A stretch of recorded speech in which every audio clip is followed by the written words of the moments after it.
It's 9:30 p.m. and the lamps still burn softly here inside the library that keeps the night awake. Tonight we drift into the shadowed halls of The Story of Amulet by E. Nesbit. A tale of ancient magic, whispered wishes, and doors long forgotten by time. So settle in, dim the lights, and keep your dial tuned to the Sleep Wizard's library. And before we turn the first enchanted page, where in the world are you listening from tonight? The Story of the Amulet by E. Nesbit. There were once 4 children who spent their summer holidays in a white house, happily situated between a sand pit and a chalk pit. One day they had the good fortune to find in the sand pit a strange creature. Its eyes were on long horns like a snail's eyes, and it could move them in and out like telescopes. It had ears like a bat's ears, and its tubby body was shaped like a spider's and covered with thick, soft fur, and it had hands and feet like a monkey's.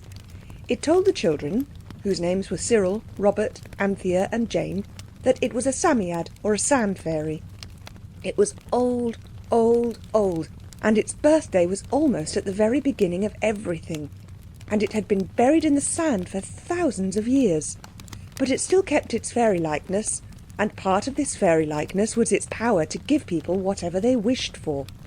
You know fairies have always been able to do this. Cyril, Robert, Anthea and Jane now found their wishes come true, but somehow they never could think of just the right things to wish for, and their wishes sometimes turned out very oddly indeed. In the end, their unwise wishings landed them in what Robert called a very tight place indeed, and the Psammead consented to help them out of it, in return for their promise never to ask it to grant them any more wishes, and never to tell anyone about it, because it did not want to be bothered to give wishes to anyone, ever any more. At the moment of parting, Jane said politely, "I wish we were going to see you again some day." And the Psammead, touched by this friendly thought, granted the wish. The book about all this is called 5 Children and It, and it ends up in a most tiresome way by saying the children did see the Psammead again, but it was not in the sand pit, it was... But I must say no more. The reason that nothing more could be said was that I had not then been able to find out exactly when and where the children met the Psammead again. Of course I knew they would meet it, because it was a beast of its word, and when it said a thing would happen, that thing happened without fail. How different from the people who tell us about what weather is going to be on Thursday next, in London, the South Coast and Channel. The summer holidays during which the Psammead had been found and the wishes given had been wonderful holidays in the country, and the children had the highest hopes of just such another holiday for the next summer. The winter holidays were beguiled by the wonderful happenings of the phoenix and the carpet, and the loss of these 2 treasures would have left the children in despair, but for the splendid hope of their next holiday in the country. The world, they felt, and indeed had some reason to feel, was full of wonderful things, and they were really the sort of people that wonderful things happened to. So they looked forward to the summer holiday, but when it came, everything was different and very, very horrid. Father had to go out to Manchuria to telegraph news about the war to the tiresome paper he wrote for, the Daily Bellower, or something like that was its name. And Mother, poor dear Mother, was away in Madeira because she had been very ill, and the lamb, I mean the baby, was with her. And Aunt Emma, who was Mother's sister, had suddenly married Uncle Reginald, who was Father's brother, and they had gone to China, which is much too far off for you to expect to be asked to spend the holidays in, however fond your aunt and uncle may be of you. So the children were left in the care of the old nurse, who lived in Fitzroy Street near the British Museum, and though she was always very kind to them, and indeed spoiled them far more than would be good for the most grown-up of us, the 4 children felt perfectly wretched. And when the cab had driven off with Father and all his boxes and guns and the sheepskin, with blankets and the aluminium mess kit inside it, the stoutest heart quailed, and the girls broke down altogether and sobbed into each other's arms, while the boys each looked out of one of the long gloomy windows of the parlour and tried to pretend that no boy would be such a muff as to cry. I hope you notice that they were not cowardly enough to cry until their father had gone. They knew he had quite enough to upset him without that. But when he was gone, everyone felt as if it had been trying not to cry all its life, and that it must cry now if it died for it. So they cried. Tea, with shrimps and watercress, cheered them a little. The watercress was arranged in a hedge round a fat glass salt cellar, a tasteful device they had never seen before. But it was not a cheerful meal. After tea, Anthea went up to the room that had been Father's, and when she saw how dreadfully he wasn't there, and remembered how every minute was taking him further and further from her, and nearer to the guns of the Russians, she cried a little more. Then she thought of Mother, ill and alone, and perhaps at that very moment wanting a little girl to put eau de cologne on her head and make her sudden cups of tea, and she cried more than ever. And then she remembered what Mother had said the night before she went away, about Anthea being the eldest girl, and about trying to make the others happy and things like that. So she stopped crying and thought instead. And when she had thought as long as she could bear, she washed her face and combed her hair and went down to the others, trying her best to look as though crying were an exercise that she had never heard of. She found the parlour in deepest gloom, hardly relieved at all by the efforts of Robert, who, to make the time pass, was pulling Jane's hair. Not hard, but just enough to tease. "Look here," said Anthea, "let's have a palaver." This word dated from the awful day when Cyril had carelessly wished that there were Red Indians in England, and there had been. The word brought back memories of last summer holidays, and everyone groaned. They thought of the white house with the beautiful tangled garden, late roses, asters, marigold, sweet mignonette and feathery asparagus, of the wilderness which someone had once meant to make into an orchard, but which was now, as Father said, 5 acres of thistles haunted by the ghosts of baby cherry trees.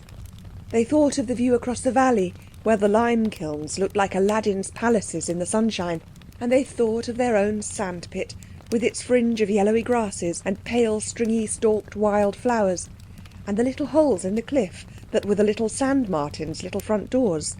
And they thought of the free fresh air, smelling of thyme and sweetbriar, and the scent of the wood smoke from the cottages in the lane, and they looked round old Nurse's stuffy parlour, and Jane said, "Oh, how different it all is!" It was. Old Nurse had been in the habit of letting lodgings, till Father gave her the children to take care of, and her rooms were furnished for letting. Now it is a very odd thing that no one ever seems to furnish a room for letting in a bit the same way as one would furnish it for living in. This room had heavy dark red stuff curtains, the colour that blood would not make a stain on, with coarse lace curtains inside. The carpet was yellow and violet, with bits of grey and brown oilcloth in odd places. The fireplace had shavings and tinsel in it. There was a very varnished mahogany chiffoniere, or sideboard, with a lock that wouldn't act.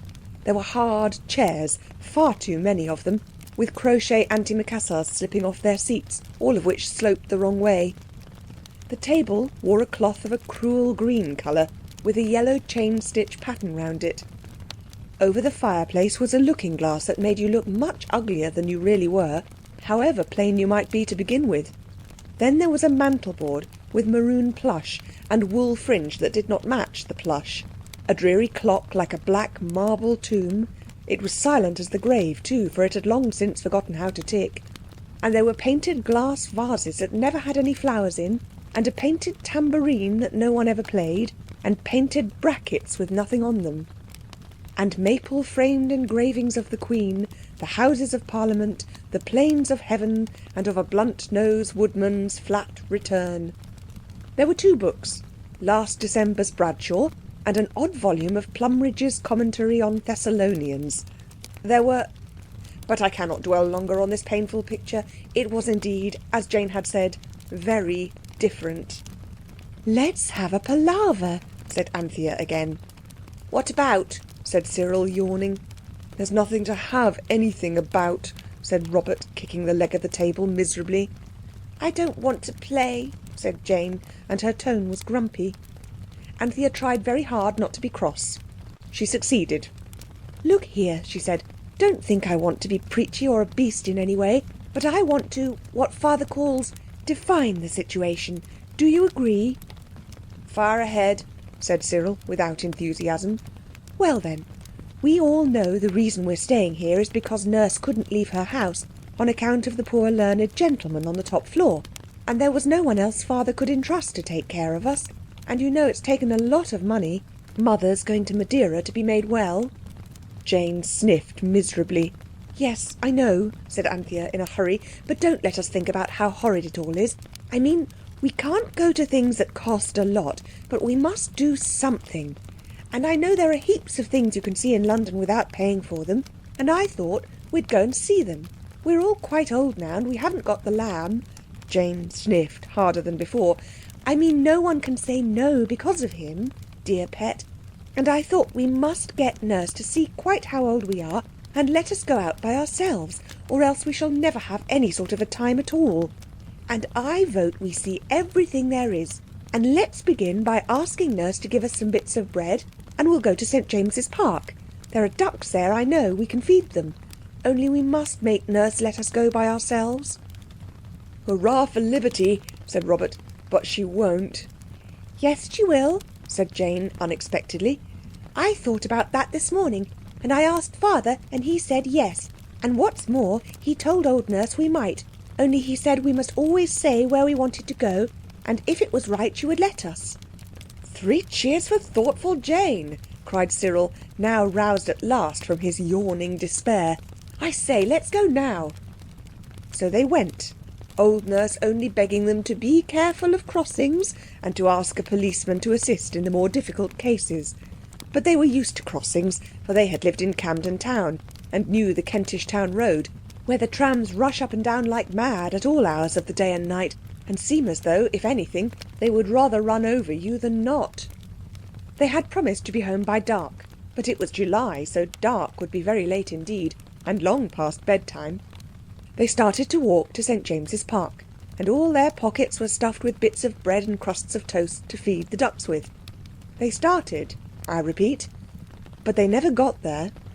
Between Fitzroy Street and St James's Park there are a great many streets, and if you go the right way you will pass a great many shops that you cannot possibly help stopping to look at. The children stopped to look at several, with gold lace and beads and pictures and jewellery and dresses and hats and oysters and lobsters in their windows, and their sorrow did not seem nearly so impossible to bear as it had done in the best parlour at No. 300 Fitzroy Street. Presently, by some wonderful chance turn of Robert's, who had been voted captain because the girls thought it would be good for him, and indeed he thought so himself, and of course Cyril couldn't vote against him because it would have looked like mean jealousy, they came into the little interesting criss-crossy streets that held the most interesting shops of all, the shops where live things were sold. There was one shop window entirely filled with cages, and all sorts of beautiful birds in them. The children were delighted, till they remembered how they had once wished for wings themselves, and had had them, and then they felt how desperately unhappy anything with wings must be if it is shut up in a cage and not allowed to fly. "It must be fairly beastly to be a bird in a cage," said Cyril. "Come on." They went on, and Cyril tried to think out a scheme for making his fortune as a gold digger at Klondike, and then buying all the caged birds in the world and setting them free. Then they came to a shop that sold cats, but the cats were in cages, and the children could not help wishing someone would buy all the cats and put them on hearthrugs, which are the proper places for cats. And there was the dog shop, and that was not a happy thing to look at either, because all the dogs were chained or caged, and all the dogs, big and little, looked at the four children with sad, wistful eyes, and wagged beseeching tails, as if they were trying to say, "Buy me, buy me, buy me, and let me go for a walk with you. Oh, do buy me, and buy my poor brothers too. Do, do, do." They almost said do, do, do, plain to the ear, as they whined, all but one big Irish terrier, and he growled when Jane patted him. "Grrr," he seemed to say, as he looked at them from the back corner of his eye. "You won't buy me. Nobody will. Ever. I shall die chained up, and I don't know that I care how soon it is either."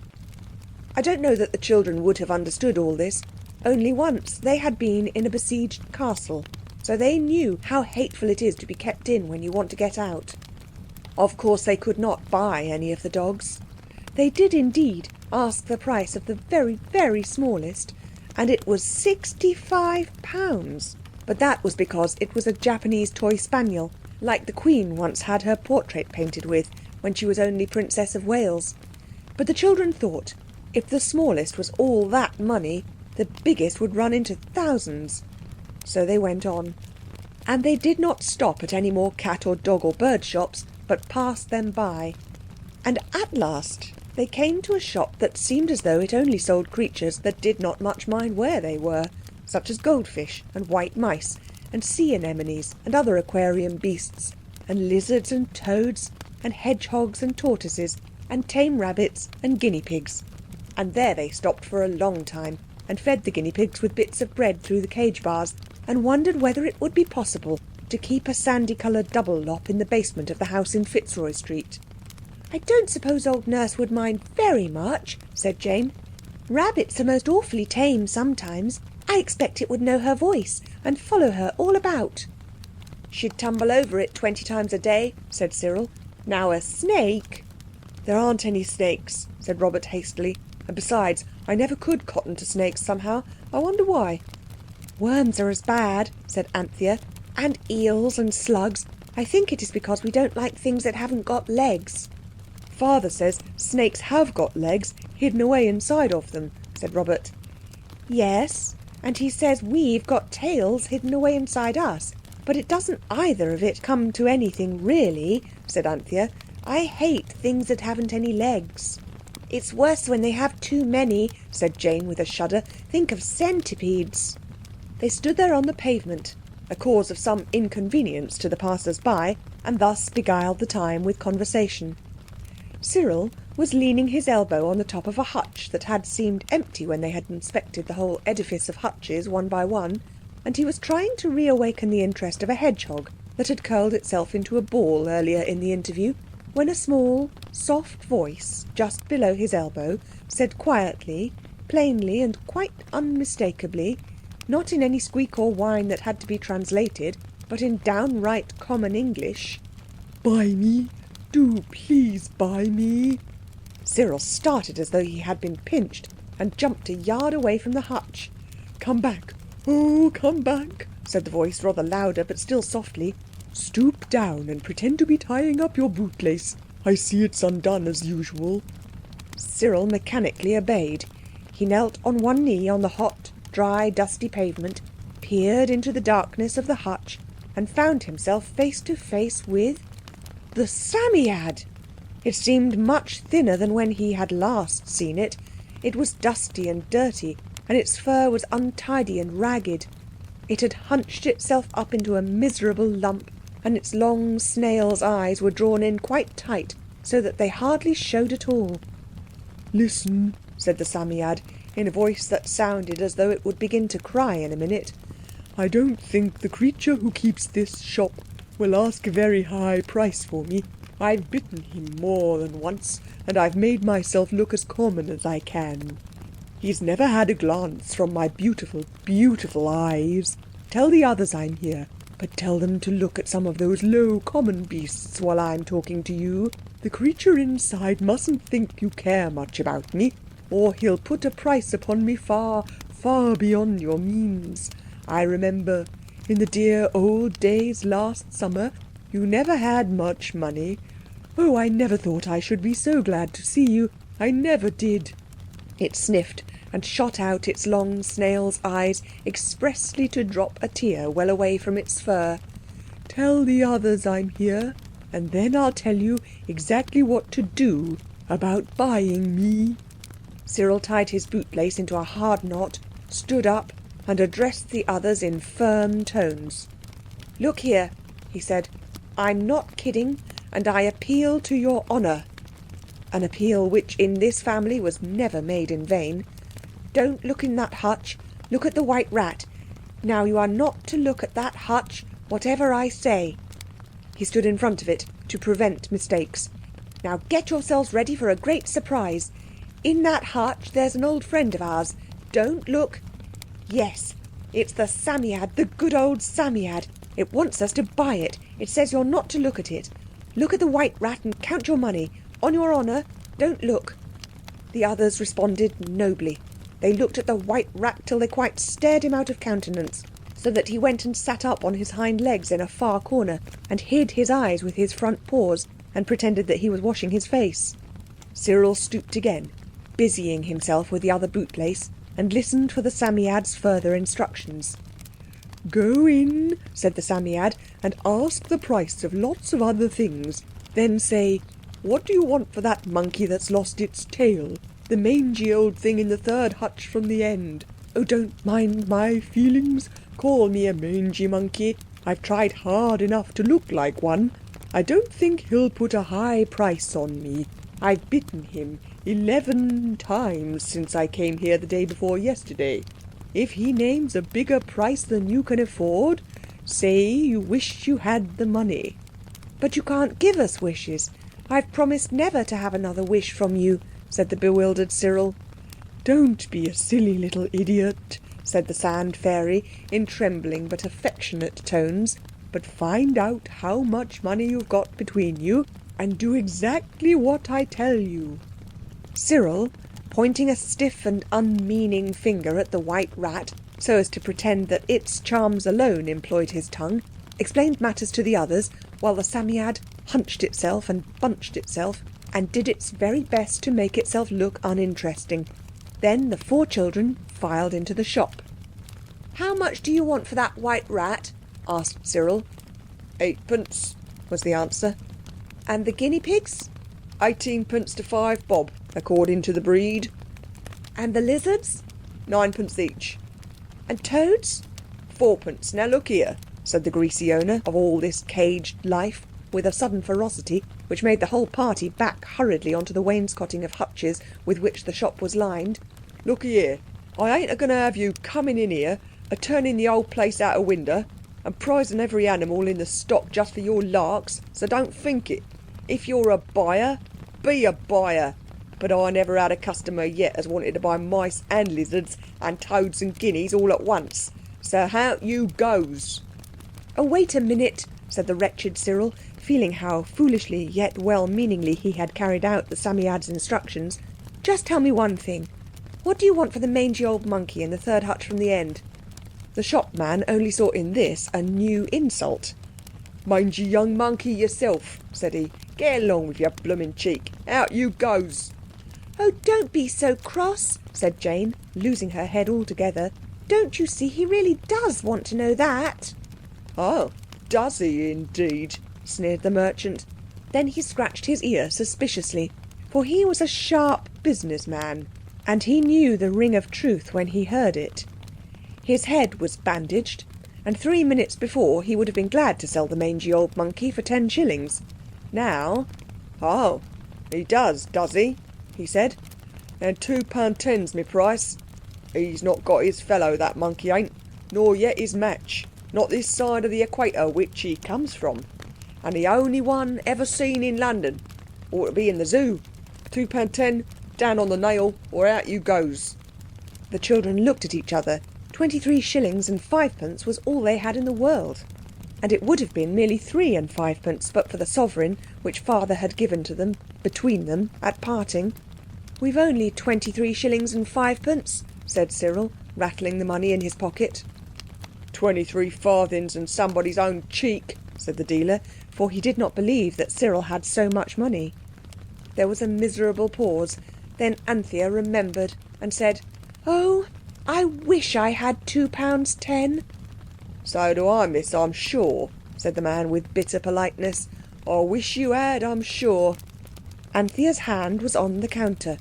Something seemed to slide under it. She lifted it. There lay 5 bright half-sovereigns. "Why, I have got it after all," she said. "Here's the money. Now let's have the monkey, I mean."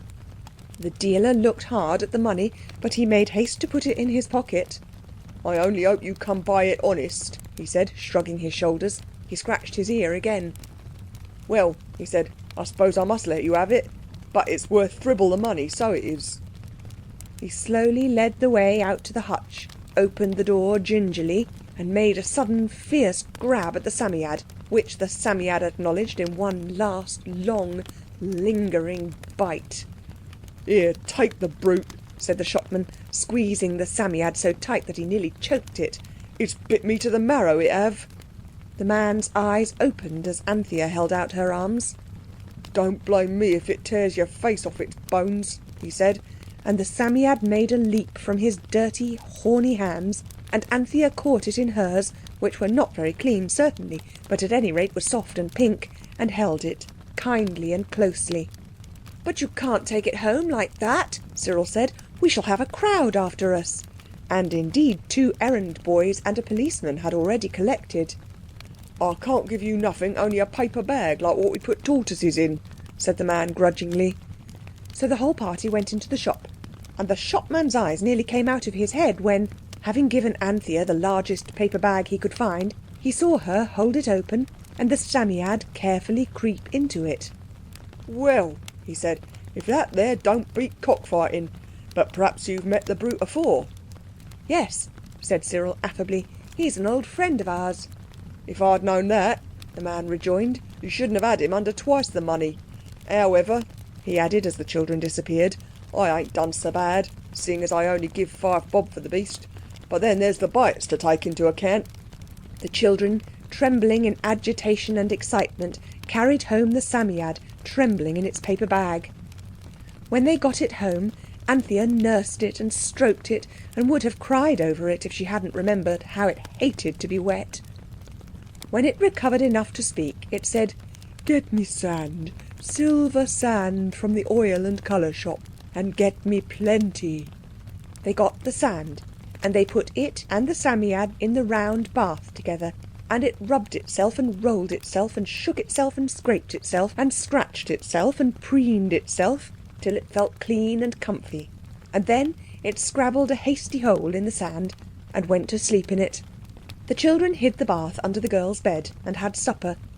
Old Nurse had got them a lovely supper of bread and butter and fried onions. She was full of kind and delicate thoughts. When Anthea woke the next morning, the Psammead was snuggling down between her shoulder and Jane's. "You have saved my life," it said. "I know that man would have thrown cold water on me sooner or later, and then I should have died. I saw him wash out a guinea pig's hutch yesterday morning. I'm still frightfully sleepy. I think I'll go back to sand for another nap. Wake the boys and this dormouse of a Jane, and when you've had your breakfasts, we'll have a talk." "Don't you want any breakfast?" asked Anthea. "I dare say I shall pick a bit presently," it said, "but sand is all I care about. It's meat and drink to me, and coals and fire and wife and children." With these words it clambered down by the bedclothes and scrambled back into the bath, where they heard it scratching itself out of sight. "Well," said Anthea, "anyhow our holidays won't be dull now. We've found the Psammead again." "No," said Jane, beginning to put on her stockings, "we shan't be dull, but it'll only be like having a pet dog now it can't give us wishes." "Oh, don't be so discontented," said Anthea. "If it can't do anything else, it can tell us about megatheriums and things." Long ago, that is to say last summer, the children, finding themselves embarrassed by some wish which the Psammead had granted them, and which the servants had not received in a proper spirit, had wished that the servants might not notice the gifts which the Psammead gave. And when they parted from the Psammead, their last wish had been that they should meet it again. Therefore they had met it, and it was jolly lucky for the Psammead, as Robert pointed out. Now, of course, you see that the Psammead's being where it was the consequence of one of their wishes, and therefore was a Psammead wish, and as such could not be noticed by the servants. And it was soon plain that in the Psammead's opinion, old Nurse was still a servant, although she now had a house of her own, for she never noticed the Psammead at all. And that was as well, for she would never have consented to allow the girls to keep an animal and a bath of sand under their bed. When breakfast had been cleared away, it was a very nice breakfast with hot rolls to it, a luxury quite out of the common way, Anthea went and dragged out the bath and woke the Psammead. It stretched and shook itself. "You must have bolted your breakfast most unwholesomely," it said. "You can't have been 5 minutes over it." "We've been nearly an hour," said Anthea. "Come on, you know you promised." "Now look here," said the Psammead, flitting back on the sand and shooting out its long eyes suddenly. "We'd better begin as we mean to go on. It won't do to have any misunderstanding. So I tell you plainly that—" "Oh, please," Anthea pleaded, "do wait till we get to the others. They'll think it most awfully sneakish of me to talk to you without them. Do come down, there's a dear." She knelt before the sand bath and held out her arms. The Psammead must have remembered how glad it had been to jump into those same little arms only the day before, for it gave a little grudging grunt and jumped once more. Anthea wrapped it in her pinafore and carried it downstairs. It was welcomed in a thrilling silence. At last Anthea said, "Now then."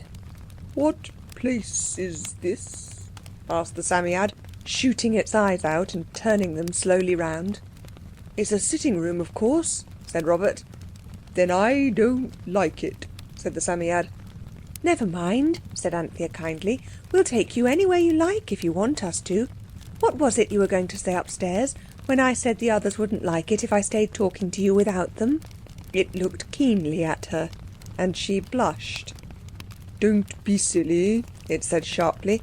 "Of course it's quite natural that you should like your brothers and sisters, to know exactly how good and unselfish you were." "I wish you wouldn't," said Jane. "Anthea was quite right. What was it you were going to say when she stopped you?" "I'll tell you," said the Psammead, "since you're so anxious to know. I was going to say this. You've saved my life, and I'm not ungrateful, but it doesn't change your nature or mine. You're still very ignorant and rather silly, and I am worth 1,000 of you any day of the week." "Of course you are," Anthea was beginning, but it interrupted her. "It is very rude to interrupt," it said.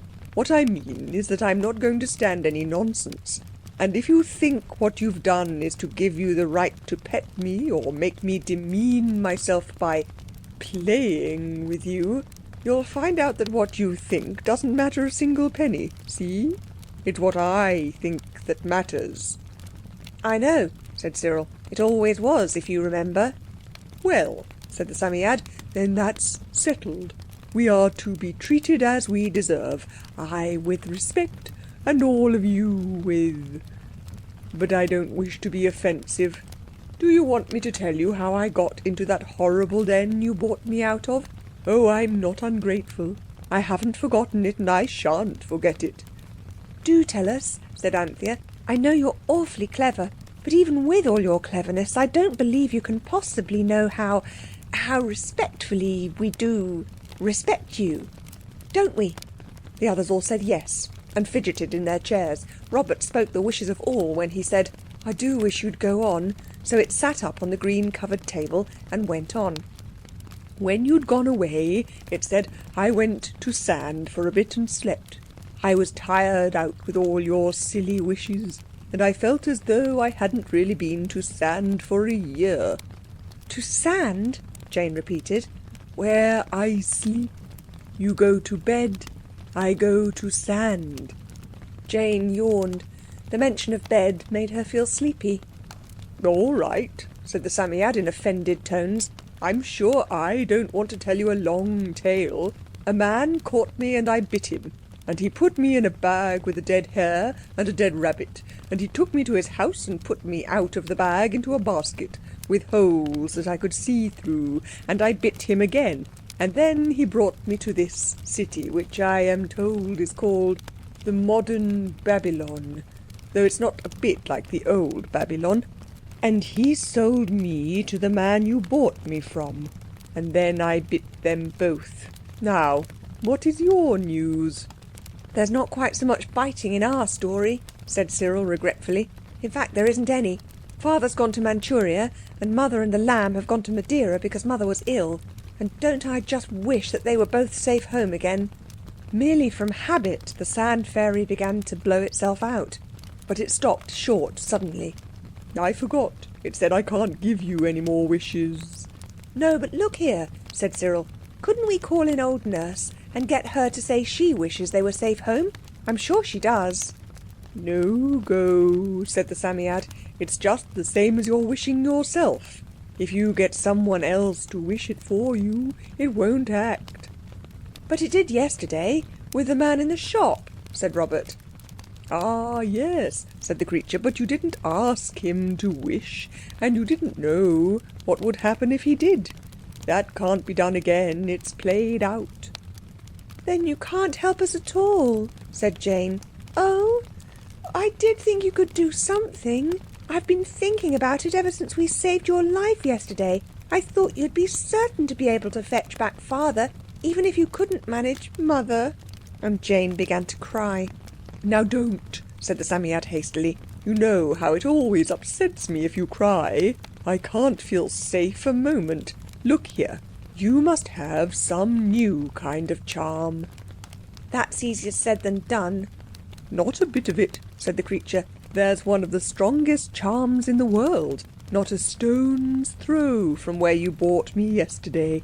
The man that I bit so, the first one I mean, went into a shop to ask how much something cost. I think he said it was a concertina, and while he was telling the man in the shop how much too much he wanted for it, I saw the charm in a sort of tray with a lot of other things. If you can only buy that, you will be able to have your heart's desire. The children looked at each other and then at the Psammead. Then Cyril coughed awkwardly and suddenly took courage to say what everyone else was thinking. I do hope you won't be waxy, he said, but it's like this. When you used to give us our wishes, they almost always got us into some row or other, and we used to think you wouldn't have been pleased if they hadn't. Now, about this charm, we haven't got over and above too much tin, and if we blew it all on this charm and it turns out to be not up to much, well, you see what I'm driving at, don't you? I see that you don't see more than the length of your nose, and that's not far, said the Psammead crossly. Look here, I had to give you the wishes, and of course they turned out badly, in a sort of way, because you hadn't the sense to wish for what was good for you. But this charm's quite different. I haven't got to do this for you. It's just my own generous kindness that makes me tell you about it, so it's bound to be all right. See? Don't be cross, said Anthea. Please, please don't. You see, it's all we've got. We shan't have any more pocket money till Daddy comes home, unless he sends us some in a letter. But we do trust you. And I say all of you, she went on, don't you think it's worth spending all the money if there's even the chanciest chance of getting Father and Mother back safe now? Just think of it. Oh, do let's. I don't care what you do, said the Psammead. I'll go back to sand again until you've made up your minds. No, don't, said everybody, and Jane added, we're quite mind made up, don't you see we are? Let's get our hats. Will you come with us? Of course, said the Psammead. How else would you find the shop? So everybody got its hat. The Psammead was put into a flat bass bag that had come from Farringdon Market with 2 pounds of filleted plaice in it. Now it contained about 3 pounds and a quarter of solid Psammead, and the children took it in turns to carry it. It's not half the weight of the lamb, Robert said, and the girls sighed. The Psammead poked a wary eye out of the top of the basket every now and then, and told the children which turnings to take. How on earth do you know? Asked Robert. I can't think how you do it. And the Psammead said sharply, no, I don't suppose you can. At last they came to the shop. It had all sorts and kinds of things in the window. Concertinas and silk handkerchiefs, china vases and teacups, blue Japanese jars, pipes, swords, pistols, lace collars, silver spoons tied up in half dozens, and wedding rings in a red lacquered basin. There were officers' epaulettes and doctors' lancets. There were tea caddies inlaid with red turtle shell and brass curly-whirlies, plates of different kinds of money, and stacks of different kinds of plates. There was a beautiful picture of a little girl washing a dog, which Jane liked very much. And in the middle of the window there was a dirty silver tray full of mother-of-pearl card counters, old seals, paste buckles, snuff boxes, and all sorts of little dingy odds and ends. The Psammead put its head quite out of the fish basket to look in at the window when Cyril said, "There's a tray there with rubbish in it." And then its long snail's eyes saw something that made them stretch out so much that they were as long and thin as new slate pencils. Its fur bristled thickly and its voice was quite hoarse with excitement as it whispered, "That's it, there, under that blue and yellow buckle. You can see a bit sticking out. It's red, do you see?" "Is it that thing something like a horseshoe?" asked Cyril. "And red like the common sealing wax you do up parcels with?" "Yes, that's it," said the Psammead. "Now you do just as you did before. Ask the price of other things. That blue buckle would do. Then the man will get the tray out of the window. I think you'd better be the one," it said to Anthea. "We'll wait out here." So the others flattened their noses against the shop window, and presently a large, dirty, short-fingered hand with a very big diamond ring came stretching through the green half-curtains at the back of the shop window and took away the tray. They could not see what was happening in the interview between Anthea and the diamond ring, and it seemed to them that she had had time, if she had had money, to buy everything in the shop before the moment came when she stood before them, her face wreathed in grins, as Cyril said later, and in her hand the charm. It was made of a red, smooth, softly shiny stone. "I've got it," Anthea whispered, just opening her hand to give the others a glimpse of it. "Do let's get home. We can't stand here like stuck pigs looking at it in the street." So home they went. The parlour in Fitzroy Street was a very flat background to magic happenings. Down in the country, among the flowers and green fields, anything had seemed, and indeed had been, possible. But it was hard to believe that anything really wonderful could happen so near the Tottenham Court Road. But the Psammead was there, and in itself was wonderful. And it could talk, and it had shown them where a charm could be bought that would make the owner of it perfectly happy. So the 4 children hurried home, taking very long steps with their chins stuck out and their mouths shut very tight indeed. They went so fast that the Psammead was quite shaken about in its fish bag, but it did not say anything, perhaps for fear of attracting public notice. They got home at last, very hot indeed, and set the Psammead on the green tablecloth. "Now then," said Cyril. But the Psammead had to have a plate of sand fetched for it was quite faint. When it had refreshed itself a little, it said, "Now then, let me see the charm." The Psammead shot out his long eyes to look at it. Then it turned them reproachfully on Anthea and said, "But there's only half of it here." This was indeed a blow. "It was all there was," said Anthea with timid firmness. She knew it was not her fault. "There should be another piece," said the Psammead, "and a sort of pin to fasten the two together." "Isn't half any good?" "Won't it work without the other bit? It costs 7 and 6. Oh, bother, bother, bother." "Don't be silly little idiots," said everyone and the Psammead together. Then there was a wretched silence. Cyril broke it. "What shall we do?" "Go back to the shop and see if they haven't got the other half," said the Psammead. "I'll go to sand till you come back. Cheer up. Even the bit you've got is some good, but it'll be no end of a bother if you can't find the other." So Cyril went to the shop, and the Psammead to sand, and the other 3 went to dinner, which was now ready, and old Nurse was very cross that Cyril was not ready too. The 3 were watching at the windows when Cyril returned, and even before he was near enough for them to see his face, there was something about the slouch of his shoulders and the set of his knickerbockers and the way he dragged his boots along that showed but too plainly that his errand had been in vain. "Well?" they all said, hoping against hope on the front doorstep. "No go," Cyril answered. "The man said the thing was perfect. He said it was a Roman lady's locket, and people shouldn't buy curios if they didn't know anything about archy something or other, and that he never went back on a bargain because it wasn't business, and he expected his customers to act the same. He was simply nasty, that's what he was, and I want my dinner." It was plain that Cyril was not pleased. The unlikeliness of anything really interesting happening in that parlour lay like a weight of lead on everyone's spirits. Cyril had his dinner, and just as he was swallowing the last mouthful of apple pudding, there was a scratch at the door. Anthea opened it, and in walked the Psammead. "Well," it said, when it heard the news, "things might be worse. Only you won't be surprised if you have a few adventures before you get the other half. You want to get it, of course." "Rather," was the general reply, "and we don't mind adventures." "No," said the Psammead, "I seem to remember that about you. Well, sit down and listen with all your ears. 8 are there? Right, I'm glad you know arithmetic. Now pay attention, because I don't intend to tell you everything twice over."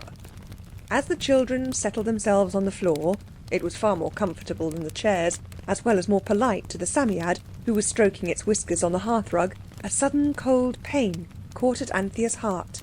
Father, mother, the darling lamb, all far away. Then a warm, comfortable feeling flowed through her.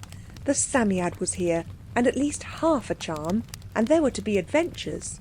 If you don't know what a cold pain is, I am glad for your sakes, and I hope you never may.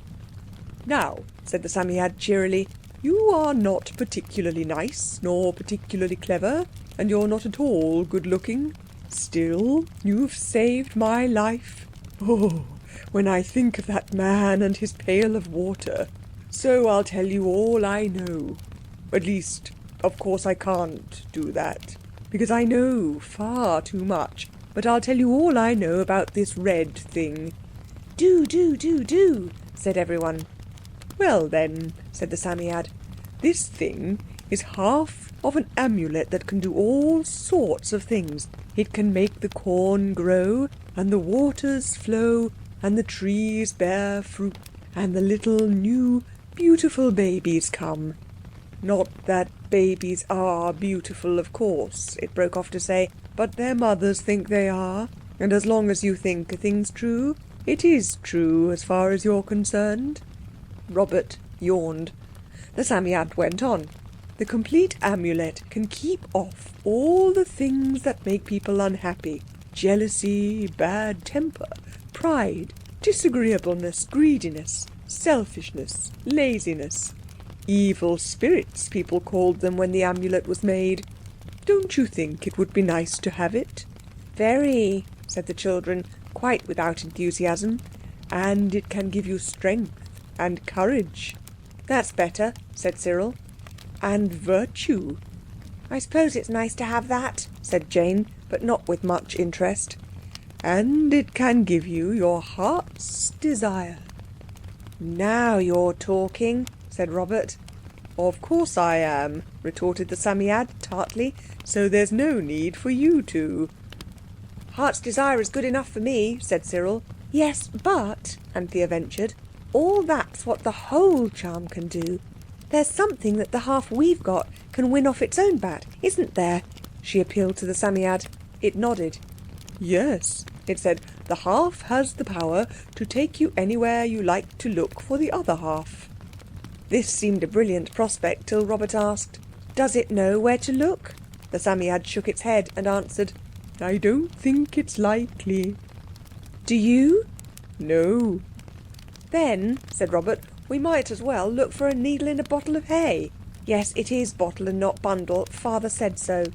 "Not at all," said the Psammead briskly. "You think you know everything, but you are quite mistaken. The first thing is to get the thing to talk." "Can it?" Jane questioned. Jane's question did not mean that she thought it couldn't, for in spite of the parlour furniture, the feeling of magic was growing deeper and thicker, and seemed to fill the room like a dream of a scented fog. "Of course it can. I suppose you can read?" "Oh, yes." Everyone was rather hurt at the question. "Well then, all you've got to do is to read the name that's written on the part of the charm that you've got. And as soon as you say the name out loud, the thing will have power to do, well, several things." There was a silence. The red charm was passed from hand to hand. "There's no name on it," said Cyril at last. "Nonsense," said the Psammead. "What's that?" "Oh, that," said Cyril. "It's not reading. It looks like pictures of chickens and snakes and things."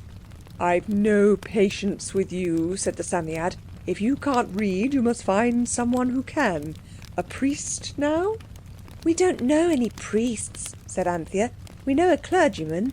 He's called a priest in the prayer book, you know, but he only knows Greek and Latin and Hebrew, and this isn't any of those, I know." The Psammead stamped a furry foot angrily. "I wish I'd never seen you," it said. "You aren't any more good than so many stone images. Not so much, if I'm to tell the truth. Is there no wise man in your Babylon who can pronounce the names of the great ones?" "There's a poor learned gentleman upstairs," said Anthea. "We might try him. He has a lot of stone images in his room, and iron-looking ones too. We peeped in once when he was out. Old Nurse says he doesn't eat enough to keep a canary alive. He spends it all on stones and things." "Try him," said the Psammead. "Only be careful. If he knows a greater name than this and uses it against you, your charm will be of no use. Bind him first with the chains of honour and upright dealing, and then ask his aid. Oh yes, you'd better all go. You can put me to sand as you go upstairs. I must have a few minutes' peace and quietness." So the 4 children hastily washed their hands and brushed their hair—this was Anthea's idea—and went up to knock at the door of the poor learned gentleman and to bind him with the chains of honour and upright dealing. The learned gentleman had let his dinner get quite cold. It was a mutton chop, and as it lay on the plate it looked like a brown island in the middle of a frozen pond, because the grease of the gravy had become cold and consequently white. It looked very nasty, and it was the first thing the children saw when, after knocking 3 times and receiving no reply, one of them ventured to turn the handle and softly to open the door. The chop was on the end of a long table that ran down one side of the room. The table had images on it and queer-shaped stones and books, and there were glass cases fixed against the wall behind with little strange things in them. The cases were rather like the ones you see in jewellers' shops. The poor learned gentleman was sitting at a table in the window, looking at something very small, which he held in a pair of fine pincers. He had a round spyglass sort of thing in one eye, which reminded the children of watchmakers, and also of the long snail's eyes of the Psammead. The gentleman was very long and thin, and his long thin boots stuck out under the other side of his table. He did not hear the door open, and the children stood hesitating. At last Robert gave the door a push, and they all started back, for in the middle of the wall that the door had hidden was a mummy case, very, very, very big, painted in red and yellow and green and black, and the face of it seemed to look at them quite angrily. You know what a mummy case is like, of course? If you don't, you'd better go to the British Museum at once and find out. Anyway, it's not at all the sort of thing that you expect to meet in a top-floor front in Bloomsbury, looking as though it would like to know what business you had there. So everyone said, "Oh!" rather loud, and their boots clattered as they stumbled back. The learned gentleman took the glass out of his eye and said, "I beg your pardon," in a very soft, quiet, pleasant voice, the voice of a gentleman who has been to Oxford. "It's us that beg yours," said Cyril politely. "We are sorry to disturb you." "Come in," said the gentleman, rising. With the most distinguished courtesy, Anthea told herself. "I'm delighted to see you. Won't you sit down? No, not there. Allow me to move that papyrus." He cleared a chair and stood smiling and looking kindly through his large round spectacles. "He treats us like grown-ups," whispered Robert, "and he doesn't seem to know how many of us there are." "Hush," said Anthea. "It isn't manners to whisper. You say, Cyril. Go ahead." "We're very sorry to disturb you," said Cyril politely, "but we did knock 3 times and you didn't say come in or run away now, or that you couldn't be bothered just now, or to come when you weren't so busy, or any of the things people do say when you knock at doors, so we opened it. We knew you were in here because we heard you sneeze while we were waiting." "Not at all," said the gentleman. "Do sit down." "He's found out that there are 4 of us," said Robert, as the gentleman cleared 3 more chairs. He put the things off them carefully onto the floor. The first chair had things like bricks that tiny, tiny birds' feet have walked over when the bricks were soft, only the marks were in regular lines. The second chair had round things on it like very large, fat, long, pale beads, and the last chair had a pile of dusty papers on it. The children sat down. "We know you're very, very learned," said Cyril, "and we've got a charm, and we want you to read the name on it, because it isn't Latin or Greek or Hebrew or any of the languages we know." "A thorough knowledge of even those languages is a very fair foundation on which to build an education," said the gentleman politely. "Oh," said Cyril, blushing, "but we only know them to look at, except Latin, and I'm only in Caesar with that." The gentleman took off his spectacles and laughed. His laugh sounded rusty, Cyril thought, as though it wasn't often used. "Of course," he said, "I'm sure I beg your pardon. I think I must have been in a dream. You are the children who live downstairs, are you not? Yes, I have seen you as I have passed in and out. And you have found something you think to be an antiquity, and you've brought it to show me. That was very kind. I should like to inspect it." "I'm afraid we didn't think about your liking to inspect it," said the truthful Anthea. "It was just for us, because we wanted to know the name on it." "Oh, yes, and I say," Robert interjected, "you won't think it rude of us if we ask you first, before we show it, to be bound in the, of—" "In the bonds of honour and upright dealing," said Anthea. "I'm afraid I don't quite follow you," said the gentleman with gentle nervousness. "Well, it's this way," said Cyril. "We've got part of a charm, and the something told us it would work, though it's only half a one, but it won't work unless we can say the name that's on it. But of course, if you've got another name that can lick ours, our charm will be no go. So we want you to give us your word of honour as a gentleman, though I'm sure now I've seen you that's not necessary, but still I promised to ask you, so we must. Will you please give us your honourable word not to say any name stronger than the name on our charm?" The gentleman had put on his spectacles again and was looking at Cyril through them. He now said, "Bless me," more than once, adding, "Who told you all this?" "I can't tell you," said Cyril. "I'm very sorry, but I can't." Some faint memory of a far-off childhood must have come to the learned gentleman just then, for he smiled. "I see," he said. "It is some sort of game that you're engaged in?" "Of course, yes, well, I will certainly promise. Yet I wonder how you heard of the names of power." "We can't tell you that either," said Cyril, and Anthea said, "Here's our charm," and held it out. With politeness, but without interest, the gentleman took it. But after the first glance, all his body suddenly stiffened, as a pointer's does when he sees a partridge. "Excuse me," he said in a quite changed voice, and carried the charm to the window. He looked at it, he turned it over. He fixed his spyglass in his eye and looked again. No one said anything. Only Robert made a shuffling noise with his feet till Anthea nudged him to shut up. At last the learned gentleman drew a long breath. "Where did you find this?" he asked. "We didn't find it. We bought it at a shop. Jacob Absalom the name is, not far from Charing Cross," said Cyril. "We gave 7 and 6pence for it," added Jane. "It is not for sale. I suppose you do not wish to part with it? I ought to tell you that it is extremely valuable. Extraordinarily valuable, I may say."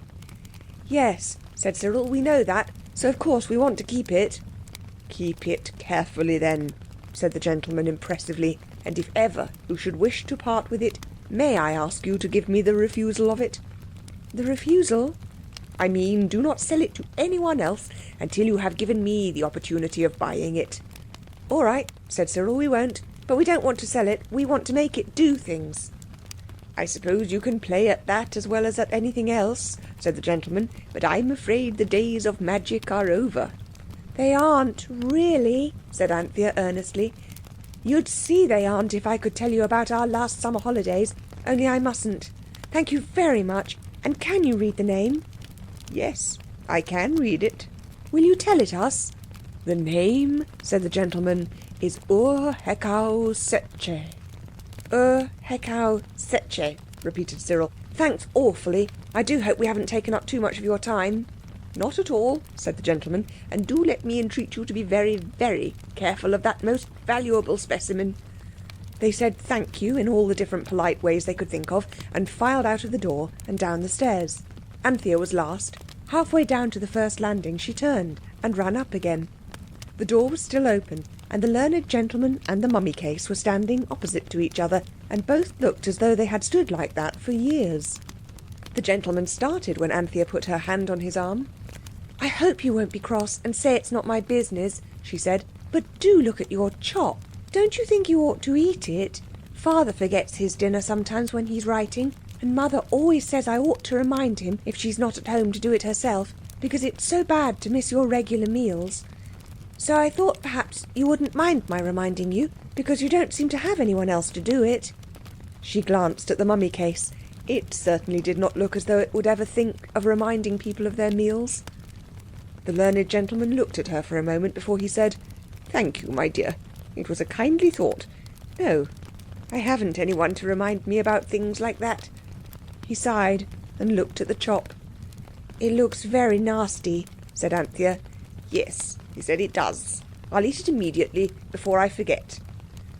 As he ate, he sighed more than once, perhaps because the chop was nasty, perhaps because he longed for the charm which the children did not want to sell, perhaps because it was so long since anyone cared whether he ate his chops or forgot them. Anthea caught the others at the stair foot. They woke the Psammead, and it taught them exactly how to use a word of power and to make the charm speak. I'm not going to tell you how this is done, because you might try to do it. And for you, any such trying would be almost sure to end in disappointment, because in the first place, it's 1,000 million to 1 against your ever getting hold of the right sort of charm. And if you did, there would be hardly any chance at all of your finding a learned gentleman clever enough and kind enough to read the word for you. The children and the Psammead crouched in a circle on the floor, in the girls' bedroom, because in the parlour they might have been interrupted by old nurses coming in to lay the cloth for tea. And the charm was put in the middle of the circle. The sun shone splendidly outside, and the room was very light. Through the open window came the hum and rattle of London, and in the street below they could hear the voice of the milkman. When all was ready, the Psammead signed to Anthea to say the word, and she said it. Instantly the whole light of all the world seemed to go out. The room was dark. The world outside was dark, darker than the darkest night that ever was. And all the sounds went out too, so that there was a silence deeper than any silence you've ever even dreamed of imagining. It was like being suddenly deaf and blind, only darker and quieter even than that. But before the children had got over the sudden shock of it enough to be frightened, a faint, beautiful light began to show in the middle of the circle, and at the same moment a faint, beautiful voice began to speak. The light was too small for one to see anything by, and the voice was too small for you to hear what it said. You could just see the light and just hear the voice. But the light grew stronger. It was greeny, like glowworms' lamps, and it grew and grew, till it was as though thousands and thousands of glowworms were signalling to their winged sweethearts from the middle of the circle. And the voice grew, not so much in loudness as in sweetness, though it grew louder too, till it was so sweet that you wanted to cry with pleasure just at the sound of it. It was like nightingales, and the sea, and the fiddle, and the voice of your mother when you've been a long time away, and she meets you at the door when you get home. And the voice said, "Speak. What is it that you would hear?" I cannot tell you what language the voice used. I only know that everyone present understood it perfectly. If you come to think of it, there must be some language that everyone could understand if we only knew what it was. Nor can I tell you how the charm spoke, nor whether it was the charm that spoke, or some presence in the charm. The children could not have told you either. Indeed, they could not look at the charm while it was speaking, because the light was too bright. They looked instead at the green radiance on the faded Kidderminster carpet at the edge of the circle. They all felt very quiet, and not inclined to ask questions or fidget with their feet, for this was not like the things that happened in the country when the Psammead had given him their wishes. That had been funny somehow, and this was not. It was something like Arabian Nights magic, and something like being in church. No one cared to speak. It was Cyril who said at last, "Please, we want to know where the other half of the charm is." "The part of the amulet which is lost," said the beautiful voice, "was broken and ground into the dust of the shrine that held it. It and the pin that joined the two halves are themselves dust. and the dust is scattered over many lands and sunk in many seas." "Oh, I say," murmured Robert, and a blank silence fell. "Then it's all up," said Cyril at last. "It's no use our looking for a thing that's smashed into dust, and the dust scattered all over the place." "If you would find it," said the voice, "you must seek it where it still is, perfect as ever." "I don't understand," said Cyril. "In the past you may find it," said the voice. "I wish we may find it," said Cyril. The Psammead whispered crossly, "Don't you understand? The thing existed in the past. If you were in the past too, you could find it. It's very difficult to make you understand things. Time and space are only forms of thought." "I see," said Cyril. "No, you don't," said the Psammead, "and it doesn't matter if you don't either. What I mean is that if you were only made the right way, you could see everything happening in the same place at the same time. Now do you see?"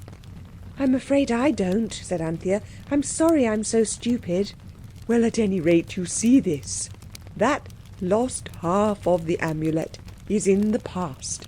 Therefore, it's in the past we must look for it. I mustn't speak to the charm myself.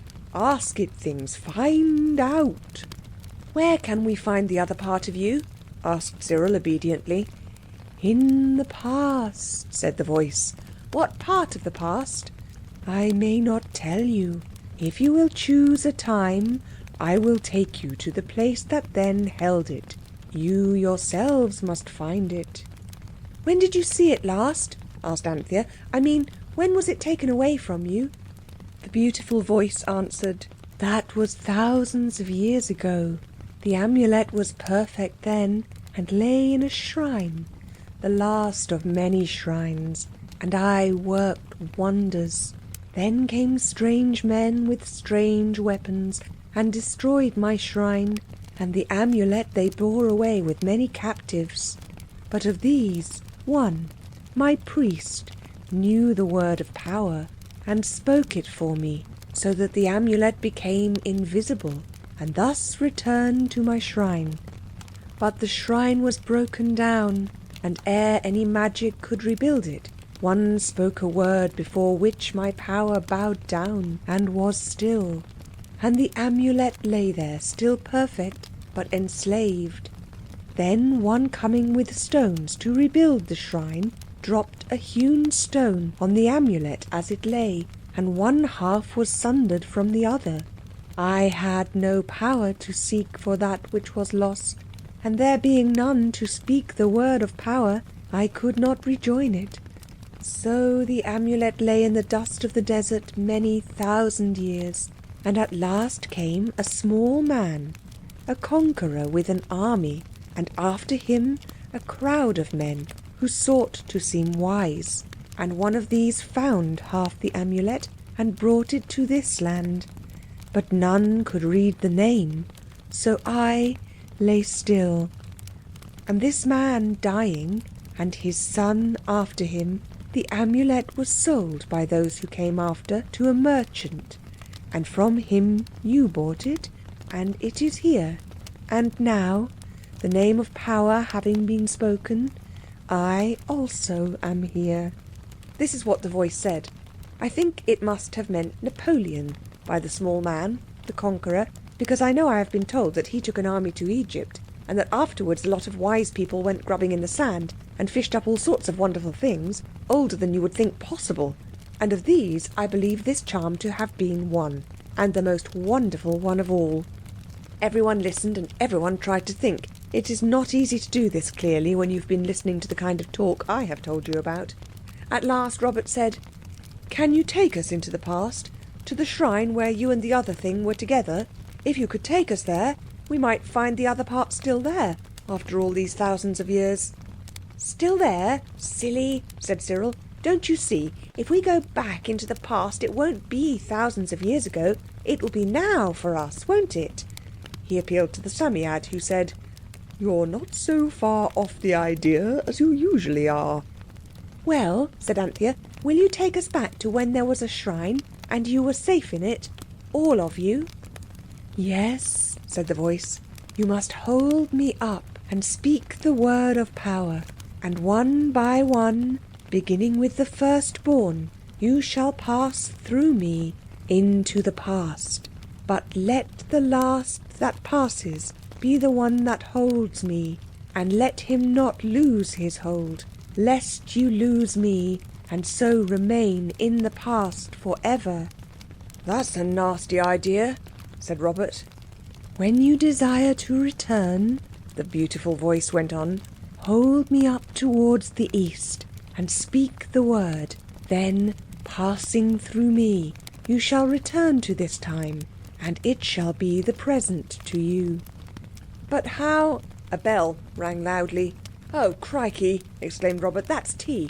Will you please make it proper daylight again so that we can go down? And thank you so much for all your kindness. We enjoyed ourselves very much indeed. Thank you, added Anthea politely. The beautiful light faded slowly. The great darkness and silence came, and these suddenly changed to the dazzlement of day and the great soft rustling sound of London, that is like some vast beast turning over in its sleep. The children rubbed their eyes, the Psammead ran quickly to its sandy bath, and the others went down to tea. And until the cups were actually filled, tea seemed less real than the beautiful voice and the greeny light. After tea, Anthea persuaded the others to allow her to hang the charm round her neck with a piece of string. It would be so awful if it got lost, she said. It might get lost anywhere, you know, and it would be rather beastly for us to have to stay in the past for ever and ever, wouldn't it? Next morning, Anthea got old Nurse to allow her to take up the poor learned gentleman's breakfast. He did not recognise her at first, but when he did he was vaguely pleased to see her. You see I'm wearing the charm round my neck, she said. I'm taking care of it, like you told us to. That's right, said he. Did you have a good game last night? You will eat your breakfast before it's cold, won't you? Said Anthea. Yes, we had a splendid time. The charm made it all dark, and then greeny light, and then it spoke. Oh, I wish you could have heard it. It was such a darling voice, and it told us the other half of it was lost in the past. So, of course, we shall have to look for it there. The learned gentleman rubbed his hair with both hands and looked anxiously at Anthea. I suppose it's natural, youthful imagination and so forth, he said. Yet someone must have... Who told you that some part of the charm was missing? I can't tell you, she said. I know it seems most awfully rude, especially after being so kind about telling us the name of power and all that, but really I'm not allowed to tell anybody anything about the person who told me. You won't forget your breakfast, will you? The learned gentleman smiled feebly and then frowned. Not a cross frown, but a puzzled frown. Thank you, he said. I shall always be pleased if you look in any time you're passing, you know. At least... I will, she said. Goodbye. I'll always tell you anything I may tell. He had not had many adventures with children in them, and he wondered whether all children were like these. He spent quite 5 minutes in wondering before he settled down to the 52nd chapter of his great book on the secret rites of the priests of Amun-Ra. It is no use to pretend that the children did not feel a good deal of agitation at the thought of going through the charm into the past. That idea that perhaps they might stay in the past and never get back again was anything but pleasing. Yet no one would have dared to suggest that the charm should not be used, and though each was in its heart very frightened indeed, they would all have joined in jeering at the cowardice of any one of them who should have uttered the timid but natural suggestion, "Don't let's." It seemed necessary to make arrangements for being out all day, for there was no reason to suppose that the sound of the dinner bell would be able to reach back into the past, and it seemed unwise to excite old Nurse's curiosity when nothing they could say, not even the truth, could in any way satisfy it. They were all very proud to think how well they had understood what the charm and the Psammead had said about time and space and things like that, and they were perfectly certain that it would be quite impossible to make old Nurse understand a single word of it. So they merely asked her to let them take their dinner out into Regent's Park, and this, with the implied cold mutton and tomatoes, was readily granted. "You can get yourself some buns or sponge cakes, or whatever you fancy like," said old Nurse, giving Cyril a shilling.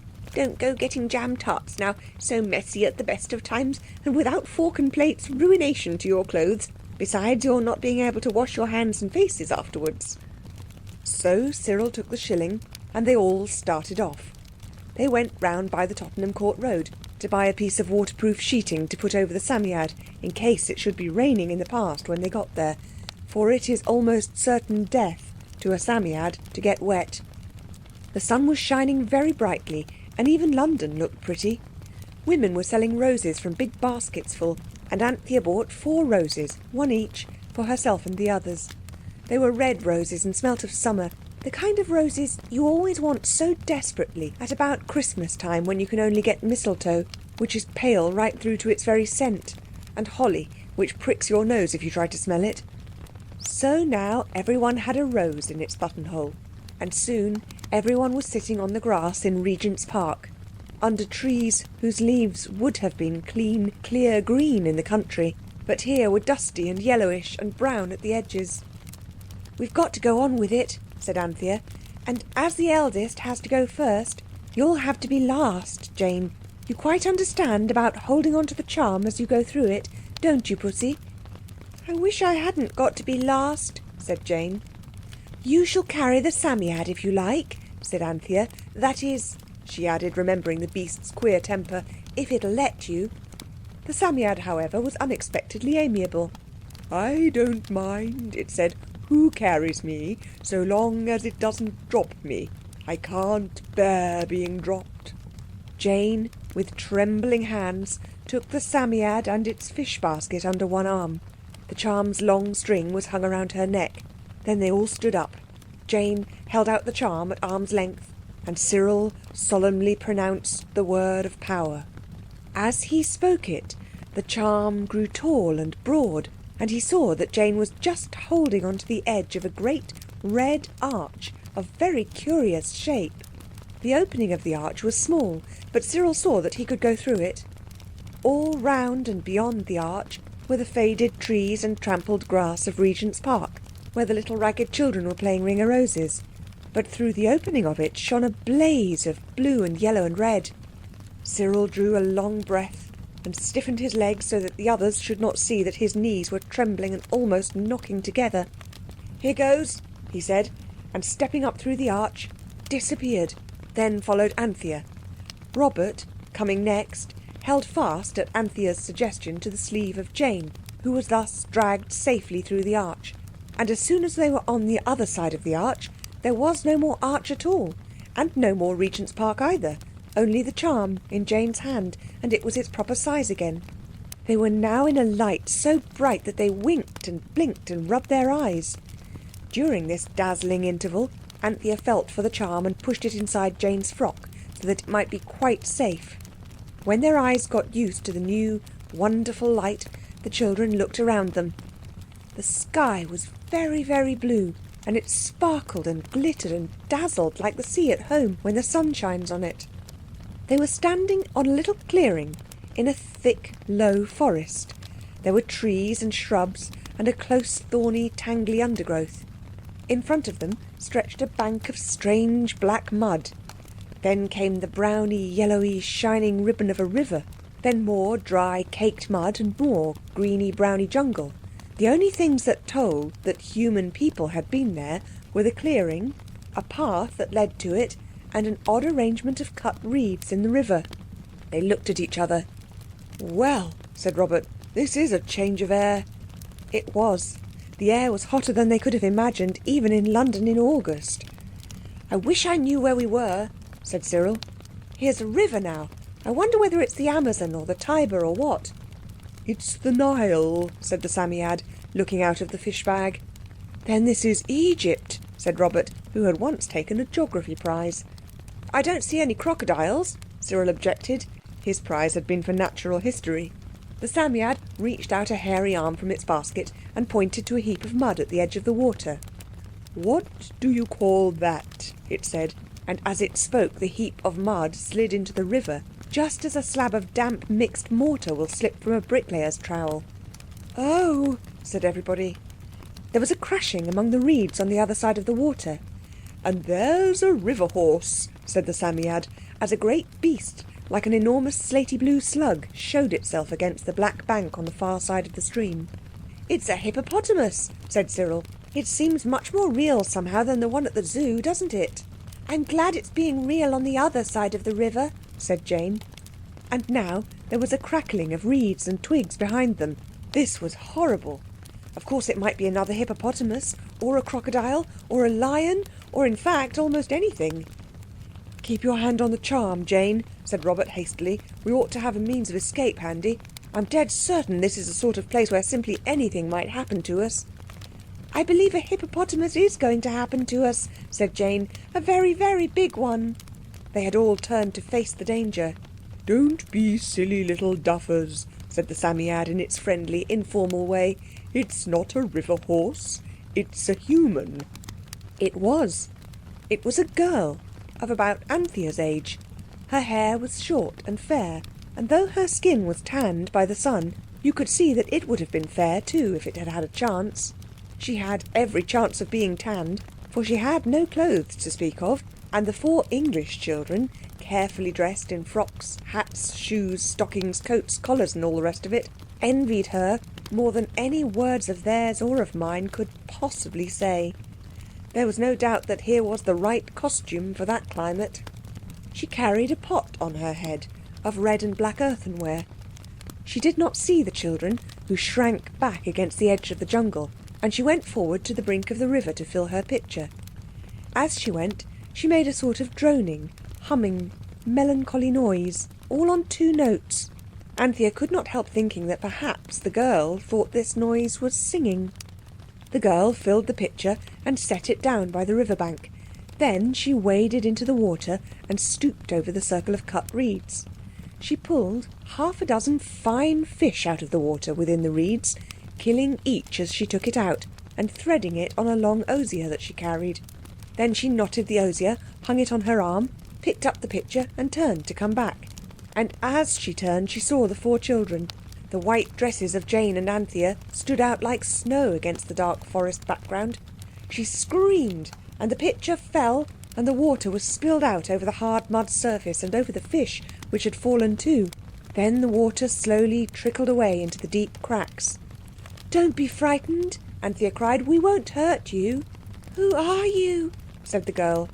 Now, once for all, I'm not going to be bothered to tell you how it was that the girl could understand Anthea, and Anthea could understand the girl. You, at any rate, would not understand me if I tried to explain it, any more than you can understand about time and space being only forms of thought. You may think what you like. Perhaps the children had found out the universal language which everyone can understand and which wise men so far have not found.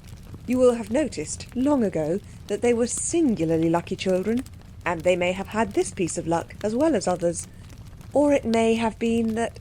But why pursue the question further? The fact remains that in all their adventures, the muddle-headed inventions which we call foreign languages never bothered them in the least. They could always understand and be understood. If you can explain this, please do. I dare say I could understand your explanation, though you could never understand mine. So when the girl said, "Who are you?" everyone understood at once, and Anthea replied, "We're children, just like you. Don't be frightened. Won't you show us where you live?" Jane put her face right into the Psammead's basket and burrowed her mouth into its fur to whisper, "Is it safe? Won't they eat us? Are they cannibals?" The Psammead shrugged its fur. "Don't make your voice buzz like that. It tickles my ears," it said rather crossly. "You can always get back to Regent's Park in time if you keep fast hold of the charm," it said. The strange girl was trembling with fright. Anthea had a bangle on her arm. It was a 7-penny halfpenny trumpery thing that pretended to be silver. It had a glass heart of turquoise blue hanging from it, and it was the gift of the maid-of-all-work at the Fitzroy Street house. "Here," said Anthea, "this is for you. That's to show we will not hurt you, and if you take it, I shall know that you won't hurt us." The girl held out her hand. Anthea slid the bangle over it, and the girl's face lighted up with the joy of possession. Come, she said, looking lovingly at the bangle. It is peace between your house and mine. She picked up her fish and pitcher and led the way up the narrow path by which she had come, and the others followed. This is something like, said Cyril, trying to be brave. Yes, said Robert, also assuming a boldness he was far from feeling. This really and truly is an adventure. Its being in the past makes it quite different from the phoenix and carpet happenings. The belt of thick-growing acacia trees and shrubs, mostly prickly and unpleasant looking, seemed about half a mile across. The path was narrow and the wood dark. At last, ahead, daylight shone through the boughs and leaves. The whole party suddenly came out of the wood's shadow into the glare of the sunlight that shone on a great stretch of yellow sand, dotted with heaps of grey rocks, where spiky cactus plants showed gaudy crimson and pink flowers among their shabby, sand-peppered leaves. Away to the right was something that looked like a grey-brown hedge, and from beyond it blue smoke went up to the bluer sky, and over all the sun shone till you could hardly bear your clothes. That is where I live, said the girl, pointing. I won't go, whispered Jane into the basket, unless you say it's all right. The Psammead ought to have been touched by this proof of confidence. Perhaps, however, it looked upon it as a proof of doubt, for it merely snarled, If you don't go now, I'll never help you again. Oh, whispered Anthea, dear Jane, don't. Think of father and mother, and all of us getting our heart's desire. And we can go back any minute. Come on. Besides, said Cyril in a low voice, the Psammead must know there's no danger, or it wouldn't go. It's not so over and above brave itself. Come on. This Jane at last consented to do. As they got nearer to the browny fence, they saw that it was a great hedge about 8 feet high, made of piled-up thorn bushes. What's that for? asked Cyril. To keep out foes and wild beasts, said the girl. I should think it ought to, too, said he. Why, some of the thorns are as long as my foot. There was an opening in the hedge, and they followed the girl through it. A little way further on was another hedge, not so high, also of dry thorn bushes, very prickly and spiteful looking, and within this was a sort of village of huts. There were no gardens and no roads, just huts built of wood and twigs and clay, and roofed with great palm leaves dumped down anywhere. The doors of these houses were very low, like the doors of dog kennels. The ground between them was not paths or streets, but just yellow sand, trampled very hard and smooth. In the middle of the village there was a hedge that enclosed what seemed to be a piece of ground about as big as their own garden in Camden Town. No sooner were the children well within the inner thorn hedge than dozens of men and women and children came crowding round from behind and inside the huts. The girl stood protectingly in front of the 4 children and said, They are wonder children from beyond the desert. They bring marvellous gifts, and I have said that it is peace between us and them. She held out her arm with the Lowther Arcade bangle on it. The children from London, where nothing now surprises anyone, had never before seen so many people look so astonished. They crowded round the children, touching their clothes, their shoes, the buttons on the boys' jackets, and the coral of the girls' necklaces. Do say something, whispered Anthea. We come, said Cyril, with some dim remembrance of a dreadful day when he had had to wait in an outer office while his father interviewed a solicitor, and there had been nothing to read but the Daily Telegraph. We come from the world where the sun never sets, and peace with honour is what we want. We are the great Anglo-Saxon or conquering race. Not that we want to conquer you, he added hastily. We only want to look at your houses and at all you've got here, and then we shall return to our own place and tell of all that we have seen, so that your name may be famed. Cyril's speech didn't keep the crowd from pressing round and looking as eagerly as ever at the clothing of the children. Anthea had an idea that these people had never seen woven stuff before, and she saw how wonderful and strange it must seem to people who had never had any clothes but the skins of beasts. The sewing, too, of modern clothes seemed to astonish them very much. They must have been able to sew themselves, by the way, for men who seemed to be the chiefs wore knickerbockers of goat skin or deer skin fastened round the waist with twisted strips of hide, and the women wore long skimpy skirts of animal skins. The people were not very tall. Their hair was fair, and men and women both had it short. Their eyes were blue, and that seemed odd in Egypt. Most of them were tattooed like sailors, only more roughly. "What is this? What is this?" they kept asking, touching the children's clothes curiously. Anthea hastily took off Jane's frilly lace collar and handed it to the woman who seemed most friendly. "Take this," she said, "and look at it, and leave us alone. We want to talk among ourselves." She spoke in the tone of authority, which she had always found successful when she had not time to coax her baby brother to do as he was told. The tone was just as successful now. The children were left together and the crowd retreated. It paused a dozen yards away to look at the lace collar and to go on talking as hard as it could. The children will never know what those people said, though they knew well enough that they, the four strangers, were the subject of the talk. They tried to comfort themselves by remembering the girl's promise of friendliness, but of course the thought of the charm was more comfortable than anything else. They sat down on the sand in the shadow of the hedged round place in the middle of the village, and now for the first time they were able to look about them and to see something more than a crowd of eager, curious faces. They here noticed that the women wore necklaces made of beads of different coloured stone, and from these hung pendants of odd, strange shapes, and some of them had bracelets of ivory and flint. "I say," said Robert, "what a lot we could teach them if we stayed here." "I expect they could teach us something too," said Cyril. "Did you notice that flint bracelet the woman had that Anthea gave the collar to? That must have taken some making. Look here, they'll get suspicious if we talk among ourselves, and I do want to know about how they do things. Let's get the girl to show us round, and we can be thinking about how to get the amulet at the same time. Only mind, we must keep together." Anthea beckoned to the girl, who was standing a little way off looking wistfully at them, and she came gladly. "Tell us how you make the bracelets, the stone ones," said Cyril. "With other stones," said the girl. "The men make them. We have men of special skill in such work." "Haven't you any iron tools?" "Iron," said the girl. "I don't know what you mean." It was the first word she had not understood. "Are all your tools of flint?" asked Cyril. "Of course," said the girl, opening her eyes wide. I wish I had time to tell you of that talk.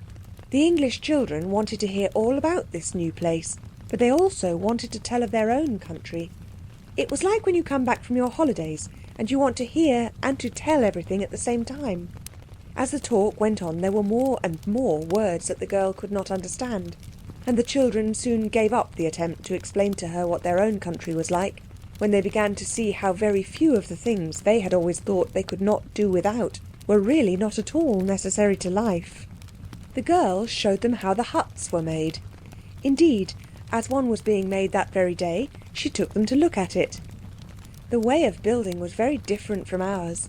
The men stuck long pieces of wood into a piece of ground the size of the hut they wanted to make.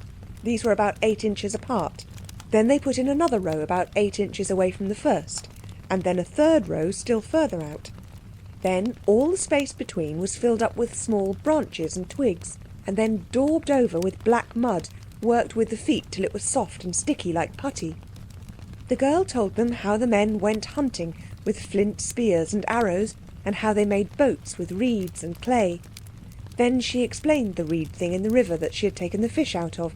It was a fish trap, just a ring of reeds set up in the water with only one little opening in it, and in this opening, just below the water, were stuck reeds, slanting the way of the river's flow, so that the fish, when they had swum sillily in, sillily couldn't get out again. She showed them clay pots and jars and platters, some of them ornamented with black and red patterns, and the most wonderful things made of flint and different sorts of stone, beads and ornaments and tools and weapons of all sorts and kinds. "It is really wonderful," said Cyril patronisingly, "when you consider that it's all 8,000 years ago." "I don't understand you," said the girl. It isn't 8,000 years ago, whispered Jane. It's now, and that's just what I don't like about it. I say, do let's get home again before anything more happens. You can see for yourselves the charm isn't here. What's in that place in the middle? Asked Anthea, struck by a sudden thought and pointing to the fence. That is the secret, sacred place, said the girl in a whisper. No one knows what is there. There are many walls, and inside the insidest one, it is. But no one knows what it is except the headsman. I believe you know, said Cyril, looking at her very hard. I'll give you this if you'll tell me, said Anthea, taking off a bead ring which had already been much admired. Yes, said the girl, eagerly catching at the ring.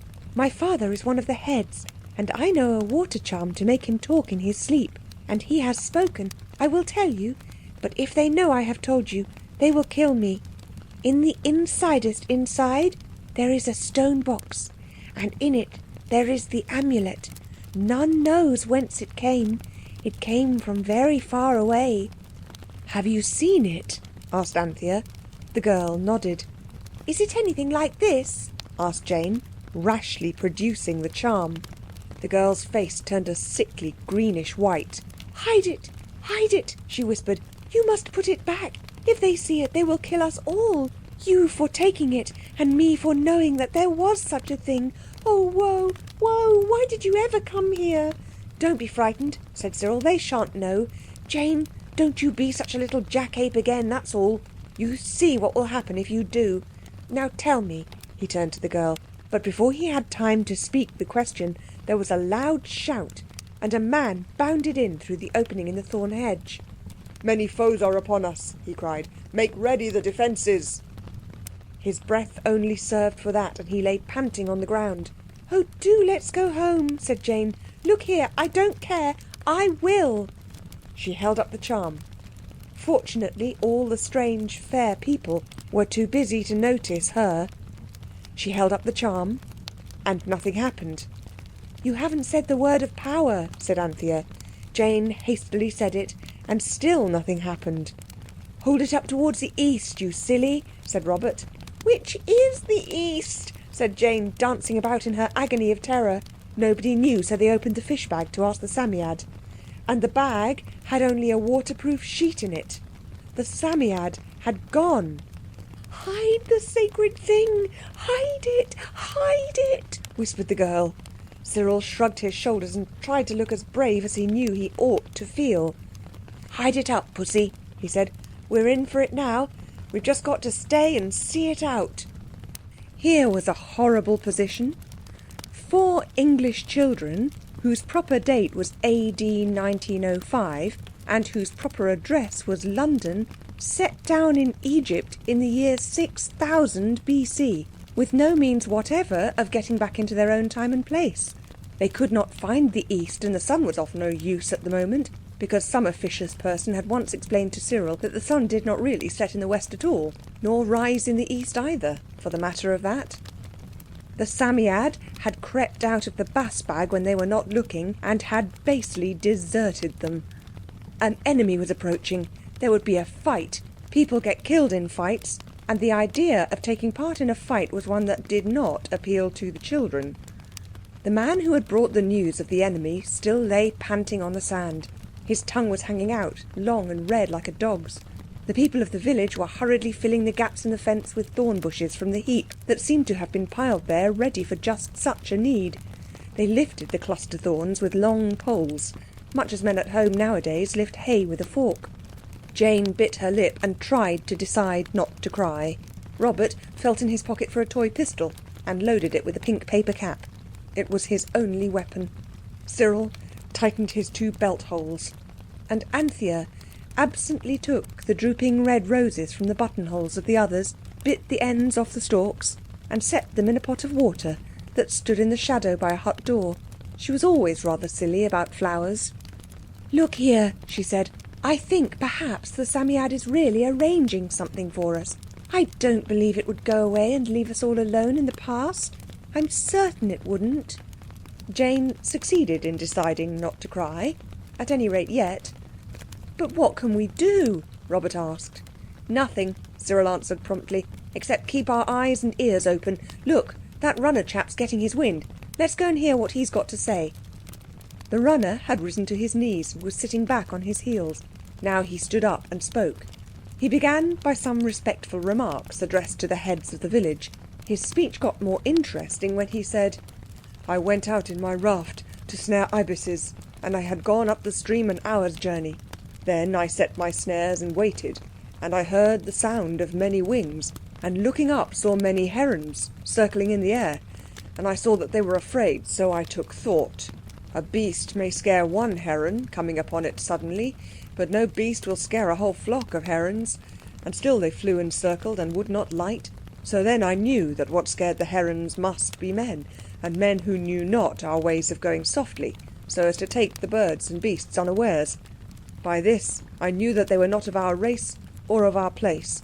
So leaving my raft I crept along the river bank, and at last came upon the strangers. They are as many as the sands of the desert, and their spearheads shine red like the sun. They are a terrible people, and their march is towards us.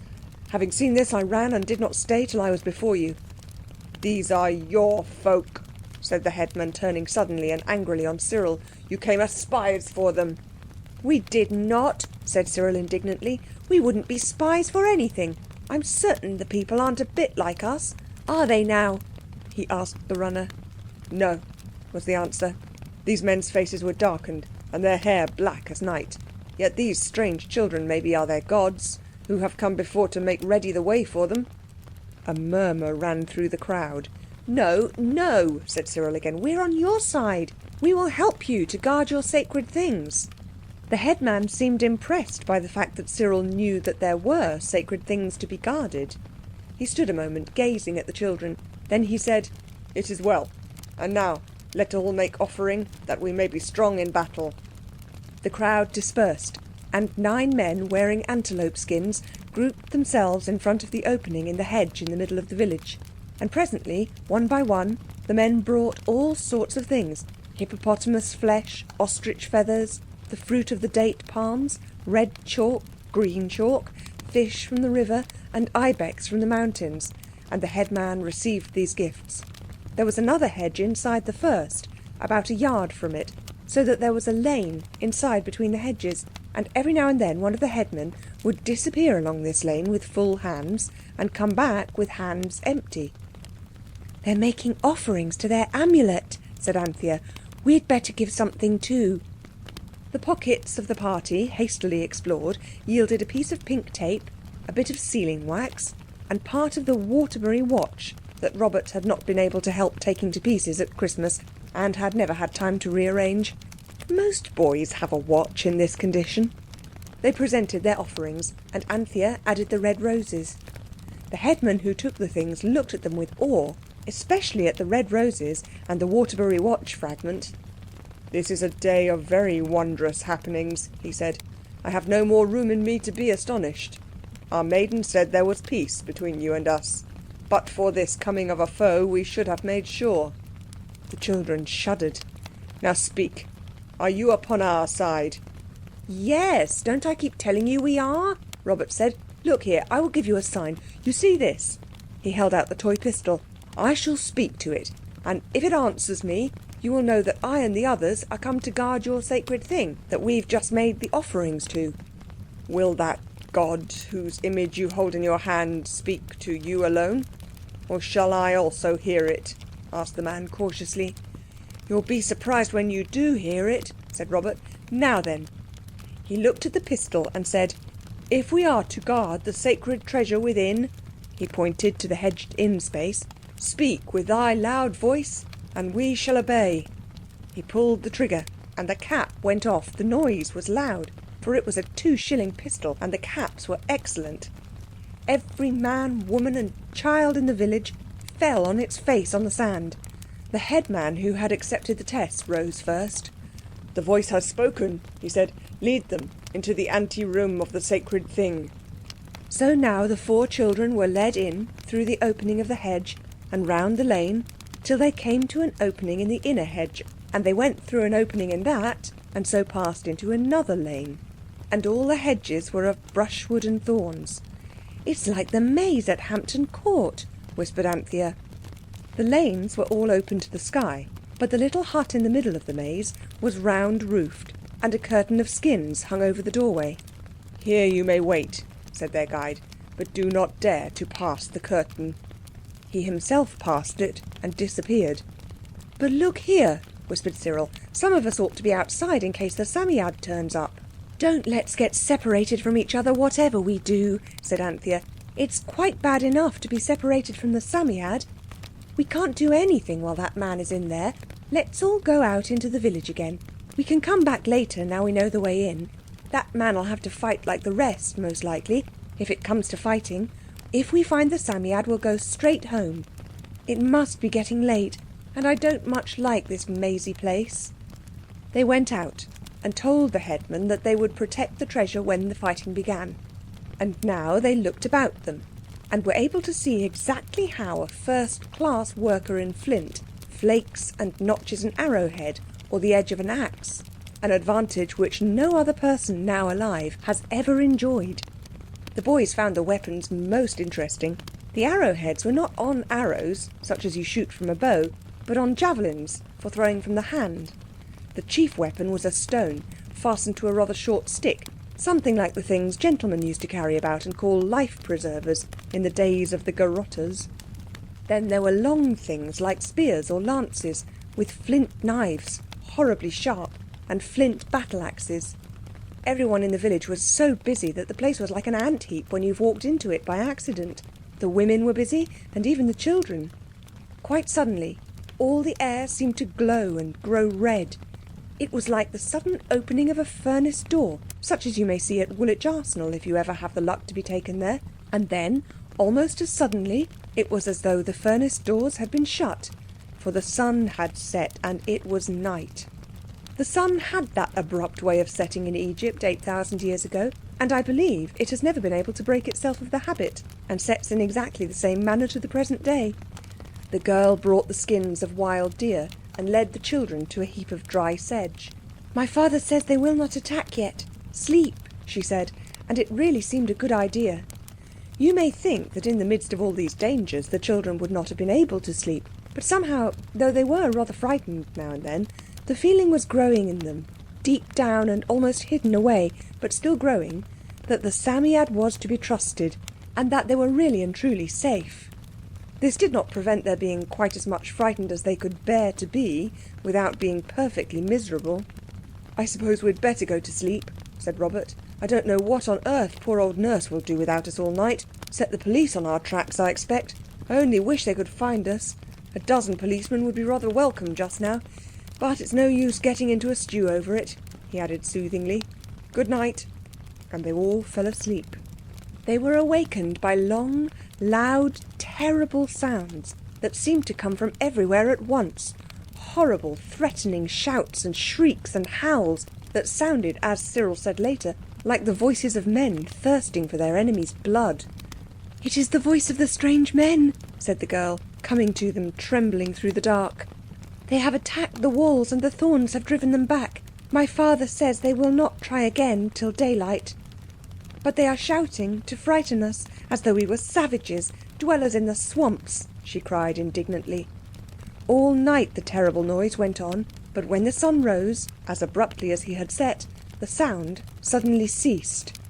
The children had hardly time to be glad of this before a shower of javelins came hurtling over the great thorn hedge, and everyone sheltered behind the huts.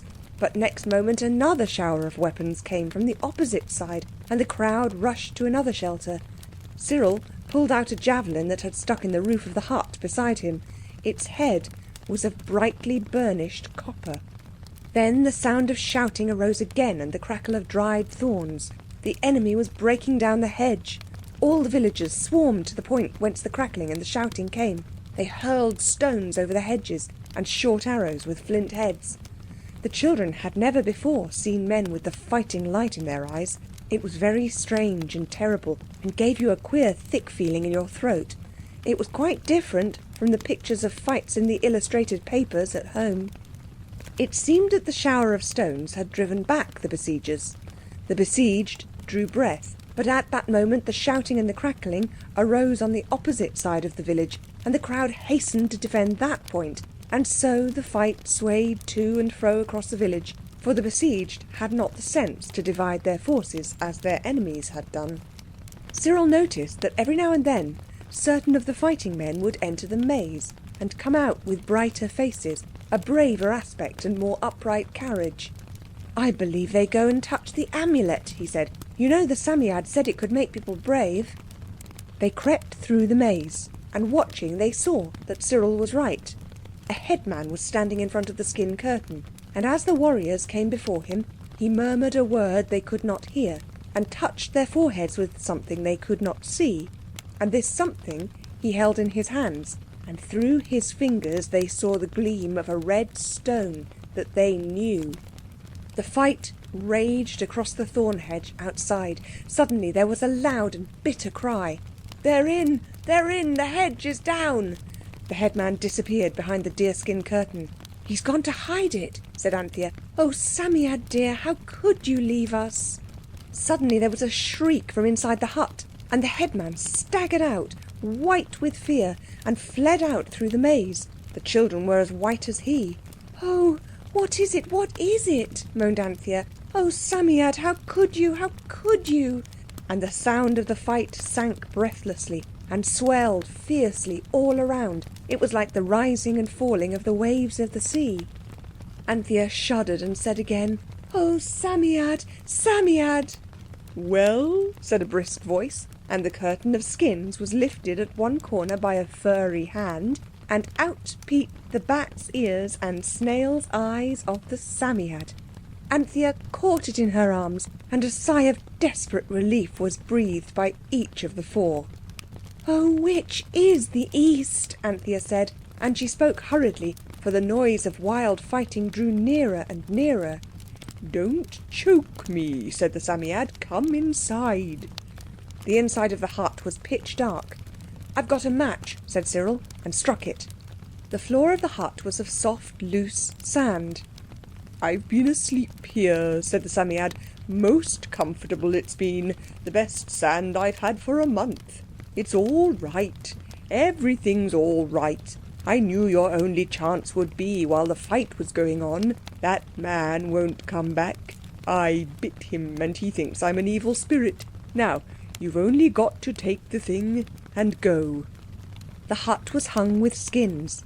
Heaped in the middle were the offerings that had been given the night before, Anthea's roses fading on top of the heap. At one side of the hut stood a large square stone block, and on it an oblong box of earthenware with strange figures of men and beasts on it. "Is the thing in there?" asked Cyril, as the Psammead pointed a skinny finger at it. "You must judge of that," said the Psammead. "The man was just going to bury the box in the sand when I jumped out at him and bit him." "Light another match, Robert," said Anthea. "Now then, quick, which is the East?"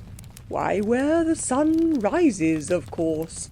"But someone told us—" "Oh, they'll tell you anything," said the Psammead impatiently, getting into its bass bag and wrapping itself under its waterproof sheet. "But we can't see the sun in here, and it isn't rising anyhow," said Jane. "How you do waste time," the Psammead said. "Why, the East's where the shrine is, of course. There!" It pointed to the great stone.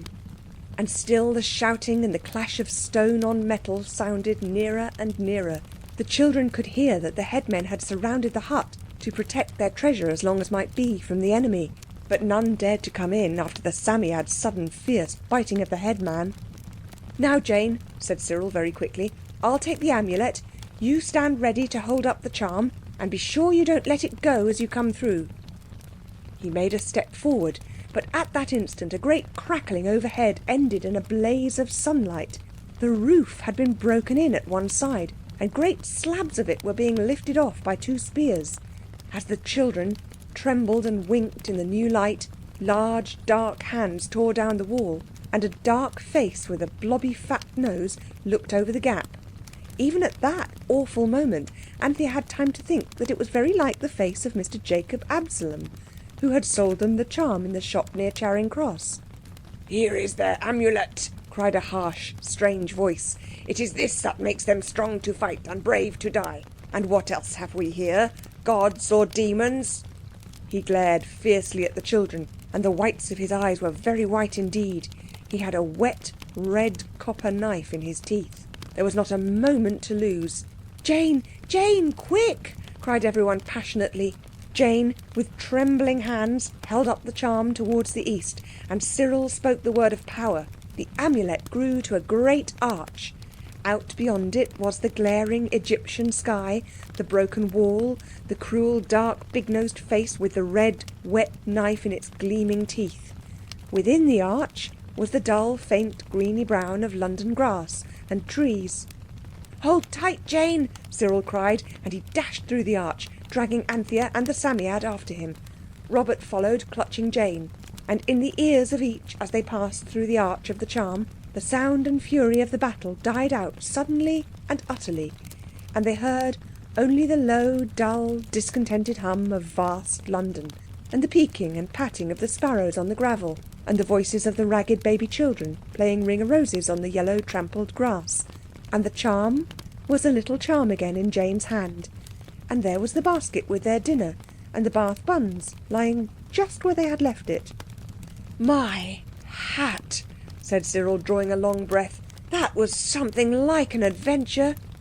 "It was rather like one, certainly," said the Psammead. They all lay still, breathing in the safe, quiet air of Regent's Park. "We'd better go home at once," said Anthea presently.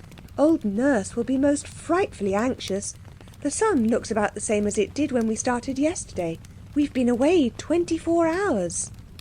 "The buns are quite soft still," said Cyril, feeling one. "I suppose the dew kept them fresh." They were not hungry, curiously enough. They picked up the dinner basket and the Psammead basket and went straight home. Old Nurse met them with amazement. "Well, if ever I did," she said. "What's gone wrong? You've soon tired of your picnic?" The children took this to be bitter irony, which means saying the exact opposite of what you mean in order to make yourself disagreeable, as when you happen to have a dirty face and someone says, "How nice and clean you look." "We're very sorry," began Anthea, but old Nurse said, "Oh, bless me, child, I don't care. Please yourselves and you'll please me. Come in and get your dinners comfortable. I've got a potato on a boiling." When she had gone to attend to the potatoes, the children looked at each other.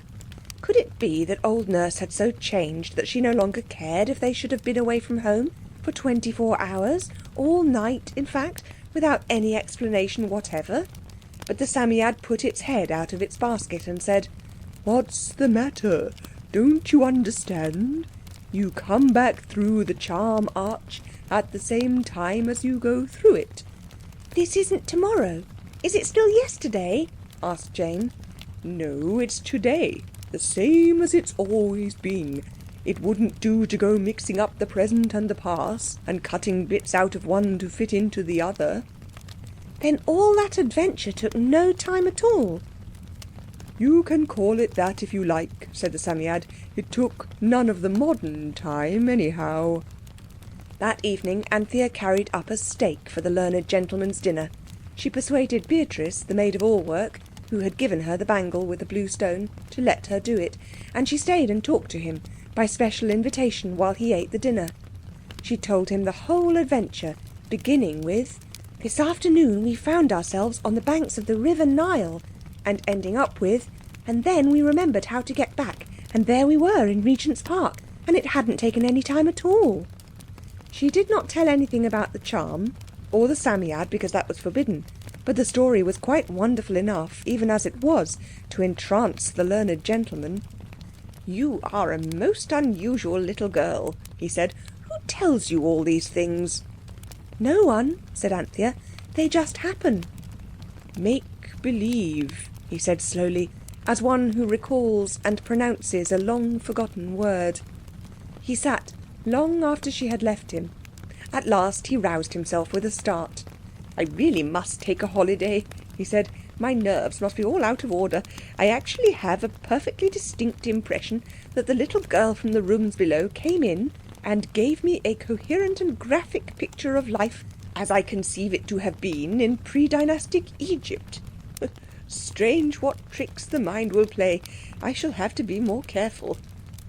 He finished his bread conscientiously and actually went for a mile walk before he went back to his work. "How many miles to Babylon? 70. Can I get there by candlelight? Yes, and back again." Jane was singing to her doll, rocking it to and fro in the house which she had made for herself and it. The roof of the house was a dining table, and the walls were tablecloths and antimacassars hanging all round, and kept in their places by books laid on their top ends at the table edge. The others were tasting the fearful joys of domestic tobogganing. You know how it's done, with the largest and best tea tray and the surface of the stair carpet. It's best to do it on the days when the stair rods are being cleaned, and the carpet is only held by the nails at the top. Of course, it is one of the 5 or 6 thoroughly tip-top games that grown-up people are so unjust to. And old Nurse, though a brick in many respects, was quite enough of a standard grown-up to put her foot down on the tobogganing long before any of the performers had had half enough of it. The tea tray was taken away, and the baffled party entered the sitting room in exactly the mood not to be pleased if they could help it. So Cyril said, "What a beastly mess," and Robert added, "Do shut up, Jane." Even Anthea, who was almost always kind, advised Jane to try another song. "I'm sick to death of that," said she. It was a wet day, so none of the plans for seeing all the sights of London that can be seen for nothing could be carried out. Everyone had been thinking all the morning about the wonderful adventures of the day before, when Jane had held up the charm and it had turned into an arch, through which they had walked straight out of the present time and the Regent's Park into the land of Egypt 8,000 years ago. The memory of yesterday's happenings was still extremely fresh and frightening, so that everyone hoped that no one would suggest another excursion into the past, for it seemed to all that yesterday's adventures were quite enough to last for at least a week. Yet each felt a little anxious that the others should not think it was afraid, and presently Cyril, who really was not a coward, began to see that it would not be at all nice if he should have to think himself one, so he said, "I say, about that charm, Jane, come out, we ought to talk about it, anyhow." "Oh, if that's all," said Robert. Jane obediently wriggled to the front of her house and sat there. She felt for the charm to make sure that it was still round her neck. "It isn't all," said Cyril, saying much more than he meant because he thought Robert's tone had been rude, as indeed it had. "We ought to go and look for that amulet. What's the good of having a first-class charm and keeping it idle, just eating its head off in the stable?" "Well, I'm game for anything, of course," said Robert, but he added with a fine air of chivalry, "only I don't think the girls are keen today, somehow." "Oh yes, I am," said Anthea hurriedly, "and if you think I'm afraid, I'm not." "I am, though," said Jane heavily. "I didn't like it, and I won't go there again. Not for anything, I won't." "Well, we shouldn't go there again, silly," said Cyril. "It would be some other place." "I dare say. A place with lions and tigers in it, as likely as not." Seeing Jane so frightened made the others feel quite brave. They said they were certain they ought to go. "It's so ungrateful to the Psammead not to," Anthea added, a little primly. Jane stood up. She was desperate. "I won't," she cried. "I won't, I won't, I won't. If you make me, I'll scream and I'll scream and I'll tell old Nurse and I'll get her to burn the charm in the kitchen fire. So now then." You can imagine how furious everyone was with Jane for feeling what each of them had felt all the morning. In each breast the same thought arose: no one can say it's our fault. And they at once began to show Jane how angry they all felt that all the fault was hers. This made them feel quite brave. "Tell tale tit, its tongue shall be split, and all the dogs in our town shall have a little bit," sang Robert. "It's always the way if you have girls in anything." Cyril spoke in a cold displeasure that was worse than Robert's cruel quotation, and even Anthea said, "Well, I'm not afraid if I am a girl," which of course was the most cutting thing of all. Jane picked up her doll and faced the others with what is sometimes called the courage of despair. "I don't care," she said. "I won't. So there. It's just silly going to places when you don't want to, and when you don't know what they're going to be like. You can laugh at me as much as you like. You're beasts, and I hate you all." And with these awful words she went out and banged the door. Then the others would not look at each other, and they did not feel so brave as they had done. Cyril took up a book, but it was not interesting to read. Robert kicked a chair leg absently. His feet were always eloquent in moments of emotion. Anthea stood pleating the end of the tablecloth into folds. She seemed earnestly anxious to get all the pleats the same size. The sound of Jane's sobs had died away. Suddenly Anthea said, "Oh, let it be Pax. Poor little pussy, you know she's the youngest." "She called us beasts," said Robert, kicking the chair suddenly. "Well," said Cyril, who was subject to passing fits of justice, "well, we began, you know. At least you did." Cyril's justice was always uncompromising. "I'm not going to say I'm sorry if you mean that," said Robert, and the chair leg cracked to the kick he gave as he said it. "Oh, do let," said Anthea. "We're 3-1, and Mother does so hate it if we row. Come on, I'll say I'm sorry first, though I didn't say anything, hardly." "All right, let's get it over," said Cyril, opening the door. "Hi, you, pussy!" Far away up the stairs, a voice could be heard singing brokenly but still defiantly. "How many miles to Babylon? 70 Can I get there by candlelight? Yes, and back again."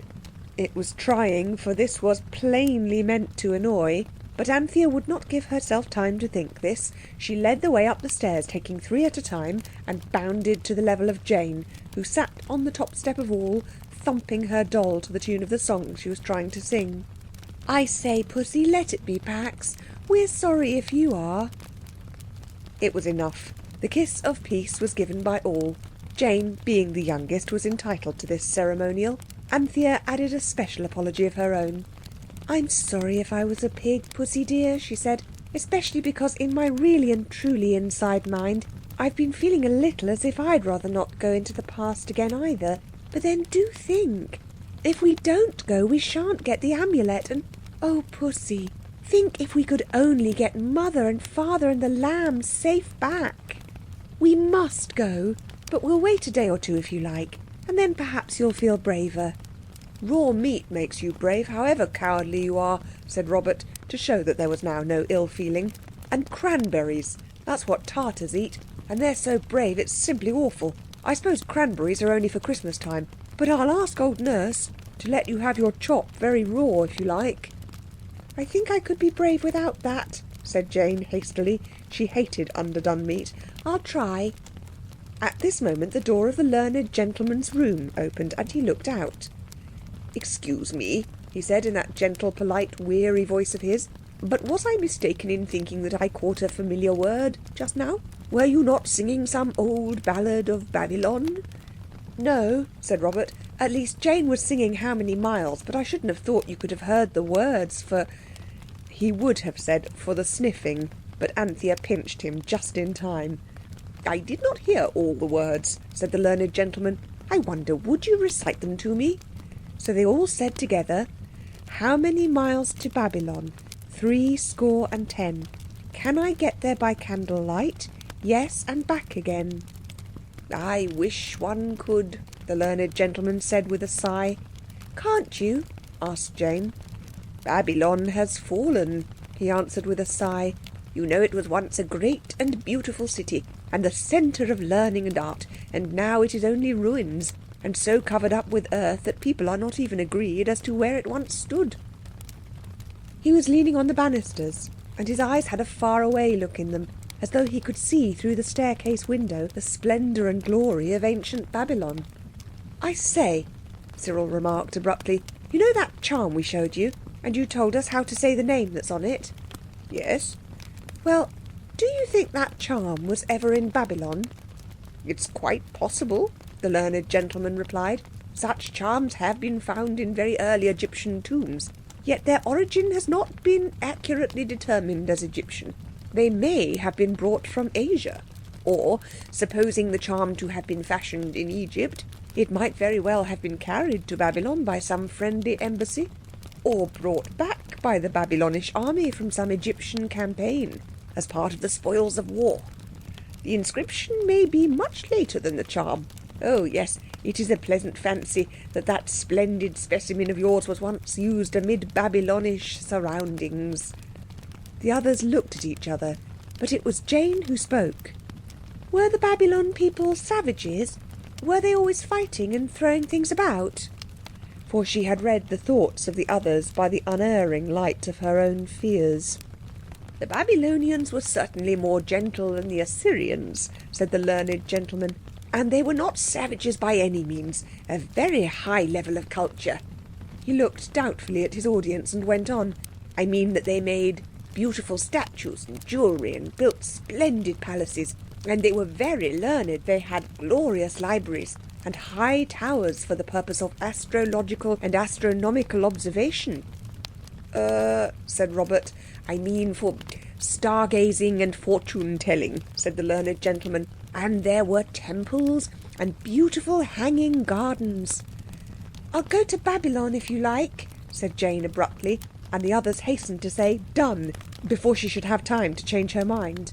Ah, said the learned gentleman, smiling rather sadly, one can go so far in dreams when one is young.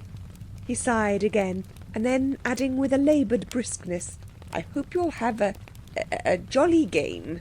He went into his room and shut the door. He said jolly as if it was a foreign language, said Cyril. Come on, let's get the Psammead and go now. I think Babylon seems a most frightfully jolly place to go to. So they woke the Psammead and put it in its bass bag with the waterproof sheet, in case of inclement weather in Babylon. It was very cross, but it said it would as soon go to Babylon as anywhere else. The sand is good thereabouts, it added. Then Jane held up the charm, and Cyril said, We want to go to Babylon, to look for the part of you that was lost. Will you please let us go there through you? Please put us down just outside, said Jane hastily, and then if we don't like it, we needn't go inside. Don't be all day, said the Psammead.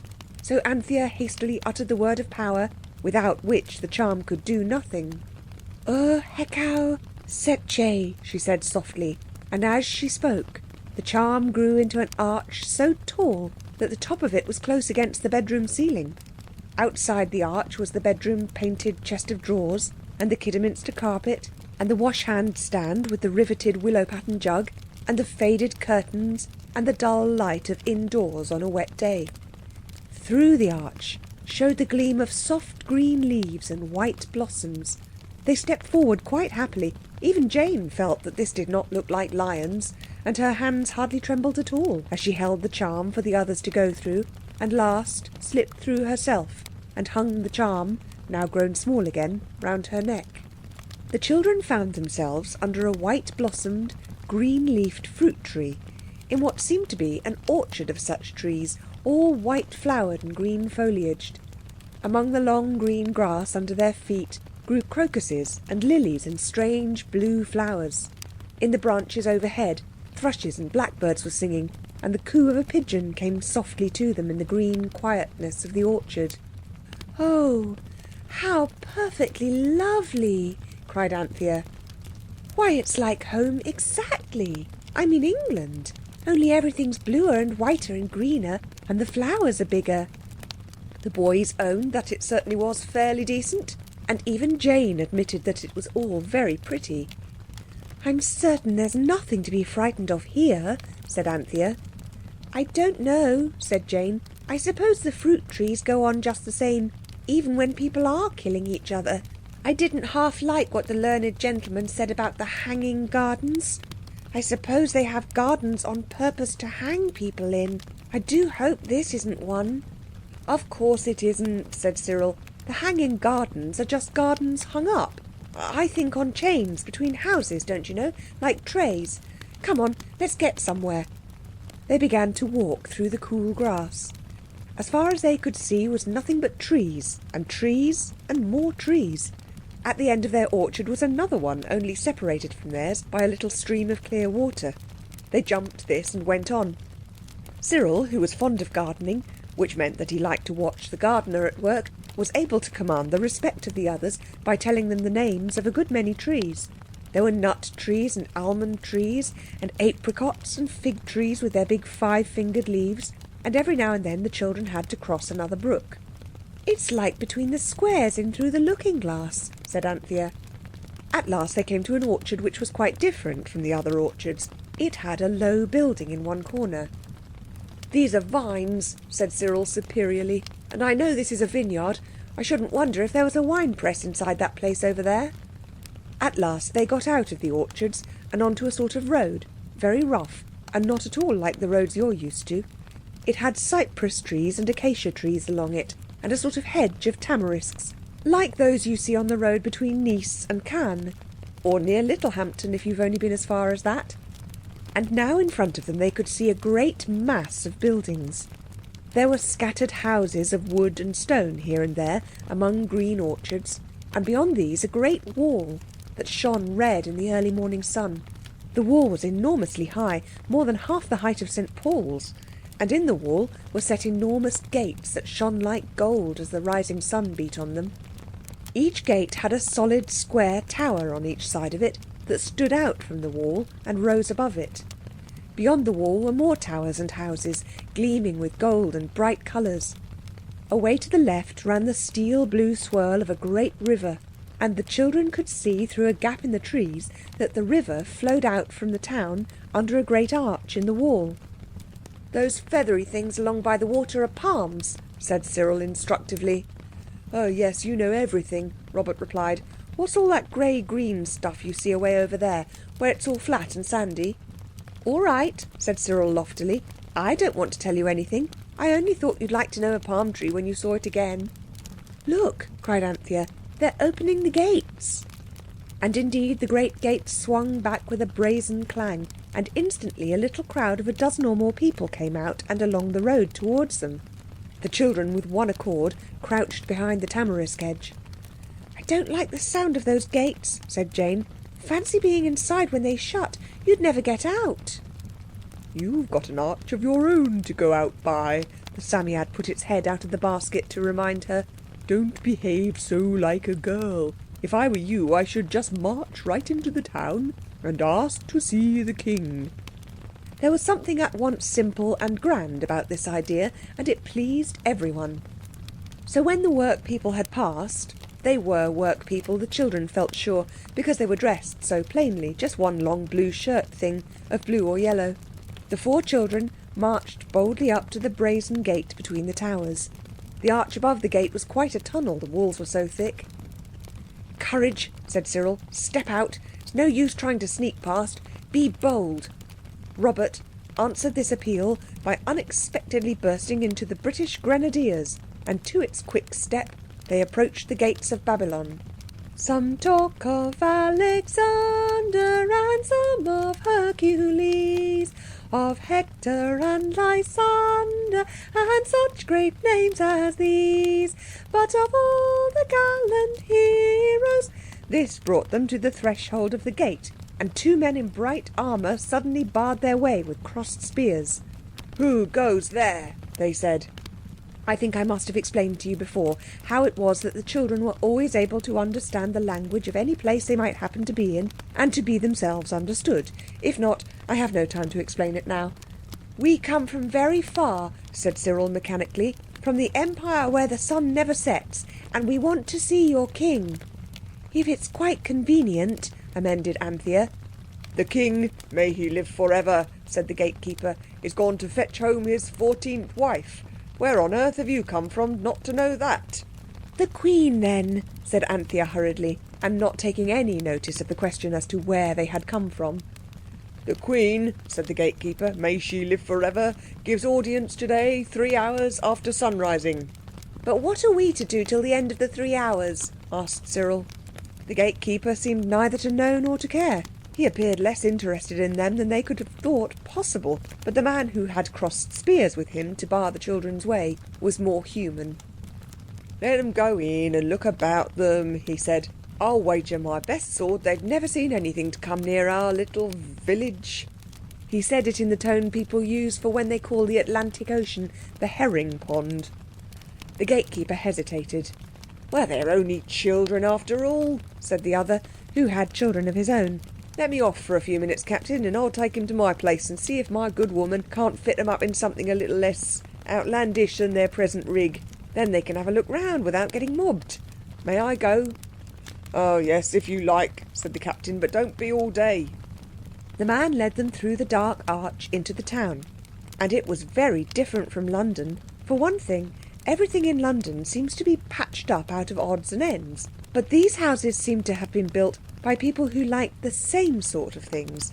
Not that they were all alike, for though they were all squarish, they were of different sizes and decorated in all sorts of different ways, some with paintings in bright colours, some with black and silver designs.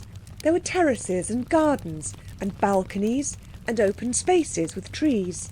The guide took them to a little house in a back street, where a kind-faced woman sat spinning at the door of a very dark room.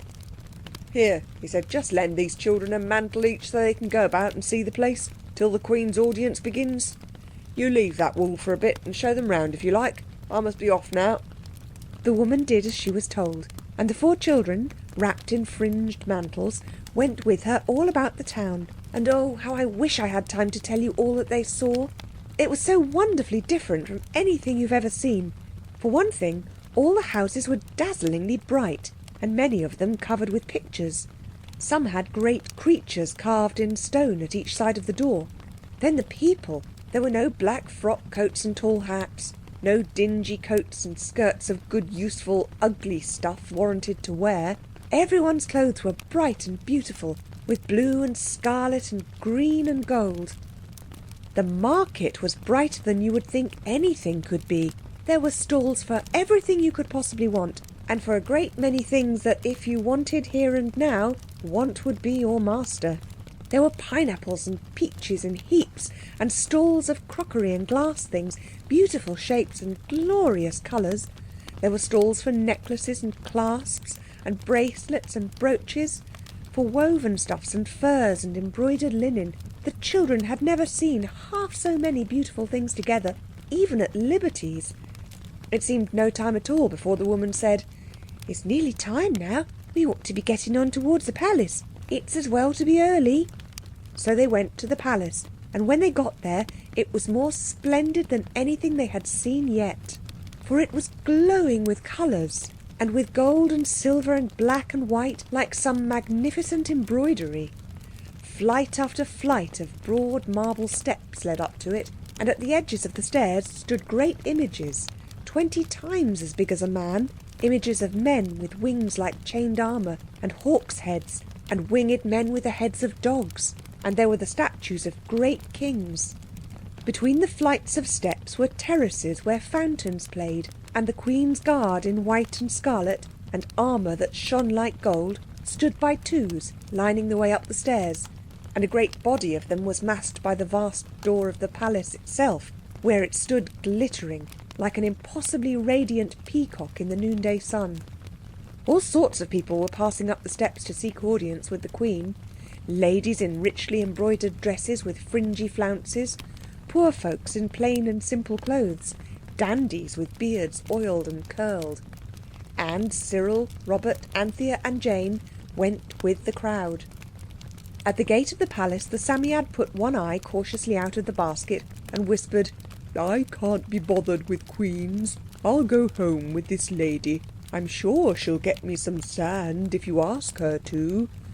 "Oh, don't leave us," said Jane. The woman was giving some last instructions in court etiquette to Anthea and did not hear Jane. "Don't be a little muff," said the Psammead quite fiercely. "It's not a bit of good your having a charm. You never use it. If you want me, you've only got to say the name of power and ask the charm to bring me to you." "I'd rather go with you," said Jane, and it was the most surprising thing she had ever said in her life. Everyone opened its mouth without thinking of manners, and Anthea, who was peeping into the Psammead's basket, saw that its mouth opened wider than anybody's. "You needn't gawp like that," Jane went on. "I'm not going to be bothered with queens any more than it is, and I know wherever it is, It'll take jolly good care that it's safe." "She's right there," said everyone, for they had observed that the Psammead had a way of knowing which side its bread was buttered. She turned to the woman and said, "You'll take me home with you, won't you? And let me play with your little girls till the others have done with the Queen?" "Surely I will, little heart," said the woman. And then Anthea hurriedly stroked the Psammead and embraced Jane, who took the woman's hand and trotted contentedly away with the Psammead's bag under the other arm. The others stood looking after her till she, the woman and the basket were lost in the many-coloured crowd. Then Anthea turned once more to the palace's magnificent doorway and said, "Let's ask the porter to take care of our Babylonian overcoats." So they took off the garments that the woman had lent them and stood amid the jostling petitioners of the Queen in their own English frocks and coats and hats and boots. "We want to see the Queen," said Cyril. "We come from the far Empire where the sun never sets." A murmur of surprise and a thrill of excitement ran through the crowd. The door porter spoke to a black man, and he spoke to someone else. There was a whispering, waiting pause. Then a big man with a cleanly shaven face beckoned them from the top of a flight of red marble steps. They went up, the boots of Robert clattering more than usual because he was so nervous. A door swung open, a curtain was drawn back. A double line of bowing forms in gorgeous raiment formed a lane that led to the steps of the throne, and as the children advanced hurriedly, there came from the throne a voice, very sweet and kind. "3 children from the land where the sun never sets. Let them draw hither without fear." In another minute they were kneeling at the throne's foot, saying, "O Queen, live forever," exactly as the woman had taught them. And a splendid dream lady, all gold and silver and jewels and snowy drifts of veils, was raising Anthea and saying, "Don't be frightened, I really am so glad you came. The land where the sun never sets. I am delighted to see you. I was getting quite too dreadfully bored for anything." And behind Anthea, the kneeling Cyril whispered in the ears of the respectful Robert, "Bobs, don't say anything to Panther. It's no use upsetting her, but we didn't ask for Jane's address, and the Psammead's with her." "Well," whispered Robert, "the charm can bring them to us at any moment. It said so." "Oh yes," whispered Cyril in miserable derision. "We're all right, of course, so we are. Oh yes, if we'd only got the charm." Then Robert saw, and he murmured, "Crikey," at the foot of the throne of Babylon, while Cyril hoarsely whispered the plain English fact, "Jane's got the charm round her neck, you silly cuckoo." "Crikey," Robert repeated in heartbroken undertones. The Queen threw 3 of the red and gold embroidered cushions off the throne onto the marble steps that led up to it. "Just make yourselves comfortable there," she said. "I'm simply dying to talk to you and to hear all about your wonderful country and how you got here and everything. But I have to do justice every morning. Such a bore, isn't it? Do you do justice in your own country?" "No," said Cyril. "At least, of course, we try to, but not in this public sort of way, only in private." "Ah, yes," said the Queen. "I should much prefer a private audience myself. Much easier to manage. But public opinion has to be considered. Doing justice is very hard work, even when you're brought up to it." "We don't do justice, but we have to do scales, Jane and me," said Anthea. 20 minutes a day. It's simply horrid." "What are scales?" asked the Queen. "And what is Jane?" "Jane's my little sister. One of the guards at the gate's wife is taking care of her. And scales are music." "I never heard of the instrument," said the Queen. "Do you sing?" "Oh yes, we can sing in parts," said Anthea. "That is magic," said the Queen. "How many parts are you each cut into before you do it?" "We aren't cut at all," said Robert hastily. "We couldn't sing if we were. We'll show you afterwards." "So you shall. And now sit quiet like dear children and hear me do justice. The way I do it has always been admired. I oughtn't to say that, ought I? Sounds so conceited. But I don't mind with you, dears. Somehow I feel as though I'd known you quite a long time already." The Queen settled herself on her throne and made a signal to her attendants. The children, whispering together among the cushions on the steps of the throne, decided that she was very beautiful and very kind, but perhaps just the least bit flighty. The first person who came to ask for justice was a woman whose brother had taken the money the father had left for her. The brother said it was the uncle who had the money. There was a good deal of talk, and the children were growing rather bored, when the Queen suddenly clapped her hands and said, "Put both the men in prison till one of them owns up that the other is innocent." "But suppose they both did it?" Cyril could not help interrupting. "Then prison's the best place for them," said the Queen. "But suppose neither did it?" "That's impossible," said the Queen. "A thing's not done unless someone does it, and you mustn't interrupt." Then came a woman in tears, with a torn veil and real ashes on her head. At least Anthea thought so, but it may only have been road dust. She complained that her husband was in prison. "What for?" said the Queen. "They said it was for speaking evil of your Majesty," said the woman. "But it wasn't. Someone had a spite against him, that's what it was." "How do you know he hadn't spoken evil of me?" said the Queen. "No one could," said the woman simply, "when once they'd seen your beautiful face." "Let the man out," said the Queen, smiling. "Next case." The next case was that of a boy who had stolen a fox. "Like the Spartan boy," whispered Robert. But the Queen ruled that nobody could have any possible reason for owning a fox, and still less for stealing one. And she did not believe that there were any foxes in Babylon. She, at any rate, had never seen one. So the boy was released. The people came to the Queen about all sorts of family quarrels and neighbourly misunderstandings. From a fight between brothers over the division of an inheritance, to the dishonest and unfriendly conduct of a woman who had borrowed a cooking pot at the last New Year's festival and had not returned it yet. And the Queen decided everything, very, very decidedly indeed. At last she clapped her hands quite suddenly and with extreme loudness and said, "The audience is over for today." Everyone said, "May the Queen live forever," and went out. And the children were left alone in the Justice Hall with the Queen of Babylon and her ladies. "There," said the Queen with a long sigh of relief. "That's over. I couldn't have done another stitch of justice if you'd offered me the crown of Egypt. Now, come into the garden and we'll have a nice long cosy talk." She led them through long, narrow corridors, whose walls they somehow felt were very, very thick, into a sort of garden courtyard. There were thick shrubs closely planted, and roses were trained over trellises and made a pleasant shade.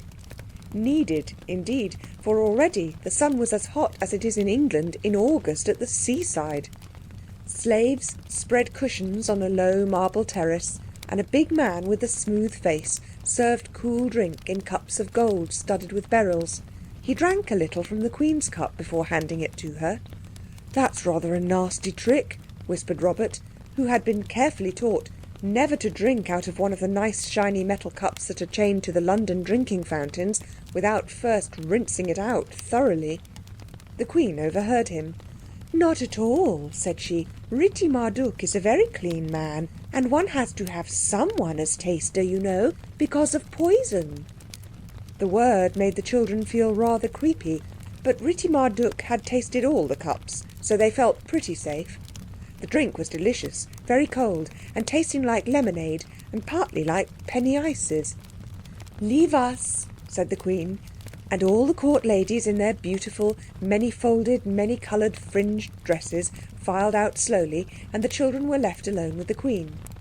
"Now," she said, "tell me all about yourselves." They looked at each other. "You, Bobs," said Cyril. "No, Anthea," said Robert. "No, you, Cyril," said Anthea. "Don't you remember how pleased the Queen of India was when you told her all about us?"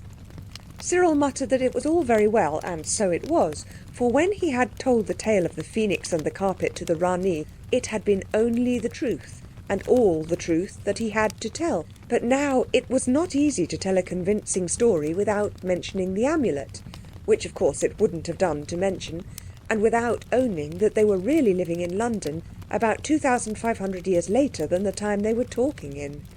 Cyril took refuge in the tale of the Psammead and its wonderful power of making wishes come true.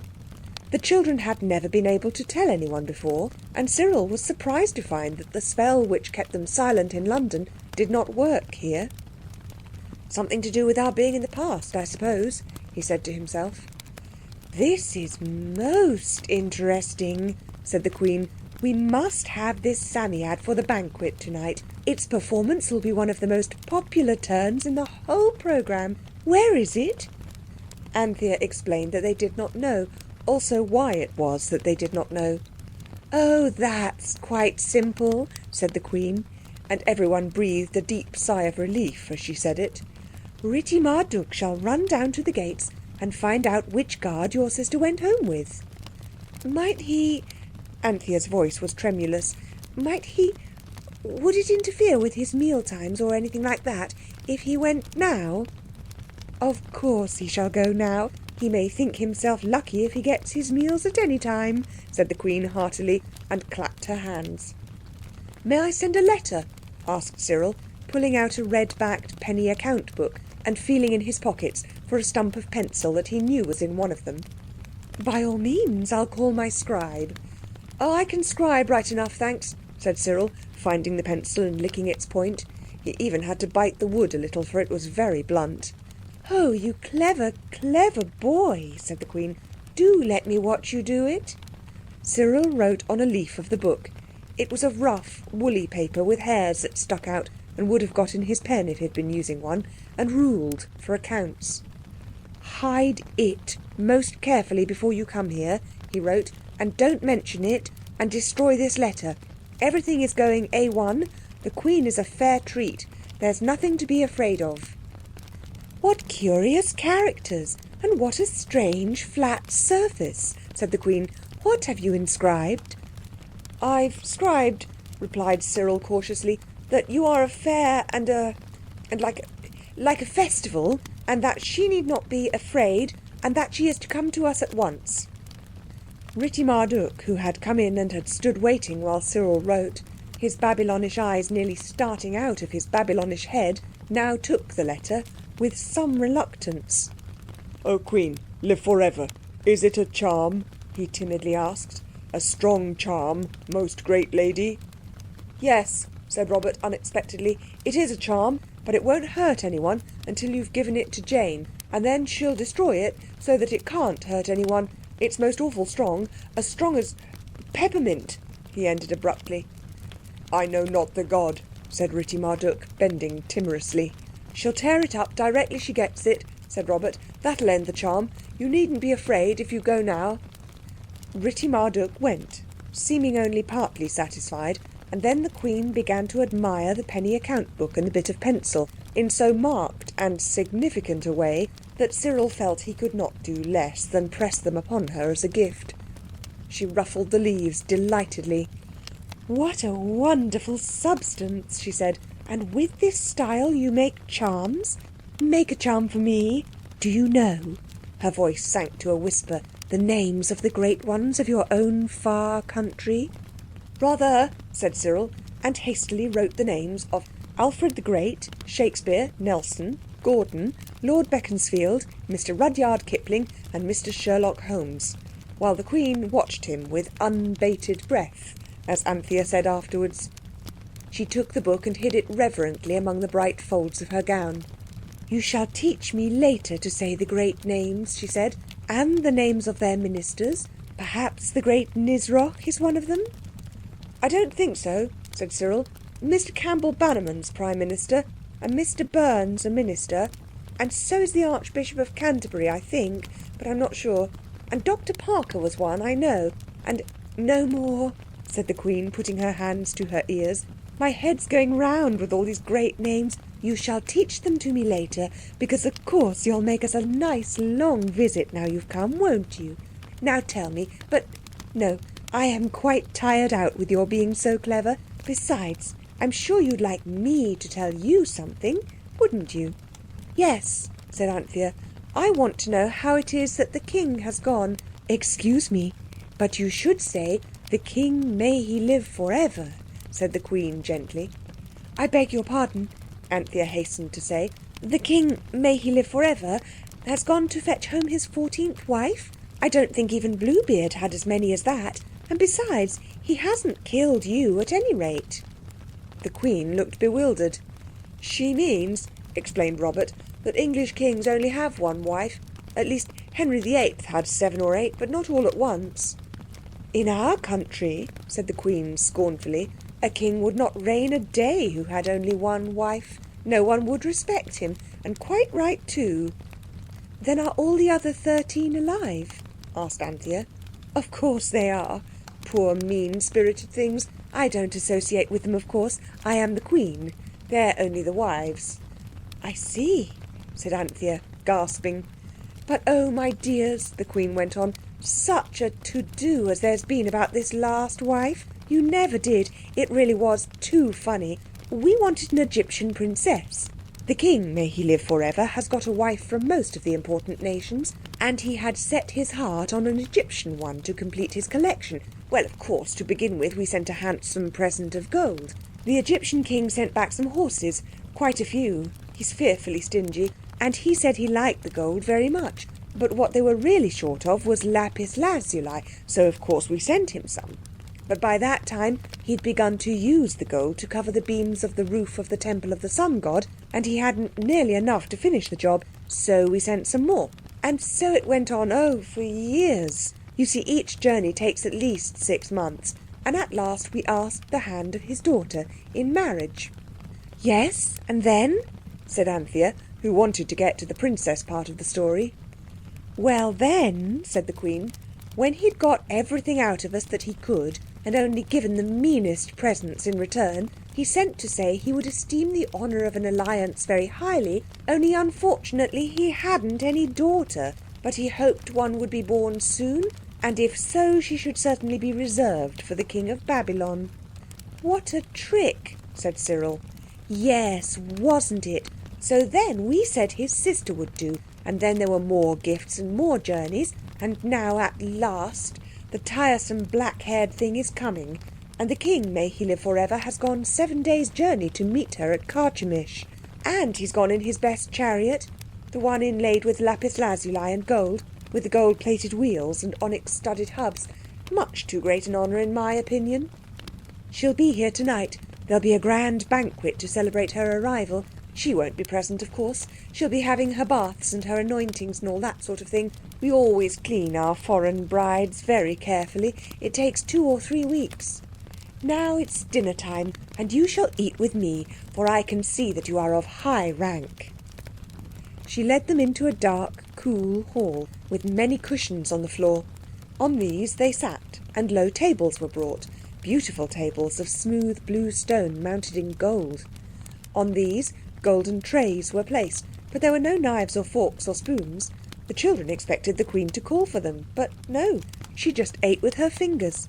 And as the first dish was a great tray of boiled corn, and meat and raisins all mixed up together, and melted fat poured all over the tray, it was found difficult to follow her example with anything like what we are used to think of as good table manners. There were stewed quinces afterwards, and dates in syrup, and thick yellowy cream. It was a kind of dinner you hardly ever get at Fitzroy Street. After dinner, everybody went to sleep, even the children. The Queen awoke with a start. "Good gracious," she cried, "what a time we've slept! I must rush off and dress for the banquet. I shan't have much more than time." "Hasn't Ritti Marduk got back with our sister and the Psammead yet?" Anthea asked. "I quite forgot to ask. I'm sorry," said the Queen. "And of course they wouldn't announce her unless I told them to, except during justice hours. I expect she's waiting outside. I'll see." Ritti Marduk came in a moment later. "I regret," he said, "that I have been unable to find your sister. The beast she bears with her in a basket has bitten the child of the guard, and your sister and the beast set out to come to you. The police say they have a clue. No doubt we shall have news of her in a few weeks." He bowed and withdrew. The horror of this threefold loss, Jane, the Psammead and the Amulet, gave the children something to talk about while the Queen was dressing. I shall not report their conversation. It was very gloomy. Everyone repeated himself several times, and the discussion ended in each of them blaming the other two for having let Jane go. You know the sort of talk it was, don't you? At last Cyril said, "After all, she's with the Psammead, so she's all right. The Psammead is jolly careful of itself too, and it isn't as if we were in any danger. Let's try to buck up and enjoy the banquet." They did enjoy the banquet. They had a beautiful bath, which was delicious, were heavily oiled all over, including their hair, and that was most unpleasant. Then they dressed again and were presented to the king, who was most affable. The banquet was long. There were all sorts of nice things to eat, and everybody seemed to eat and drink a good deal. Everyone lay on cushions and couches, ladies on one side and gentlemen on the other, and after the eating was done, each lady went and sat by some gentleman, who seemed to be her sweetheart or her husband, for they were very affectionate to each other. The court dresses had gold threads woven in them, very bright and beautiful. The middle of the room was left clear, and different people came and did amusing things. There were conjurers and jugglers and snake charmers, which last Anthea did not like at all. When it got dark, torches were lighted. Cedar splinters dipped in oil blazed in copper dishes set high on poles. Then there was a dancer, who hardly danced at all, only just struck attitudes. She had hardly any clothes and was not at all pretty. The children were rather bored by her, but everyone else was delighted, including the king. "By the beard of Nimrod," he cried, "ask what you like, girl, and you shall have it." "I want nothing," said the dancer. "The honour of having pleased the king, may he live for ever, is reward enough for me." And the king was so pleased with this modest and sensible reply that he gave her the gold collar off his own neck. "I say," said Cyril, awed by the magnificence of the gift. "It's all right," whispered the Queen. "It's not his best collar by any means. We always keep a stock of cheap jewellery for these occasions. And now, you promised to sing us something. Would you like my minstrels to accompany you?" "No, thank you," said Anthea quickly. The minstrels had been playing off and on all the time, and their music reminded Anthea of the band she and the others had once had on the 5th of November, with penny horns, a tin whistle, a tea tray, the tongs, a policeman's rattle, and a toy drum. They had enjoyed this band very much at the time, but it was quite different when someone else was making the same kind of music. Anthea understood now that Father had not really been heartless and unreasonable when he had told them to stop that infuriating din. "What shall we sing?" Cyril was asking. "Sweet and Low," suggested Anthea.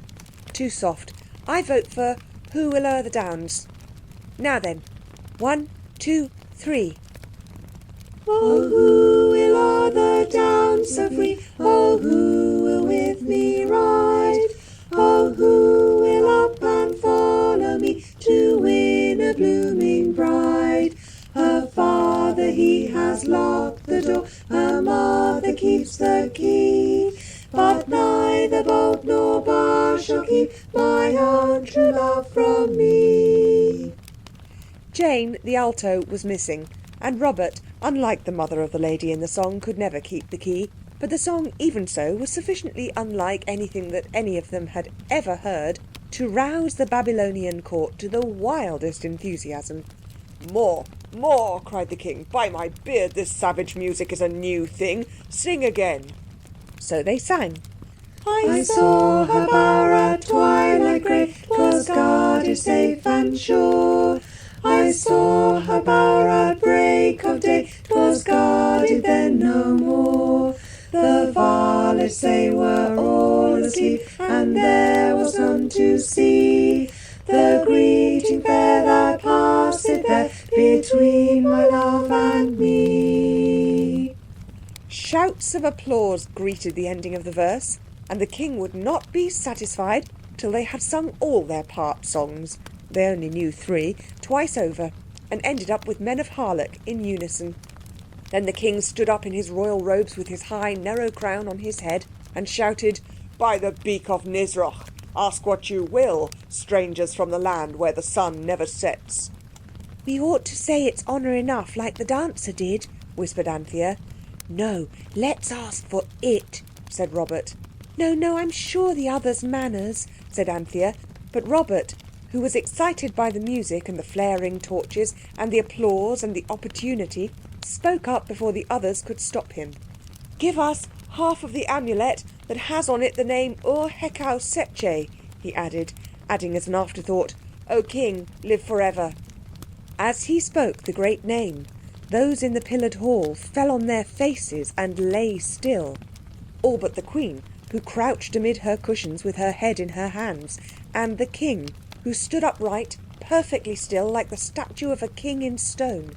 It was only for a moment, though. Then his great voice thundered out, "Guard, seize them!" Instantly, from nowhere as it seemed, sprang 8 soldiers in bright armour inlaid with gold, and tunics of red and white. Very splendid they were, and very alarming. "Impious and sacrilegious wretches!" shouted the King. "To the dungeons with them! We will find a way tomorrow to make them speak, for without a doubt they can tell us where to find the lost half of it." A wall of scarlet and white and steel and gold closed up round the children and hurried them away among the many pillars of the great hall. As they went they heard the voices of the courtiers, loud in horror. "You've done it this time," said Cyril with extreme bitterness. "Oh, it will come right. It must. It always does," said Anthea desperately. They could not see where they were going because the guard surrounded them so closely, but the ground under their feet, smooth marble at first, grew rougher like stone. Then it was loose earth and sand, and they felt the night air. Then there was more stone and steps down. "It's my belief we really are going to the deepest dungeon below the castle moat this time," said Cyril. And they were. At least it was not below a moat, but below the river Euphrates, which is just as bad, if not worse. In a most unpleasant place it was, dark, very, very damp, and with an odd musty smell, rather like the shells of oysters. There was a torch, that is to say a copper basket on a high stick with oiled wood burning in it. By its light the children saw that the walls were green and that trickles of water ran down them and dripped from the roof. There were things on the floor that looked like newts, and in the corners creepy, shiny things moved sluggishly, uneasily, horribly. Robert's heart sank right into those really reliable boots of his. Anthea and Cyril each had a private struggle with that inside disagreeableness, which is part of all of us, and which is sometimes called the old Adam. And both were the victors. Neither of them said to Robert, and both tried hard not even to think it, "This is your doing." Anthea had the additional temptation to add, "I told you so," and she resisted it successfully. "Sacrilege and impious cheek," said the captain of the guard to the gaoler, "to be kept during the king's pleasure. I expect he means to get some pleasure out of them tomorrow. He'll tickle them up." "Poor little kids," said the gaoler. "Oh yes," said the captain, "I've got kids of my own too. But it doesn't do to let domestic sentiment interfere with one's public duties. Good night." The soldiers tramped heavily off in their white and red and steel and gold. The gaoler, with a bunch of big keys in his hand, stood looking pityingly at the children. He shook his head twice and went out. "Courage," said Anthea. "I know it will be all right. It's only a dream, really, you know. It must be. I don't believe about time being only a something or other of thought. It is a dream, and we're bound to wake up all right and safe." Said Cyril bitterly. And Robert suddenly said, "It's all my doing. If it really is all up, please don't keep her down on me about it and tell Father. Oh, I forgot." What he had forgotten was that his father was 3,000 miles and 5,000 or more years away from him. "All right, Bob's old man," said Cyril, and Anthea got hold of Robert's hand and squeezed it. Then the gaoler came back with a platter of hard, flat cakes made of coarse grain, very different to the cream and juicy date feasts of the palace. Also a pitcher of water. "There," he said. "Oh, thank you so very much. You are kind," said Anthea feverishly. "Go to sleep," said the gaoler, pointing to a heap of straw in a corner. "Tomorrow comes soon enough." "Oh dear, Mr. Gaoler," said Anthea, "whatever will they do to us tomorrow?" "They'll try to make you tell things," said the gaoler grimly. "And my advice is, if you've nothing to tell, make up something. Then perhaps they'll sell you to the northern nations. Regular savages they are. Good night." "Good night," said three trembling voices, which their owners strove in vain to render firm. Then he went out, and the three were left alone in the damp, dim vault. "I know the light won't last long," said Cyril, looking at the flickering brazier. "Is it any good, do you think, calling on the name when we haven't got the charm?" suggested Anthea. "I shouldn't think so, but we might try." So they tried, but the blank silence of the damp dungeon remained unchanged. "What was the name the Queen said?" asked Cyril suddenly. "Nisbeth? Nesbit? Something? You know, the slave of the great names." "Wait a sec," said Robert, "though I don't know why you want it. Nuzroch. Nisroch? Nisroch, that's it." Then Anthea pulled herself together.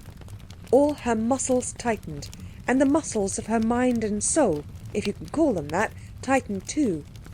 Hekau Setche, she cried in a fervent voice. "O Nisroch, servant of the great ones, come and help us." There was a waiting silence. Then a cold blue light awoke in the corner where the straw was, and in the light they saw coming towards them a strange and terrible figure. I won't try to describe it because the drawing shows it exactly as it was, and exactly as the old Babylonians carved it onto their stones, so that you can see it in our own British Museum at this day. I will just say that it had eagle's wings and an eagle's head and the body of a man. It came towards them, strong and unspeakably horrible. "Oh, go away!" cried Anthea, but Cyril cried, "No, stay!" The creature hesitated, then bowed low before them on the damp floor of the dungeon.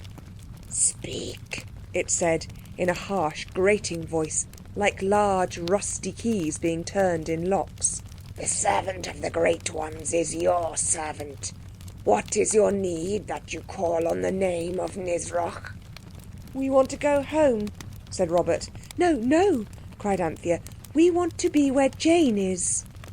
Nisroch raised his great arm and pointed at the wall of the dungeon. And as he pointed, the wall disappeared. And instead of damp green rocky surface, there shone and glowed a room with rich hangings of red silk embroidered with golden water lilies, with cushioned couches and great mirrors of polished steel. And in it was the Queen, and before her, on a red pillow, sat the Psammead, its fur hunched up in an irritated, discontented way. On a blue-covered couch lay Jane, fast asleep.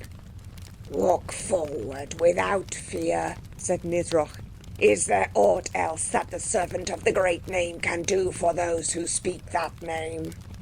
"No, oh no," said Cyril. "It's all right now, thanks ever so." "You are a dear," cried Anthea, not in the least knowing what she was saying. "Oh, thank you, but do go now." She caught the hand of the creature, and it was cold and hard in hers, like a hand of stone. "Go forward," said Nisroch, and they went.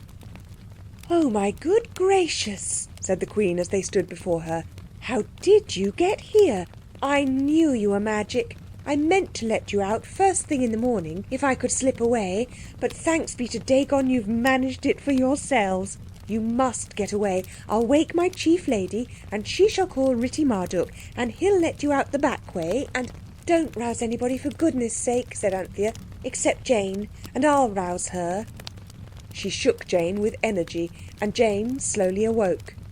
"Ritti Marduk brought them in hours ago, really," said the Queen, "but I wanted to have the Psammead all to myself for a bit. You'll excuse a little natural deception. It's part of the Babylonish character, don't you know? But I don't want anything to happen to you. Do let me rouse someone." "No, no, no," said Anthea with desperate earnestness. She thought she knew enough of what the Babylonians were like when they were roused. "We can go by our own magic. And you will tell the king it wasn't the gaoler's fault. It was Nisroch." "Nisroch," echoed the Queen. "You are indeed magicians." Jane sat up, blinking stupidly. "Hold it up and say the word," cried Cyril, catching up the Psammead, which mechanically bit him, but only very slightly.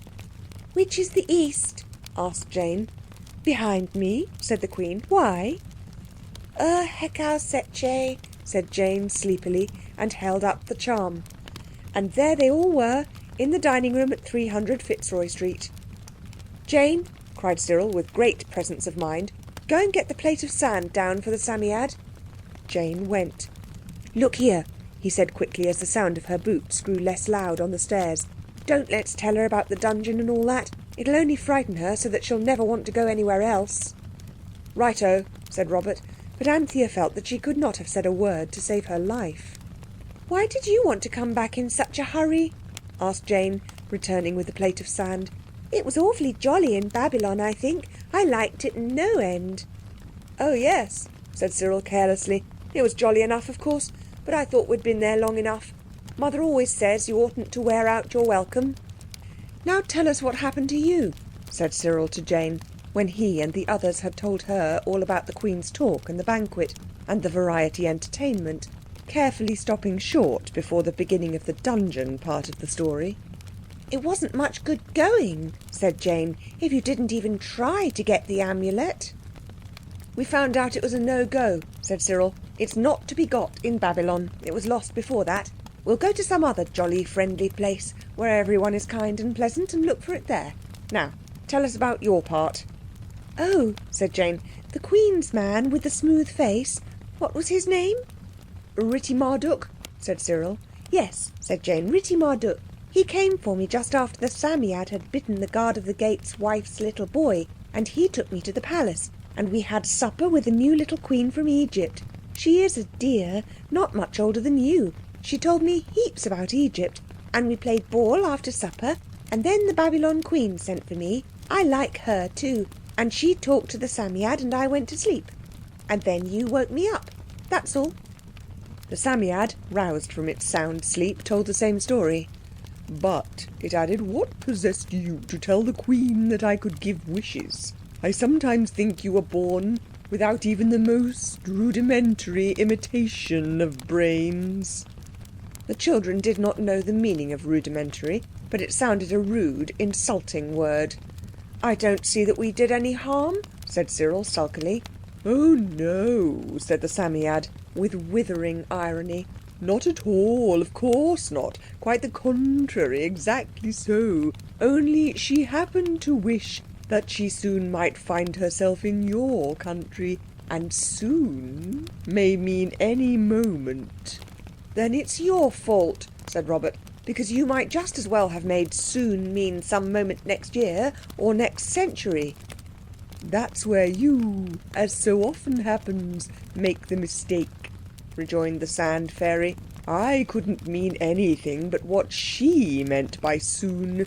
It wasn't my wish. And what she meant was the next time the King happens to go out lion hunting. So she'll have a whole day, and perhaps two, to do as she wishes with. She doesn't know about time being only a mode of thought." "Well," said Cyril with a sigh of resignation, "we must do what we can to give her a good time. She was jolly decent to us. I say, suppose we were to go to St James's Park after dinner and feed those ducks that we never did feed. After all that Babylon and all those years ago, I feel as if I should like to see something real. And now. You'll come, Psammead?" "Where's my priceless woven basket of sacred rushes?" asked the Psammead morosely. "I can't go out with nothing on. And I won't, what's more." And then everybody remembered with pain that the bass bag had, in the hurry of departure from Babylon, not been remembered. "But it's not so extra precious," said Robert hastily. "You can get them given to you for nothing if you buy fish in Farringdon Market."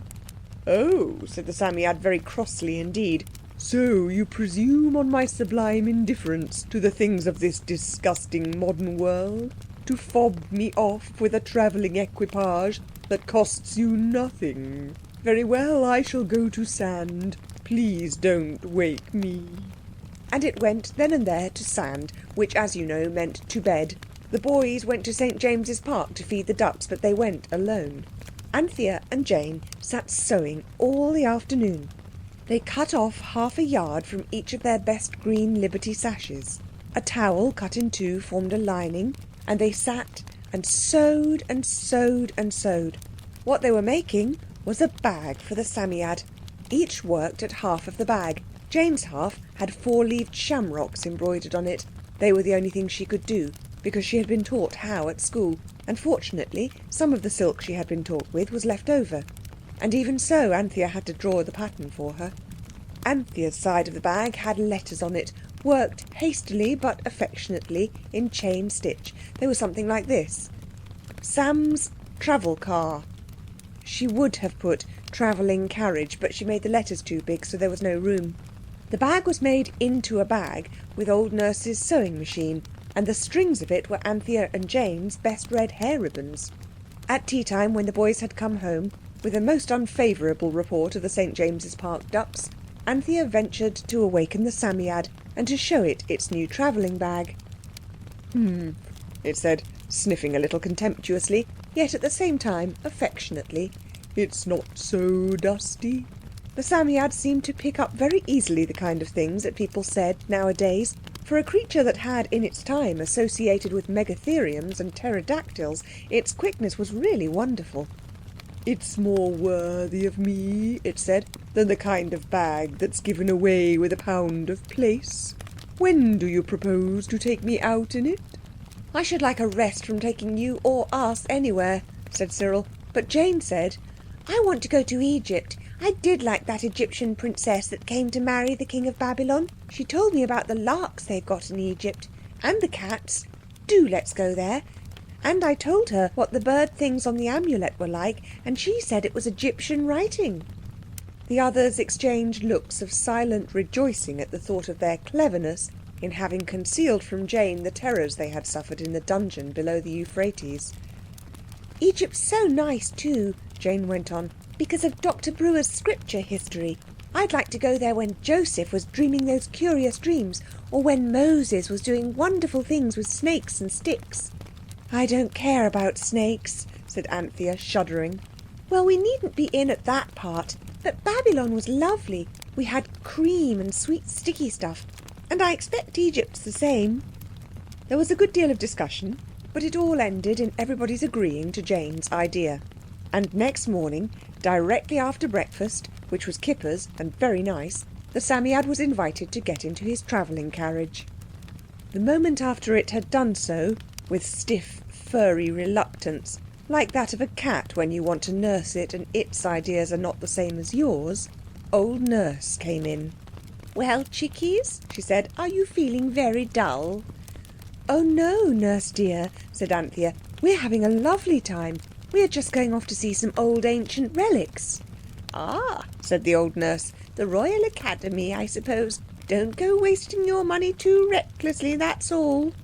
She cleared away the kipper bones and the tea things, and when she had swept up the crumbs and removed the cloth, the amulet was held up and the order given, just as duchesses and other people give it to their coachman. To Egypt, please, said Anthea when Cyril had uttered the wonderful name of power. When Moses was there, added Jane.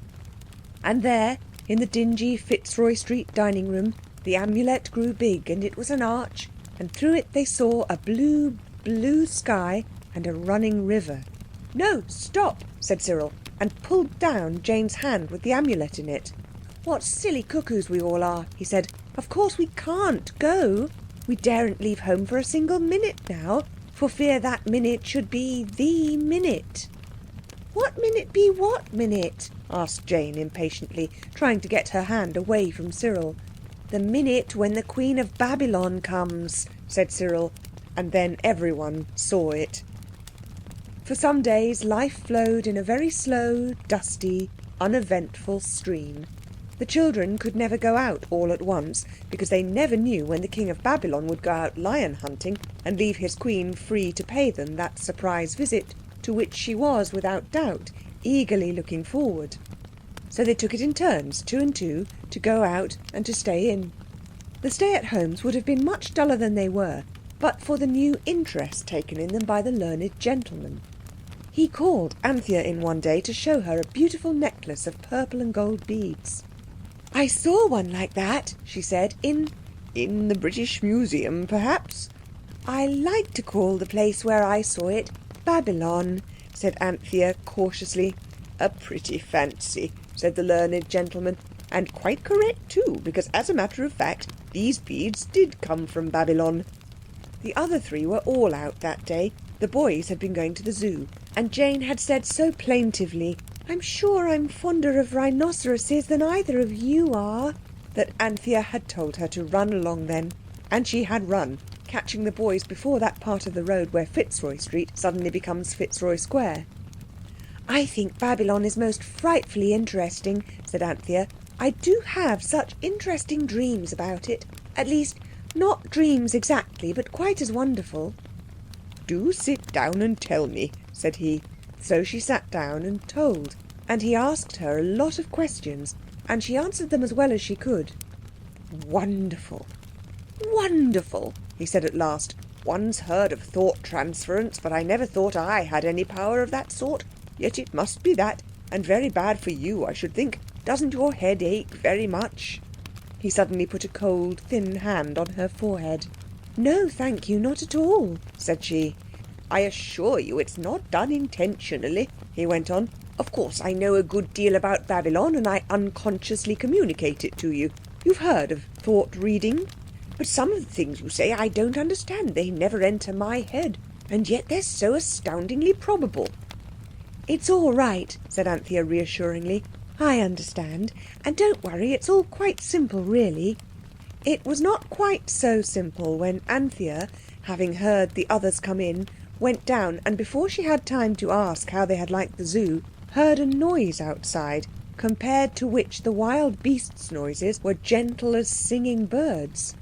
"Good gracious!" cried Anthea. "What's that?" The loud hum of many voices came through the open window. Words could be distinguished. "Here's a guy!" "This ain't November. That ain't no guy. It's a bally lady, that's what it is." "Not it, it's a bloomin' loony, I tell you." Then came a clear voice that they knew. "Retire, slaves," it said. "What's she a-saying of?" cried a dozen voices. "Some blamed foreign lingo," one voice replied. The children rushed to the door. A crowd was on the road and pavement. In the middle of the crowd, plainly to be seen from the top of the steps, were the beautiful face and bright veil of the Babylonian Queen. "Jiminy!" cried Robert, and ran down the steps. "Here she is!" "Here!" he cried. "Look out, let the lady pass. She's a friend of ours, coming to see us." "Nice friend for a respectable house," snorted a fat woman with marrows on a hand-cart. All the same, the crowd made way a little. The Queen met Robert on the pavement, and Cyril joined them, the Psammead bag still on his arm. "Here," he whispered, "here's the Psammead. You can get wishes." "I wish you'd come in a different dress if you had to come," said Robert, "but it's no use my wishing anything." "No," said the Queen. "I wish I was dressed... No, I don't. I wish they were dressed properly. Then they wouldn't be so silly." The Psammead blew itself out till the bag was a very tight fit for it, and suddenly every man, woman and child in that crowd felt that it had not enough clothes on. For of course the Queen's idea of proper dress was the dress that had been proper for the working classes 3,000 years ago in Babylon, and there was not much of it. "Lawky me," said the marrow-selling woman. "Whatever could have took me to come out this figure?" And she wheeled her cart away very quickly indeed. "Someone's made a pretty guy of you, talk of guys," said a man who sold bootlaces. "Well, don't you talk," said the man next to him. "Look at your own silly legs, and where's your boots?" "I never come out like this. I'll take my sacred," said the bootlace seller. "I wasn't quite myself last night, I'll own, but not to dress up like a circus." The crowd was all talking at once and getting rather angry, but no one seemed to think of blaming the Queen. Anthea bounded down the steps and pulled her up. The others followed, and the door was shut. "Blowed if I can make it out," they heard. "I'm off home, I am." And the crowd, coming slowly to the same mind, dispersed, followed by another crowd of persons who were not dressed in what the Queen thought was the proper way. "We shall have the police here directly," said Anthea in tones of despair. "Oh, why did you come dressed like that?" The Queen leaned against the arm of the horsehair sofa. "How else can a queen dress, I should like to know?" she questioned. "Our Queen wears things like other people," said Cyril. "Well, I don't. And I must say," she remarked in an injured tone, that you don't seem very glad to see me now I have come. But perhaps it's the surprise that makes you behave like this. Yet you ought to be used to surprises. The way you vanished. I never shall forget it. The best magic I've ever seen. How did you do it?"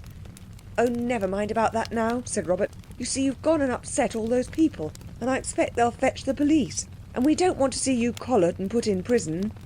"You can't put queens in prison," she said loftily. "Oh, can't you?" said Cyril. "We cut off a king's head here once." "In this miserable room? How frightfully interesting." No, not in this room. In history." "Oh, in that," said the Queen disparagingly. "I thought you'd done it with your own hands." The girls shuddered. "What a hideous city yours is," the Queen went on pleasantly. "And what horrid, ignorant people. Do you know they actually can't understand a single word I say?" "Can you understand them?" asked Jane. "Of course not. They speak some vulgar northern dialect. I can understand you quite well." I really am not going to explain again how it was that the children could understand other languages than their own so thoroughly, and talk them too, so that it felt and sounded to them just as though they were talking English. "Well," said Cyril bluntly, "now you've seen just how horrid it is, don't you think you might as well go home again?" "Why, I've seen simply nothing yet," said the Queen, arranging her starry veil. "I wished to be at your door, and I was. Now I must go and see your King and Queen." "Nobody's allowed to," said Anthea in haste. "But look here, we'll take you and show you anything you'd like to see. Anything you can see," she added kindly, because she remembered how nice the Queen had been to them in Babylon, even if she had been a little deceitful in the matter of Jane and the Psammead. "There's the museum," said Cyril hopefully. "There are lots of things from your country there, if only we could disguise you a little." "I know," said Anthea suddenly. "Mother's old theatre cloak, and there are lots of her hats in the big box." The blue silk lace-trimmed coat did indeed hide some of the Queen's startling splendours, but the hat fitted very badly. It had pink roses in it, and there was something about the coat, or the hat, or the Queen, that made her look somehow not very respectable. "Oh, never mind," said Anthea when Cyril whispered this. "The thing is to get her out before Nurse has finished her 40 winks. I should think she's about got to the 39th wink by now." "Come on then," said Robert. "You know how dangerous it is. Let's make haste into the museum. If any of those people you made guys of do fetch the police, they won't think of looking for you there." The blue silk coat and the pink rosed hat attracted almost as much attention as the royal costume had done, and the children were uncommonly glad to get out of the noisy streets into the grey quiet of the museum. "Parcels and umbrellas to be left here," said a man at the counter. The party had no umbrellas, and the only parcel was the bag containing the Psammead, which the Queen had insisted should be brought. "I'm not going to be left," said the Psammead softly, "so don't you think it." "I'll wait outside with you," said Anthea hastily, and went to sit on the seat near the drinking fountain. "Don't sit so near that nasty fountain," said the creature crossly. "I might get splashed." Anthea obediently moved to another seat and waited.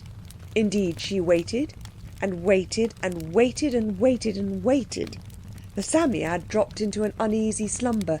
Anthea had long ceased to watch the swing door that always let out the wrong person, and she was herself almost asleep, and still the others did not come back. It was quite a start when Anthea suddenly realised that they had come back, and that they were not alone. Behind them was quite a crowd of men in uniform, and several gentlemen were there. Everyone seemed very angry. "Now go," said the nicest of the angry gentlemen. "Take the poor demented thing home and tell your parents she ought to be properly looked after." "If you can't get her to go, we must send for the police," said the nastiest gentleman. "But we don't wish to use harsh measures," added the nice one, who was really very nice indeed, and seemed to be over all the others. "May I speak to my sister a moment first?" asked Robert. The nicest gentleman nodded, and the officials stood round the Queen, the others forming a sort of guard, while Robert crossed over to Anthea.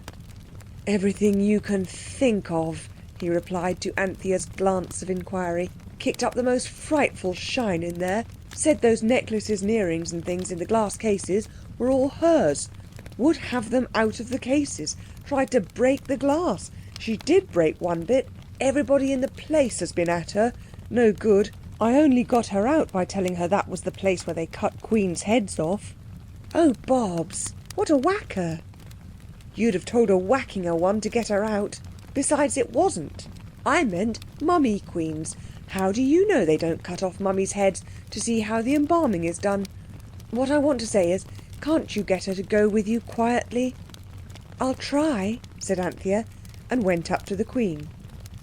"Do come home," she said. "The learned gentleman in our house has a much nicer necklace than anything they've got here. Come and see it." The Queen nodded. "You see," said the nastiest gentleman, "she does understand English." "I was talking Babylonian, I think," said Anthea bashfully. "My good child," said the nice gentleman, "what you're talking is not Babylonian, but nonsense. You just go home at once and tell your parents exactly what has happened." Anthea took the Queen's hand and gently pulled her away. The other children followed, and the black crowd of angry gentlemen stood on the steps watching them. It was when the little party of disgraced children, with the Queen who had disgraced them, had reached the middle of the courtyard that her eyes fell on the bag where the Psammead was. She stopped short. "I wish," she said very loud and clear, "that all those Babylonian things would come out to me here, slowly, so that those dogs and slaves can see the workings of the great Queen's magic." "Oh, you are a tiresome woman," said the Psammead in its bag. But it puffed itself out. Next moment there was a crash. The glass swing doors and all their framework was smashed, suddenly and completely. The crowd of angry gentlemen sprang aside when they saw what had done this. But the nastiest of them was not quick enough, and he was roughly pushed out of the way by an enormous stone bull that was floating steadily through the door. It came and stood beside the Queen in the middle of the courtyard. It was followed by more stone images, by great slabs of carved stone, bricks, helmets, tools, weapons, fetters, wine jars, bowls, bottles, vases, jugs, saucers, seals, and the round long things, something like rolling pins with marks on them like the print of little birds' feet, necklaces, collars, rings, armlets, earrings, heaps and heaps and heaps of things, far more than anyone had time to count or even to see distinctly. All the angry gentlemen had abruptly sat down on the museum steps, except the nice one. He stood with his hands in his pockets, just as though he was quite used to seeing great stone bulls and all sorts of small Babylonish objects float out into the museum yard. But he sent a man to close the big iron gates. A journalist who was just leaving the museum spoke to Robert as he passed.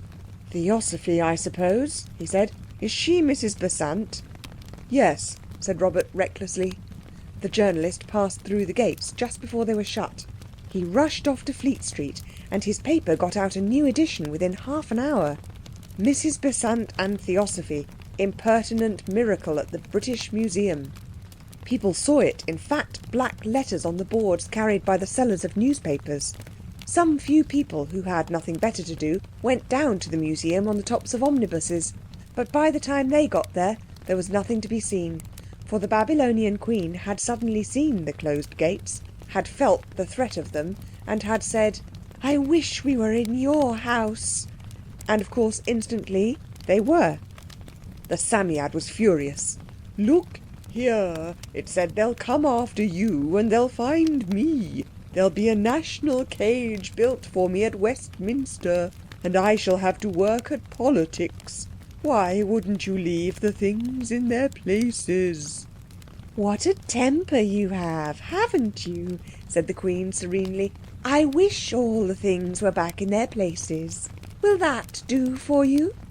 The Psammead swelled and shrank and spoke very angrily. "I can't refuse to give your wishes," it said, "but I can bite, and I will if this goes on. Now then." "Ah, don't," whispered Anthea close to its bristling ear. "It's dreadful for us too. Don't you desert us. Perhaps she'll wish herself at home again soon." "Sell this," said the Queen, taking a ring from her finger. "They'd only think we'd stolen it," said Cyril bitterly, "and put us in prison." "All roads lead to prison with you, it seems," said the Queen. "The learned gentleman," said Anthea, and ran up to him with the ring in her hand. "Look here," she said, "will you buy this for £1?" "Oh!" he said in tones of joy and amazement, and took the ring into his hand. "It's my very own," said Anthea. "It was given to me to sell." "I'll lend you £1," said the learned gentleman, "with pleasure, and I'll take care of the ring for you. Who did you say gave it to you?" "We call her," said Anthea carefully, "the Queen of Babylon." "Is it a game?" he asked hopefully. "It'll be a pretty game if I don't get the money to pay for cabs for her," said Anthea. "I sometimes think," he said slowly, "that I am becoming insane, or that I am. But I'm not, and you're not, and she's not." "Does she say that she's the Queen of Babylon?" he uneasily asked. "Yes," said Anthea recklessly. "This thought transference is more far-reaching than I imagined," he said. "I suppose I have unconsciously influenced her too. I never thought my Babylonish studies would bear fruit like this. Horrible! There are more things in heaven and earth—" "Yes," said Anthea, "heaps more. And the £1 is the thing I want more than anything on earth." He ran his fingers through his thin hair. "This thought transference," he said, "it's undoubtedly a Babylonian ring, or it seems so to me, but perhaps I have hypnotised myself. I will see a doctor the moment I have corrected the last proofs of my book." "Yes, do," said Anthea, "and thank you so very much." She took the sovereign and ran down to the others. And now, from the window of a four-wheeled cab, the Queen of Babylon beheld the wonders of London. Buckingham Palace she thought uninteresting. Westminster Abbey and the Houses of Parliament little better. But she liked the Tower and the river, and the ships filled her with wonder and delight. "But how badly you keep your slaves! How wretched and poor and neglected they seem," she said, as the cab rattled along the Mile End Road. "They aren't slaves, they're working people," said Jane. "Of course they're working. That's what slaves are. Don't you tell me. Do you suppose I don't know a slave's face when I see it? Why don't their masters see that they're better fed and better clothed? Tell me in 3 words." No one answered. The wage system of modern England is a little difficult to explain in 3 words, even if you understand it, which the children didn't. "You'll have a revolt of your slaves if you're not careful," said the Queen. "Oh no," said Cyril. "You see, they have votes. That makes them safe not to revolt. It makes all the difference. Father told me so." "What is this vote?" asked the Queen. "Is it a charm? What do they do with it?" I don't know," said the harassed Cyril. "It's just a vote, that's all. They don't do anything particular with it." "I see," said the Queen. "A sort of plaything. Well, I wish that all these slaves may have in their hands this moment their fill of their favourite meat and drink." Instantly, all the people in the Mile End Road, and in all the other streets where poor people live, found their hands full of things to eat and drink. From the cab window could be seen persons carrying every kind of food, and bottles and cans as well. Roast meat, fowls, red lobsters, great yellowy crabs, fried fish, boiled pork, beefsteak puddings, baked onions, mutton pies. Most of the young people had oranges and sweets and cake. It made an enormous change in the look of the Mile End Road. Brightened it up, so to speak. And brightened up more than you can possibly imagine the faces of the people. "Makes a difference, doesn't it?" said the Queen. "That's the best wish you've had yet," said Jane, with cordial approval. Just by the bank the cabman stopped. "I ain't a-going to drive you no further," he said. "Out you gets." They got out, rather unwillingly. "I wants my tea," he said. And they saw that on the box of the cab was a mound of cabbage, with pork chops and apple sauce, a duck and a spotted currant pudding, also a large can. "You pay my fare," he said threateningly, and looked down at the mound, muttering again about his tea. "We'll take another cab," said Cyril with dignity. "Give me change for a sovereign, if you please." But the cabman, as it turned out, was not at all a nice character. He took the sovereign, whipped up his horse, and disappeared in the stream of cabs and omnibuses and wagons without giving them any change at all. Already a little crowd was collecting round the party. "Come on," said Robert, leading the wrong way. The crowd round them thickened. They were in a narrow street where many gentlemen in black coats and without hats were standing about on the pavement, talking very loudly. "How ugly their clothes are," said the Queen of Babylon. "They'd be rather fine men, some of them, if they were dressed decently. Especially the ones with the beautiful long curved noses. I wish they were dressed like the Babylonians of my court." And of course it was so. The moment the almost fainting Psammead had blown itself out, every man in Throgmorton Street appeared abruptly in Babylonian full dress. All were carefully powdered, their hair and beards were scented and curled, their garments richly embroidered. They wore rings and armlets, flat gold collars and swords, and impossible-looking headdresses. A stupefied silence fell on them. "I say," a youth who had always been fair-haired broke that silence. "It's only fancy, of course, something wrong in the eyes, but you chaps do look so rum." "Rum?" said his friend. "Look at you. You in a sash. My hat. And your hair's gone black and you've got a beard. It's my belief we've been poisoned. You do look a jackape. Old Levinstein doesn't look so bad. But how was it done? That's what I want to know. How was it done? Is it conjuring or what?" "I think it's just a very bad dream," said old Levinstein to his clerk. "All along Bishopsgate I have seen the Goman people have their hands full of food. Good food. Oh yes, without doubt, a very bad dream." "Then I'm dreaming too, sir," said the clerk, looking down at his legs with an expression of loathing. "I see my feet in beastly sandals as plain as plain." "All that good food wasted," said old Mr. Levinstein. "A bad dream. A bad dream." The members of the Stock Exchange are said to be at all times a noisy lot, but the noise they made now to express their disgust at the costumes of ancient Babylon was far louder than their ordinary row. One had to shout before one could hear oneself speak. "I only wish," said the clerk, who thought it was conjuring. He was quite close to the children, and they trembled because they knew that whatever he wished would come true. "I only wish we knew who'd done it."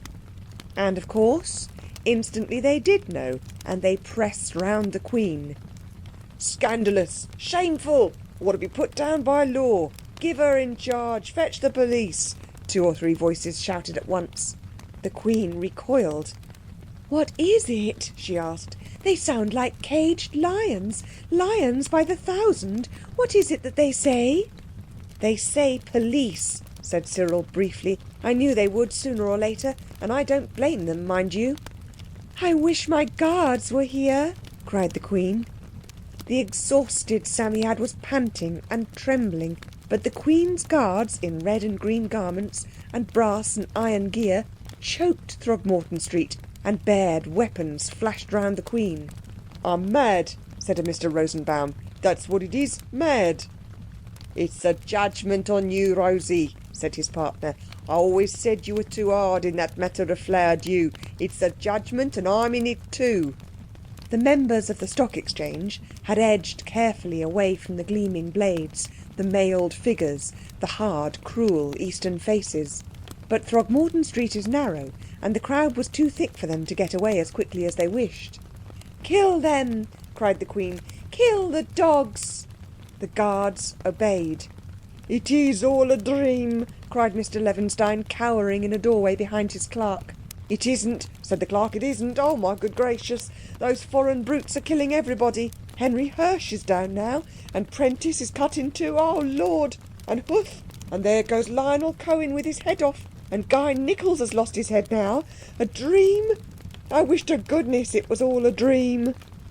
And of course, instantly it was. The entire stock exchange rubbed its eyes and went back to close, to over, and either side of 7/8s and trunks and Kaffirs and steel common and contangos and backwadations, double options, and all the interesting subjects concerning which they talk in the street without ceasing. No one said a word about it to anyone else. I think I have explained before that businessmen do not like it to be known that they have been dreaming in business hours, especially mad dreams, including such dreadful things as hungry people getting dinners and the destruction of the stock exchange. The children were in the dining room at 300 Fitzroy Street, pale and trembling. The Psammead crawled out of its embroidered bag and lay flat on the table, its legs stretched out, looking more like a dead hare than anything else. "Thank goodness it's over," said Anthea, drawing a deep breath. "She won't come back, will she?" asked Jane tremulously. "No," said Cyril, "she's thousands of years ago, but we spent a whole precious £1 on her. It'll take all our pocket money for ages to pay that back." "Not if it was all a dream," said Robert. "The wish said all a dream, you know, Panther. You cut up and ask if he lent you anything." "I beg your pardon," said Anthea politely, following the sound of her knock into the presence of the learned gentleman. "I'm so sorry to trouble you, but did you lend me £1 today?" "No," said he, looking kindly at her through his spectacles, "but it's extraordinary that you should ask me, for I dozed for a few moments this afternoon, a thing I very rarely do, and I dreamed quite distinctly that you brought me a ring you said belonged to the Queen of Babylon, and that I lent you a sovereign, and that you left one of the Queen's rings here. The ring was a magnificent specimen," he sighed. "I wish it hadn't been a dream," he said, smiling.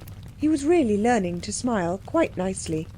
Anthea could not be too thankful that the Psammead was not there to grant his wish.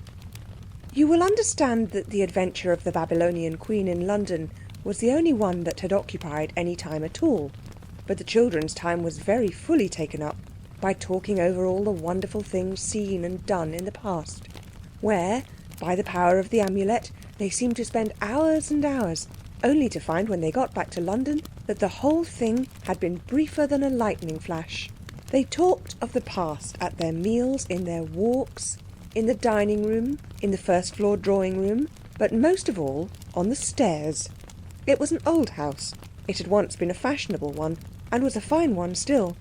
The banister rails of the stairs were excellent for sliding down, and in the corners of the landings were big alcoves that had once held graceful statues, and now quite often held the graceful forms of Cyril, Robert, Anthea and Jane. One day Cyril and Robert, in tight white underclothing, had spent a pleasant hour in reproducing the attitudes of statues seen either in the British Museum or in Father's big photograph book. But the show ended abruptly because Robert wanted to be the Venus of Milo, and for this purpose pulled at the sheet which served for drapery at the very moment when Cyril, looking really quite like the Discobolos, with a gold and white saucer for the disc, was standing on one foot, and under that one foot was the sheet. Of course the Discobolos and his disc and the would-be Venus came down together, and everyone was a good deal hurt, especially the saucer, which would never be the same again, however neatly one might join its uneven bits with seccotine or the white of an egg.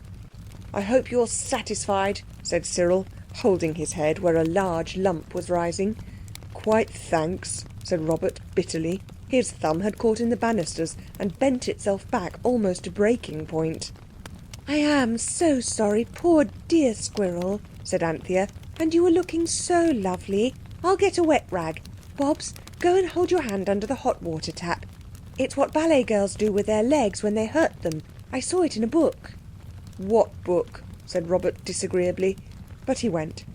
When he came back, Cyril's head had been bandaged by his sisters, and he had been brought to the state of mind where he was able, reluctantly, to admit that he supposed Robert hadn't done it on purpose. Robert replying with equal suavity, Anthea hastened to lead the talk away from the accident. "I don't suppose you feel like going anywhere through the Amulet," she said. "Egypt," said Jane promptly. "I want to see the pussycats."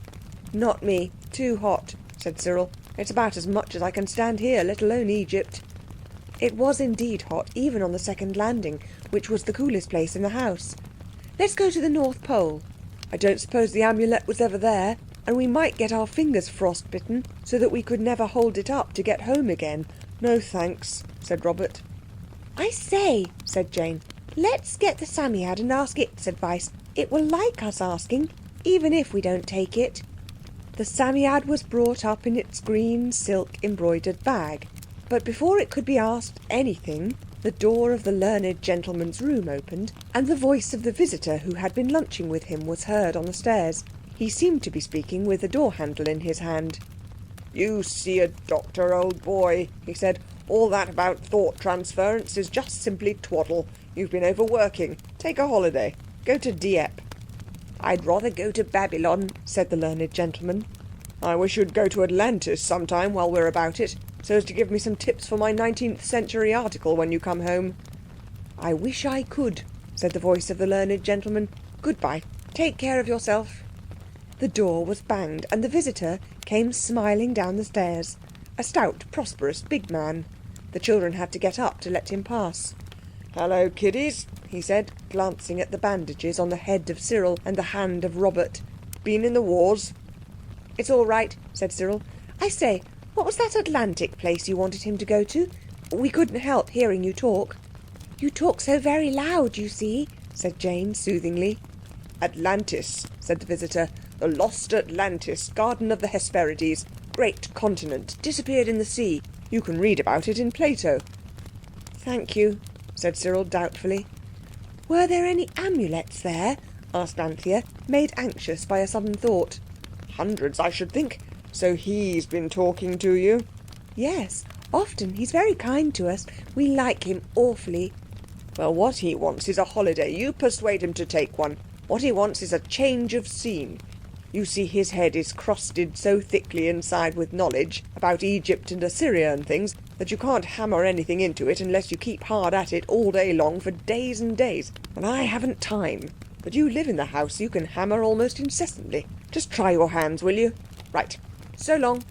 He went down the steps, 3 at a time, and Jane remarked that he was a nice man, and she thought he had little girls of his own.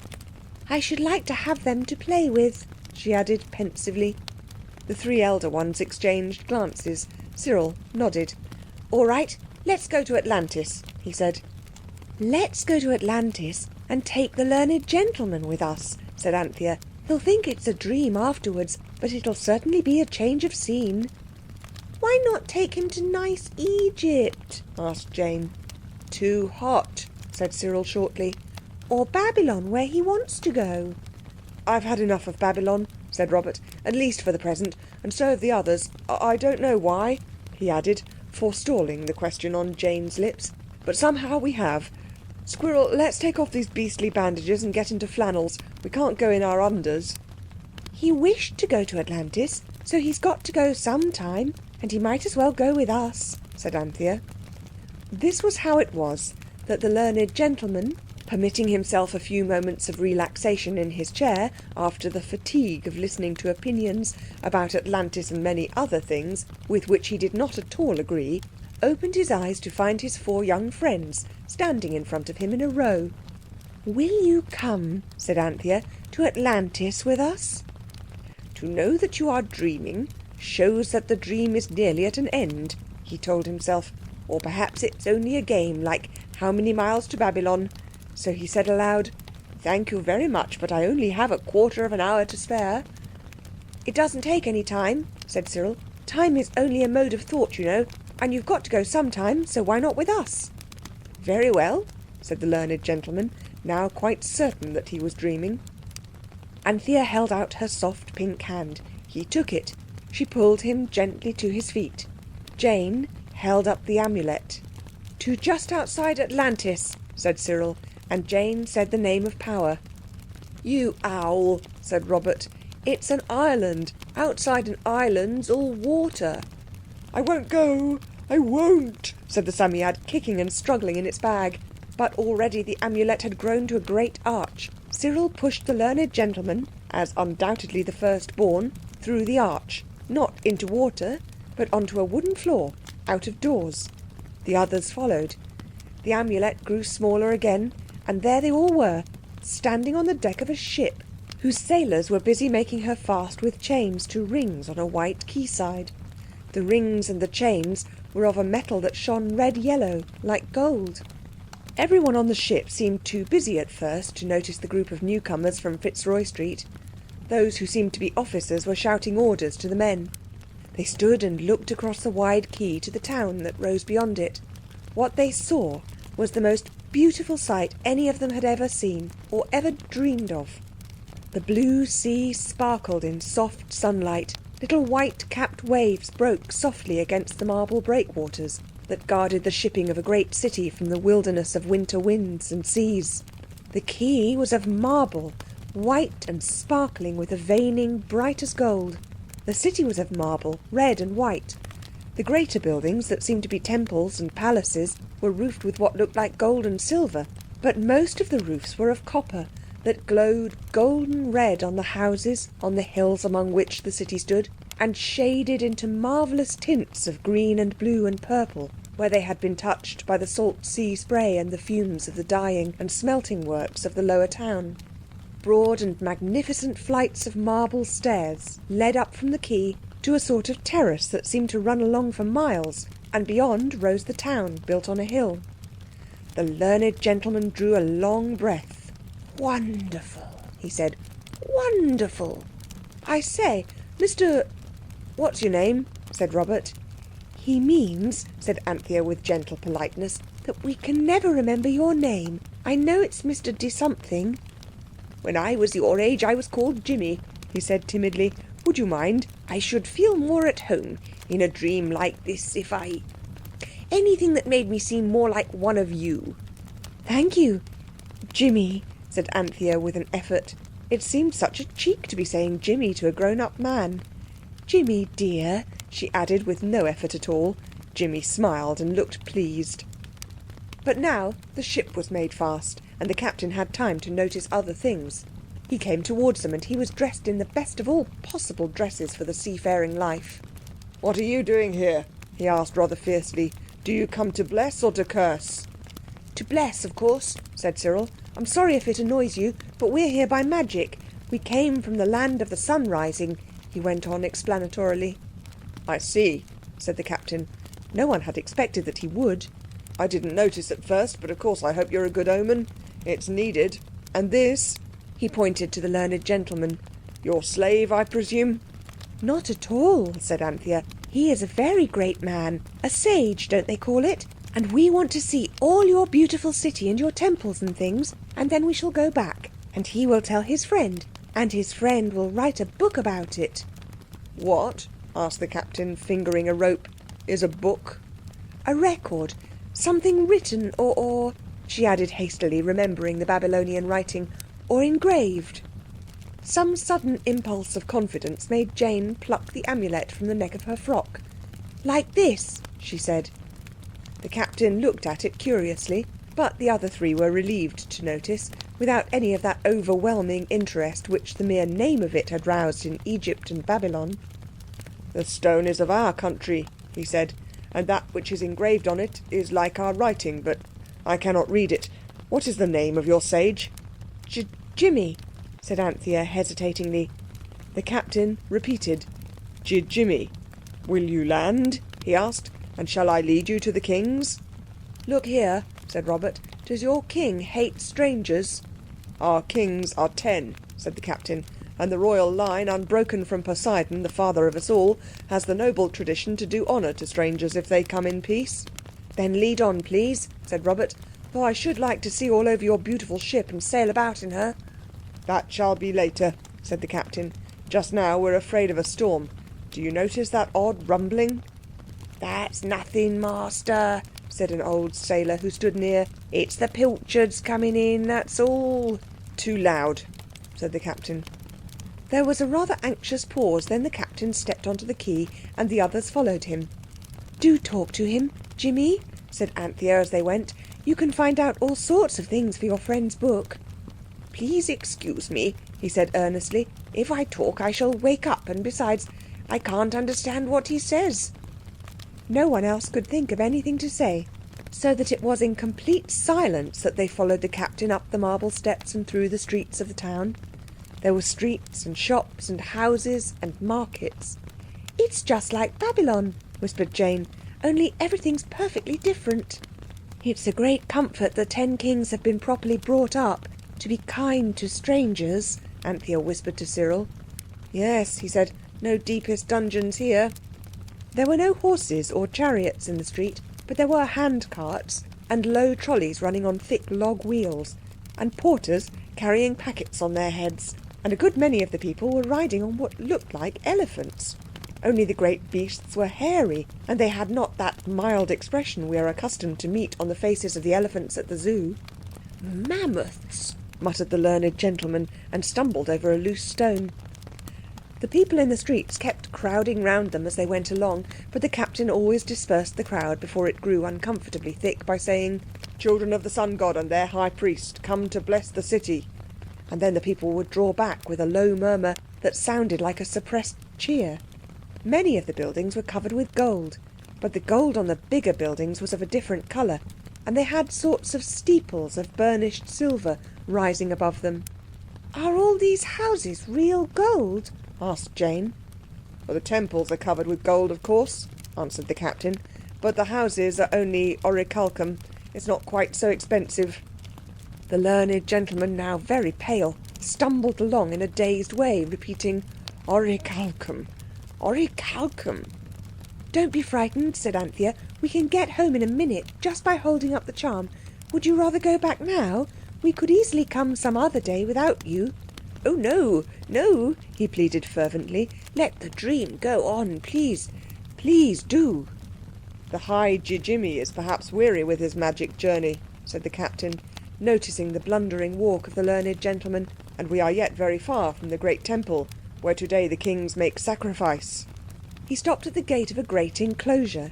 It seemed to be a sort of park, for trees showed high above its brazen wall.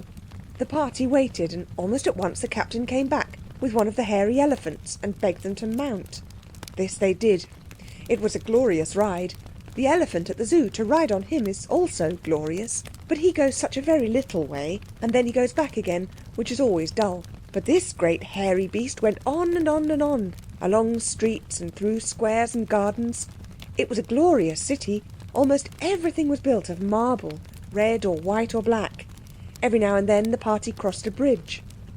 It was not till they had climbed to the hill, which is the centre of the town, that they saw that the whole city was divided into 20 circles, alternately land and water, and over each of the water circles were the bridges by which they had come. And now they were in a great square. A vast building filled up one side of it. It was overlaid with gold and had a dome of silver. The rest of the buildings round the square were of orichalcum, and it looked more splendid than you can possibly imagine, standing up bold and shining in the sunlight. "You would like a bath," said the captain, as the hairy elephant went clumsily down on its knees. "It's customary, you know, before entering the presence. We have baths for men, women, horses and cattle. The high-class baths are here. Our father, Poseidon, gave us a spring of hot water and one of cold." The children had never before bathed in baths of gold. "It feels very splendid," said Cyril, splashing. "At least, of course, it's not gold, it's... or what's its name?" said Robert. "Hand over that towel." The bathing hall had several great pools, sunk below the level of the floor. One went down to them by steps. "Jimmy," said Anthea timidly, when, very clean and boiled looking, they all met in the flowery courtyard of the public, "don't you think all this seems much more like now than Babylon or Egypt? Oh, I forgot. You've never been there." "I know a little of those nations, however," said he, "and I quite agree with you. A most discerning remark. My dear," he added awkwardly, "this city certainly seems to indicate a far higher level of civilization than the Egyptian or Babylonish, and—" "Follow me," said the captain. "Now, boys, get out of the way." He pushed through a little crowd of boys who were playing with dried chestnuts fastened to a string.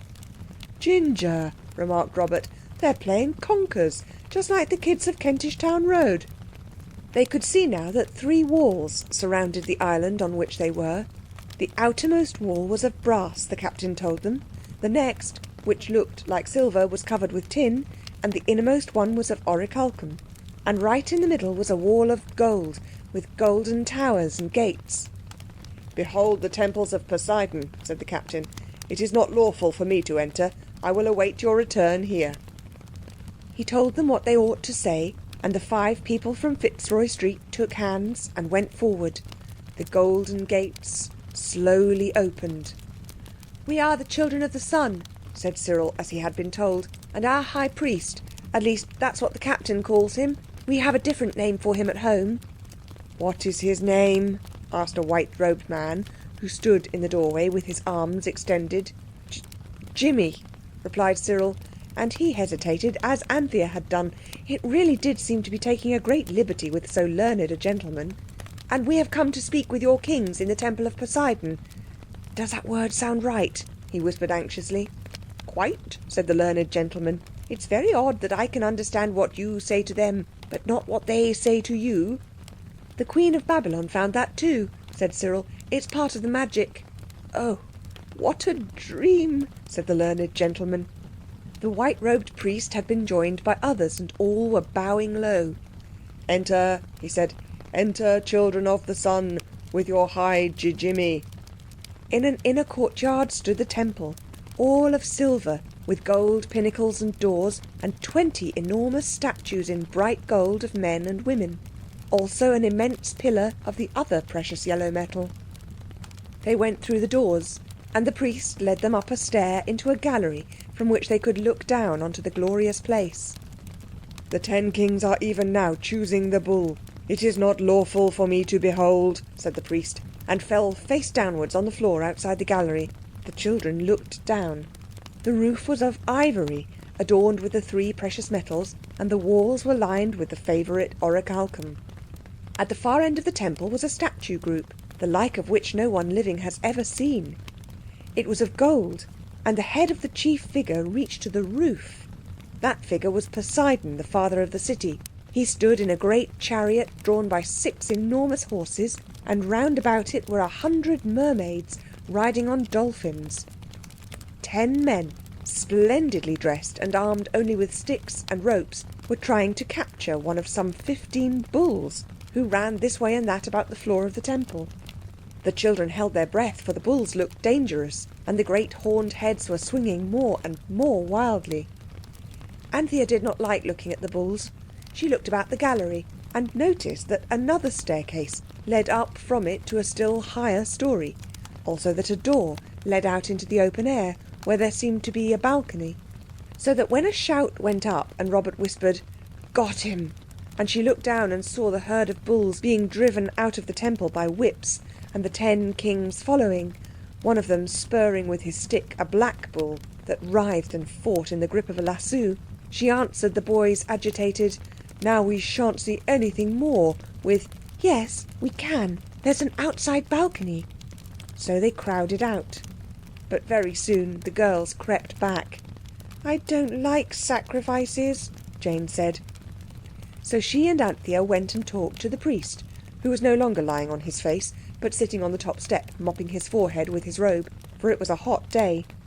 "It's a special sacrifice," he said. "Usually it's only done on the justice days, every 5 years and 6 years alternately. And then they drink the cup of wine with some of the bull's blood in it, and swear to judge truly. And they wear the sacred blue robe, and put out all the temple fires. But this today is because the city's so upset by the odd noises from the sea, and the god inside the big mountain speaking with his thunder voice. But all that's happened so often before. If anything could make me uneasy, it wouldn't be that." "What would it be?" asked Jane kindly. "It would be the lemmings." "Who are they? Enemies?" "They're a sort of rat, and every year they come swimming over from the country that no man knows, and stay here a while and then swim away. This year they haven't come. You know rats won't stay on a ship that's going to be wrecked. If anything horrible were going to happen to us, it's my belief those lemmings would know, and that may be why they fought shy of us." "What do you call this country?" asked the Psammead, suddenly putting its head out of its bag. "Atlantis," said the priest. Then I advise you to get onto the highest ground you can find. I remember hearing something about a flood here. Look here, you," it turned to Anthea, "let's get home. The prospect's too wet for my whiskers." The girls obediently went to find their brothers, who were leaning on the balcony railings. "Where's the learned gentleman?" asked Anthea. "There he is, below," said the priest who had come with them. "Your High Jimmy is with the kings." The 10 kings were no longer alone. The learned gentleman, no one had noticed how he got there, stood with them on the steps of the altar, on which lay the dead body of the black bull. All the rest of the courtyard was thick with people, seemingly of all classes, and all were shouting, "The sea! The sea!" "Be calm," said the most kingly of the kings, he who had lassoed the bull. "Our town is strong against the thunders of the sea and of the sky." "I want to go home," whined the Psammead. "We can't go without him," said Anthea firmly. "Jimmy!" she called out, "Jimmy!" and waved to him. He heard her and began to come towards her through the crowd. They could see from the balcony the sea captain edging his way out from among the people, and his face was dead white, like paper. "To the hills!" he cried in a loud and terrible voice, and above his voice came another voice, louder, more terrible, the voice of the sea. The girls looked seaward. Across the smooth distance of the sea, something huge and black rolled towards the town. It was a wave, but a wave 100 feet in height, a wave that looked like a mountain, a wave rising higher and higher till suddenly it seemed to break in two. One half of it rushed out to sea again, the other— "Oh!" cried Anthea, "the town! The poor people!" "It's all thousands of years ago, really," said Robert, but his voice trembled. They hid their eyes for a moment. They could not bear to look down, for the wave had broken on the face of the town, sweeping over the quays and docks, overwhelming the great storehouses and factories, tearing gigantic stones from forts and bridges and using them as battering rams against the temples. Great ships were swept over the roofs of the houses and dashed down halfway up the hill among ruined gardens and broken buildings. The water ground brown fishing boats to powder on the golden roofs of palaces. Then the wave swept back towards the sea.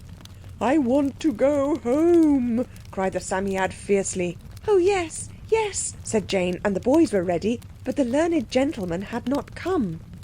Then suddenly they heard him dash up into the inner gallery, crying, "I must see the end of the dream." He rushed up the higher flight. The others followed him. They found themselves in a sort of turret, roofed but open to the air at the sides. The learned gentleman was leaning on the parapet, and as they rejoined him, the vast wave rushed back on the town. This time it rose higher, destroyed more. "Come home," cried the Psammead. "That's the last, I know it is. That's the last. Over there." It pointed with a claw that trembled. "Oh, come," cried Jane, holding up the amulet. "I will see the end of the dream," cried the learned gentleman. "You'll never see anything else if you do," said Cyril. "Oh, Jimmy," appealed Anthea, "I'll never bring you out again." "You will never have the chance if you don't go soon," said the Psammead. "I will see the end of the dream," said the learned gentleman obstinately. The hills around were black with people fleeing from the villages to the mountains. And even as they fled, thin smoke broke from the great white peak, and then a faint flash of flame. Then the volcano began to throw up its mysterious, fiery inside parts. The earth trembled. Ashes and sulphur showered down. A rain of fine pumice stone fell like snow on all the dry land. The elephants from the forest rushed up towards the peaks. Great lizards, 30 yards long, broke from the mountain pools and rushed down towards the sea. The snows melted and rushed down, first in avalanches, then in roaring torrents. Great rocks cast up by the volcano fell, splashing in the sea, miles away. "Oh, this is horrible," cried Anthea. "Come home! Come home!" "The end of the dream!" gasped the learned gentleman. "Hold up the amulet!" cried the Psammead suddenly. The place where they stood was now crowded with men and women, and the children were strained tight against the parapet. The turret rocked and swayed. The wave had reached the golden wall. Jane held up the amulet. "Now," cried the Psammead, "say the word." And as Jane said it, the Psammead leapt from its bag and bit the hand of the learned gentleman. At the same moment the boys pushed him through the arch, and all followed him. He turned to look back, and through the arch he saw nothing but a waste of waters, with above it the peak of the terrible mountain, with fire raging from it. He staggered back to his chair.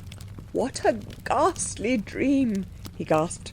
"Oh, you're here, my dears. Can I do anything for you?" "You've hurt your hand," said Anthea gently. "Let me bind it up." The hand was indeed bleeding rather badly. The Psammead had crept back to its bag. All the children were very white. "Never again," said the Psammead later on, "will I go into the past with a grown-up person. I will say for you four, you do as you're told." "We didn't even find the amulet," said Anthea later still. "Of course you didn't. It wasn't there. Only the stone it was made of was there. It fell onto a ship miles away that managed to escape and got to Egypt. I could have told you that." "I wish you had," said Anthea, and her voice was still rather shaky. "Why didn't you?" "You never asked me," said the Psammead very sulkily. "I'm not the sort of chap to go shoving my oar in where it's not wanted." "Mr. Jimmy's friend will have something worth having to put in his article now," said Cyril, very much later indeed. "Not he," said Robert sleepily. "The learned Jimmy will think it's a dream, and it's 10 to 1 he never tells the other chap a word about it at all." Robert was quite right on both points. The learned gentleman did, and he never did. A great city swept away by the sea, a beautiful country devastated by an active volcano. These are not the sort of things you see every day of the week, and when you do see them, no matter how many other wonders you may have seen in your time, such sights are rather apt to take your breath away. Atlantis had certainly had this effect on the breaths of Cyril, Robert, Anthea and Jane. They remained in a breathless state for some days.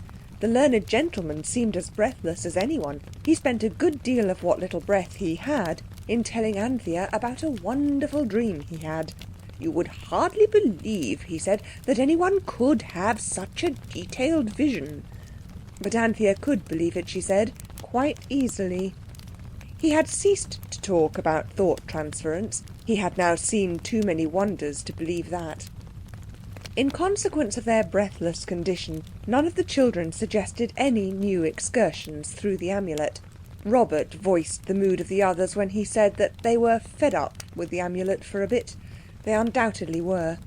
As for the Psammead, it went to sand and stayed there, worn out by the terror of the flood and the violent exercise it had had to take in obedience to the inconsiderate wishes of the learned gentleman and the Babylonian queen.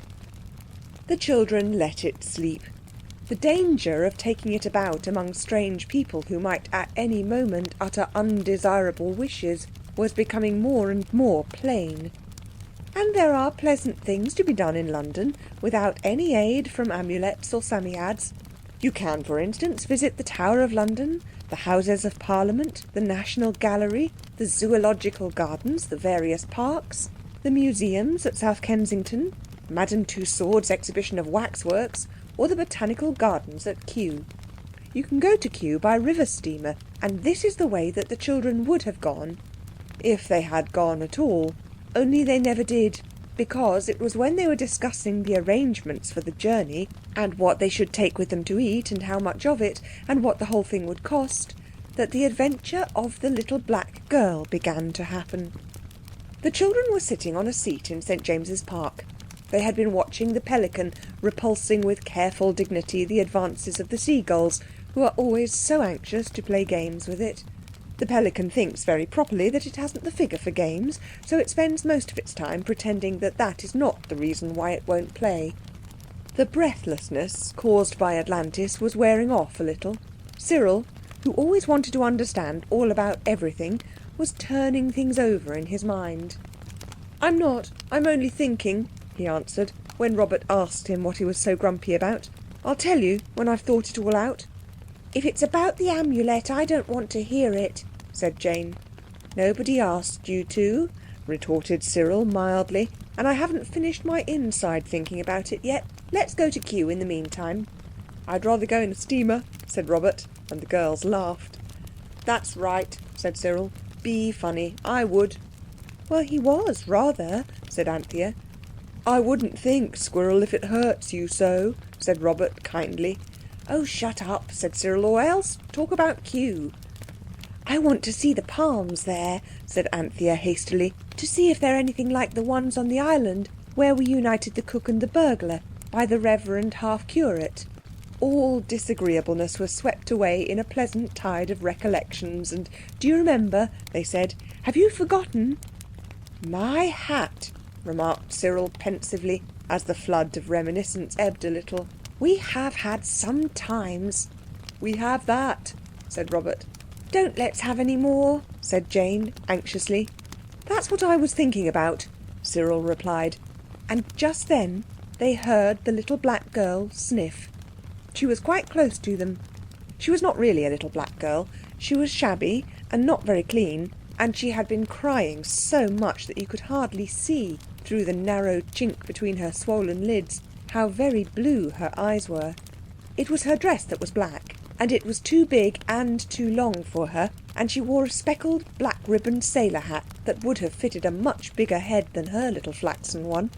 And she stood looking at the children and sniffing. "Oh dear," said Anthea, jumping up. "Whatever is the matter?" She put her hand on the little girl's arm. It was rudely shaken off. "You leave me be," said the little girl. "I ain't done nothing to you." "But what is it?" Anthea asked. "Has someone been hurting you?" "What's that to you?" said the little girl fiercely. "You're all right." "Come away," said Robert, pulling at Anthea's sleeve. "She's a nasty, rude little kid." "Oh no," said Anthea. "She's only dreadfully unhappy. What is it?" she asked again. "Oh, you're all right," the child repeated. "You ain't a-going to the Union." "Can't we take you home?" said Anthea, and Jane added, "Where does your mother live?" "She don't live nowheres. She's dead. So ne'er," said the little girl fiercely, in tones of miserable triumph. Then she opened her swollen eyes widely, stamped her foot in fury, and ran away. She ran no further than to the next bench, flung herself down there, and began to cry without even trying not to. Anthea, quite at once, went to the little girl and put her arms as tight as she could round the hunched-up black figure.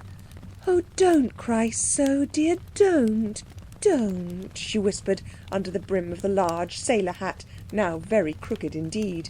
"Tell Anthea all about it. Anthea'll help you. There, there, dear, don't cry." The others stood at a distance. One or two passers-by stared curiously. The child was now only crying part of the time. The rest of the time she seemed to be talking to Anthea. Presently Anthea beckoned Cyril. "It's horrible," she said in a furious whisper. "Her father was a carpenter, and he was a steady man, and never touched a drop except on a Saturday, and he came up to London for work and there wasn't any, and then he died, and her name is Imogen, and she's 9 come next November, and now her mother's dead, and she's to stay tonight with Mrs. Shrobsall, that's a landlady that's been kind, and tomorrow the relieving officer is coming for her, and she's going into the Union. That means the workhouse. It's too terrible. What can we do?" "Let's ask the learned gentleman," said Jane brightly. And as no one else could think of anything better, the whole party walked back to Fitzroy Street as fast as it could, the little girl holding tight to Anthea's hand, and now not crying any more, only sniffing gently. The learned gentleman looked up from his writing with a smile that had grown much easier to him than it used to be. They were quite at home in his room now. It really seemed to welcome them. Even the mummy case appeared to smile, as if in its distant, superior, ancient Egyptian way it were rather pleased to see them than not. Anthea sat on the stairs with Imogen, who was 9 come next November, while the others went in and explained the difficulty. The learned gentleman listened with grave attention. "It really does seem rather rough luck," Cyril concluded, "because I've often heard about rich people who wanted children most awfully, though I know I never should, but they do. There must be somebody who'd be glad to have her." "Gypsies are awfully fond of children," Robert hopefully said. "They're always stealing them. Perhaps they'd have her." "She's quite a nice little girl, really," Jane added. "She was only rude at first because we looked jolly and happy and she wasn't. You understand that, don't you?" "Yes," said he, absently fingering a little blue image from Egypt. "I understand that very well. As you say, there must be some home where she would be welcome." He scowled thoughtfully at the little blue image. Anthea, outside, thought the explanation was taking a very long time. She was so busy trying to cheer and comfort the little black girl that she never noticed the Psammead, who, roused from sleep by her voice, had shaken itself free of sand and was coming crookedly up the stairs. It was close to her before she saw it. She picked it up and settled it in her lap. "What is it?" asked the black child. "Is it a cat or an organ monkey or what?" And then Anthea heard the learned gentleman say, "Yes, I wish we could find her a home where they would be glad to have her." And instantly she felt the Psammead begin to blow itself out as it sat on her lap. She jumped up, lifting the Psammead in her skirt, and holding Imogen by the hand, rushed into the learned gentleman's room. "At least let's keep together," she cried. "All hold hands, quick." The circle was like that formed for the mulberry bush or ring o' roses, and Anthea was only able to take part in it by holding in her teeth the hem of her frock, which thus supported formed a bag to hold the Psammead. "Is it a game?" asked the learned gentleman feebly. No one answered. There was a moment of suspense. Then came that curious upside-down, inside-out sensation which one almost always feels when transported from one place to another by magic. Also, there was that dizzy dimness of sight which comes on these occasions. The mist cleared, the upside-down, inside-out sensation subsided, and there stood the 6 in a ring, as before, only their 12 feet, instead of standing on the carpet of the learned gentleman's room, stood on green grass. Above them, instead of the dusky ceiling of the Fitzroy Street floor, was a pale blue sky, and where the walls had been, and the painted mummy case, were tall, dark green trees, oaks and ashes, and in between the trees and under them, tangled bushes and creeping ivy. There were beech trees too, but there was nothing under them but their own dead red drifted leaves, and here and there a delicate green fern frond. And there they stood in a circle, still holding hands, as though they were playing Ring o' Roses or the Mulberry Bush. Just 6 people, hand in hand, in a wood. That sounds simple, but then you must remember that they did not know where the wood was, and what's more, they did not know when the wood was.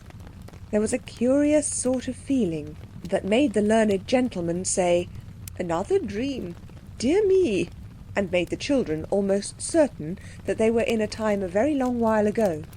As for little Imogen, she said, "Oh my," and kept her mouth very much open indeed. "Where are we?" Cyril asked the Psammead. "In Britain," said the Psammead. "But when?" asked Anthea anxiously. "About the year 55 before the year you reckon time from," said the Psammead crossly. "Is there anything else you want to know?" it added, sticking its head out of the bag formed by Anthea's blue linen frock and turning its snail's eyes to right and left. "I've been here before. It's very little changed." "Yes, but why here?" asked Anthea. "Your inconsiderate friend," the Psammead replied, "wished to find some home where they would be glad to have that unattractive and immature female human being whom you have picked up, gracious knows how. In Megatherium days, properly brought-up children didn't talk to shabby strangers in parks. Your thoughtless friend wanted a place where someone would be glad to have this undesirable stranger. And now, here you are." "I see we are," said Anthea patiently, looking round on the tall gloom of the forest. "But why here? Why now?" "You don't suppose anyone would want a child like that in your times?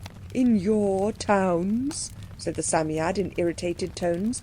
"You've got your country into such a mess that there's no room for half your children, and no one to want them." "That's not our doing, you know," said Anthea gently. "And bringing me here without any waterproof or anything," said the Psammead still more crossly, "when everyone knows how damp and foggy ancient Britain was." "Here, take my coat," said Robert, taking it off. Anthea spread the coat on the ground and, putting the Psammead on it, folded it round so that only the eyes and furry ears showed. "There," she said comfortingly. "Now if it does begin to look like rain, I can cover you up in a minute. Now, what are we to do?" The others, who had stopped holding hands, crowded round to hear the answer to this question. Imogen whispered in an awed tone, "Can't the organ monkey talk, neither? I thought it was only parrots." "Do," replied the Psammead. "I don't care what you do." And it drew head and ears into the tweed covering of Robert's coat. The others looked at each other. "It's only a dream," said the learned gentleman hopefully. "Something is sure to happen if we can prevent ourselves from waking up." And sure enough, something did. The brooding silence of the dark forest was broken by the laughter of children and the sound of voices. "Let's go and see," said Cyril. "It's only a dream," said the learned gentleman to Jane, who hung back. "If you don't go with the tide of a dream, if you resist, you wake up, you know." There was a sort of break in the undergrowth that was like a silly person's idea of a path. They went along this in Indian file, the learned gentleman leading. Quite soon they came to a large clearing in the forest. There were a number of houses, huts perhaps you would have called them, with a sort of mud and wood fence. "It's like the old Egyptian town," whispered Anthea. And it was, rather.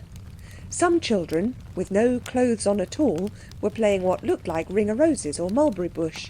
That is to say, they were dancing round in a ring, holding hands. On a grassy bank, several women, dressed in blue and white robes and tunics of beast skins, sat watching the playing children. The children from Fitzroy Street stood on the fringe of the forest, looking at the games.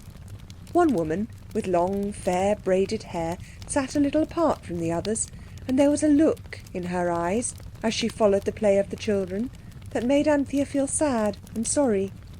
None of those little girls is her own little girl, thought Anthea. The little black-clad London child pulled at Anthea's sleeve. "Look," she said, "that one there. She's precious like Mother. Mother's hair was something lovely when she had time to comb it out.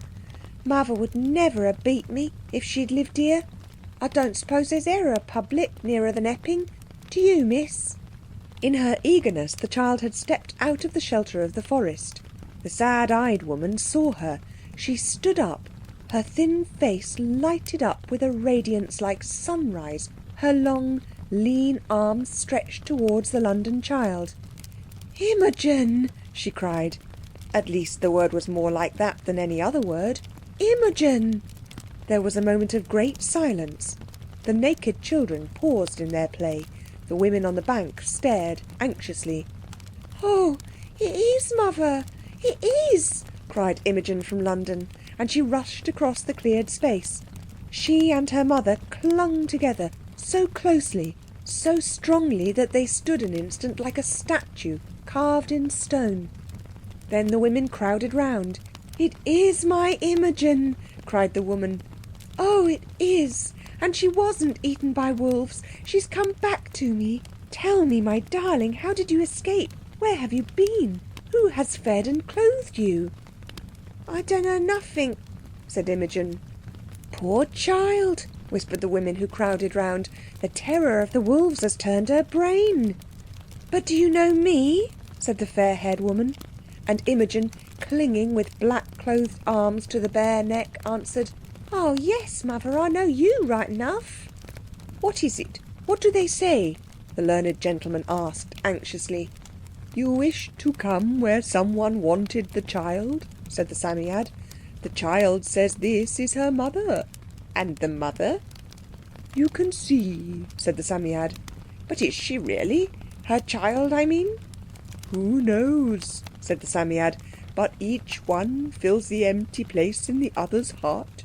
It is enough. Oh, said the learned gentleman, this is a good dream. I wish the child might stay in the dream. The Psammead blew itself out and granted the wish. So Imogen's future was assured. She had found someone to want her. If only all the children that no one wants, began the learned gentleman, but the woman interrupted. She came towards them. Welcome all, she cried. I am the Queen, and my child tells me that you have befriended her, and this I well believe, looking on your faces. Your garb is strange, but faces I can read. The child is bewitched, I see that well, but in this she speaks truth, is that not so? The children said it wasn't worth mentioning. I wish you could have seen all the honours and kindnesses lavished on the children and the learned gentleman by those ancient Britons. You would have thought, to see them, that a child was something to make a fuss about, not a bit of rubbish to be hustled about the streets and hidden away in the workhouse. It wasn't as grand as the entertainment at Babylon, but somehow it was more satisfying. I think you children have some wonderful influence on me, said the learned gentleman. I never dreamed such dreams before I knew you. It was when they were alone that night under the stars, where the Britons had spread a heap of dried fern for them to sleep on, that Cyril spoke. Well, he said, we've made it all right for Imogen and had a jolly good time. I vote we get home again before the fighting begins. What fighting? asked Jane sleepily. Why, Julius Caesar, you little goat, replied her kind brother. Don't you see that if this is the year 55, Julius Caesar may happen at any moment? I thought you liked Caesar, said Robert. So I do in the history, but that's different from being killed by his soldiers. If we saw Caesar, we might persuade him not to, said Anthea. You persuade Caesar? Robert laughed. The learned gentleman, before anyone could stop him, said, I only wish we could see Caesar sometime. And, of course, in just the little time the Psammead took to blow itself out for wish-giving, the 5, or 6, counting the Psammead, found themselves in Caesar's camp, just outside Caesar's tent. And they saw Caesar. The Psammead must have taken advantage of the loose wording of the learned gentleman's wish, for it was not the same time of day as that on which the wish had been uttered among the dried ferns. It was sunset, and the great man sat on a chair outside his tent, gazing over the sea towards Britain. Everyone knew, without being told, that it was towards Britain. 2 golden eagles on top of posts stood on each side of the tent, and on the flaps of the tent, which was very gorgeous to look at, were the letters SPQR.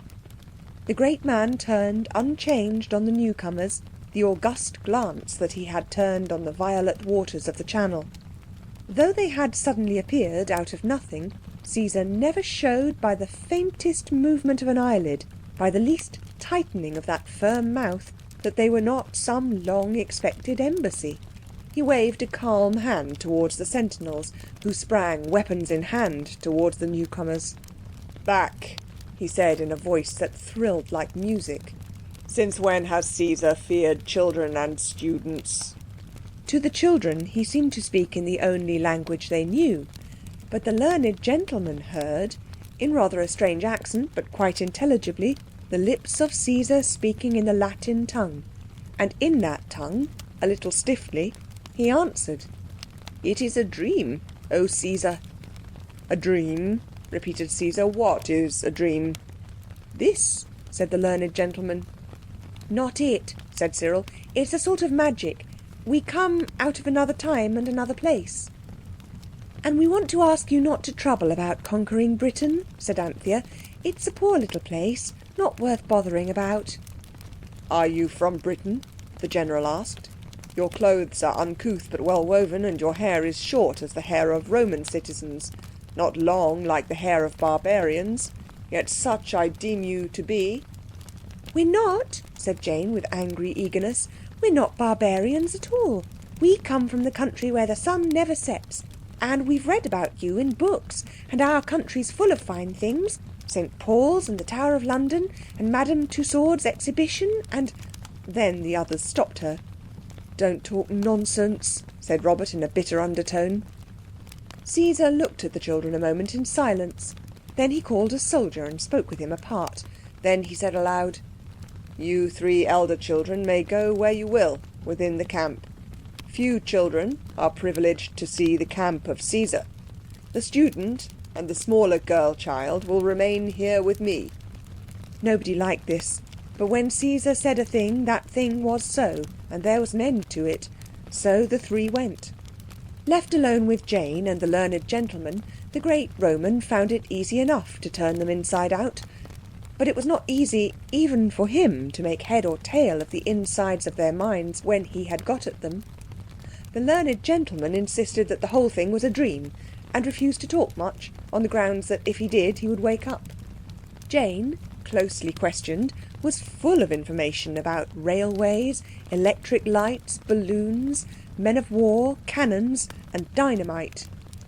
"And do they fight with swords?" asked the general. "Yes, swords and guns and cannons."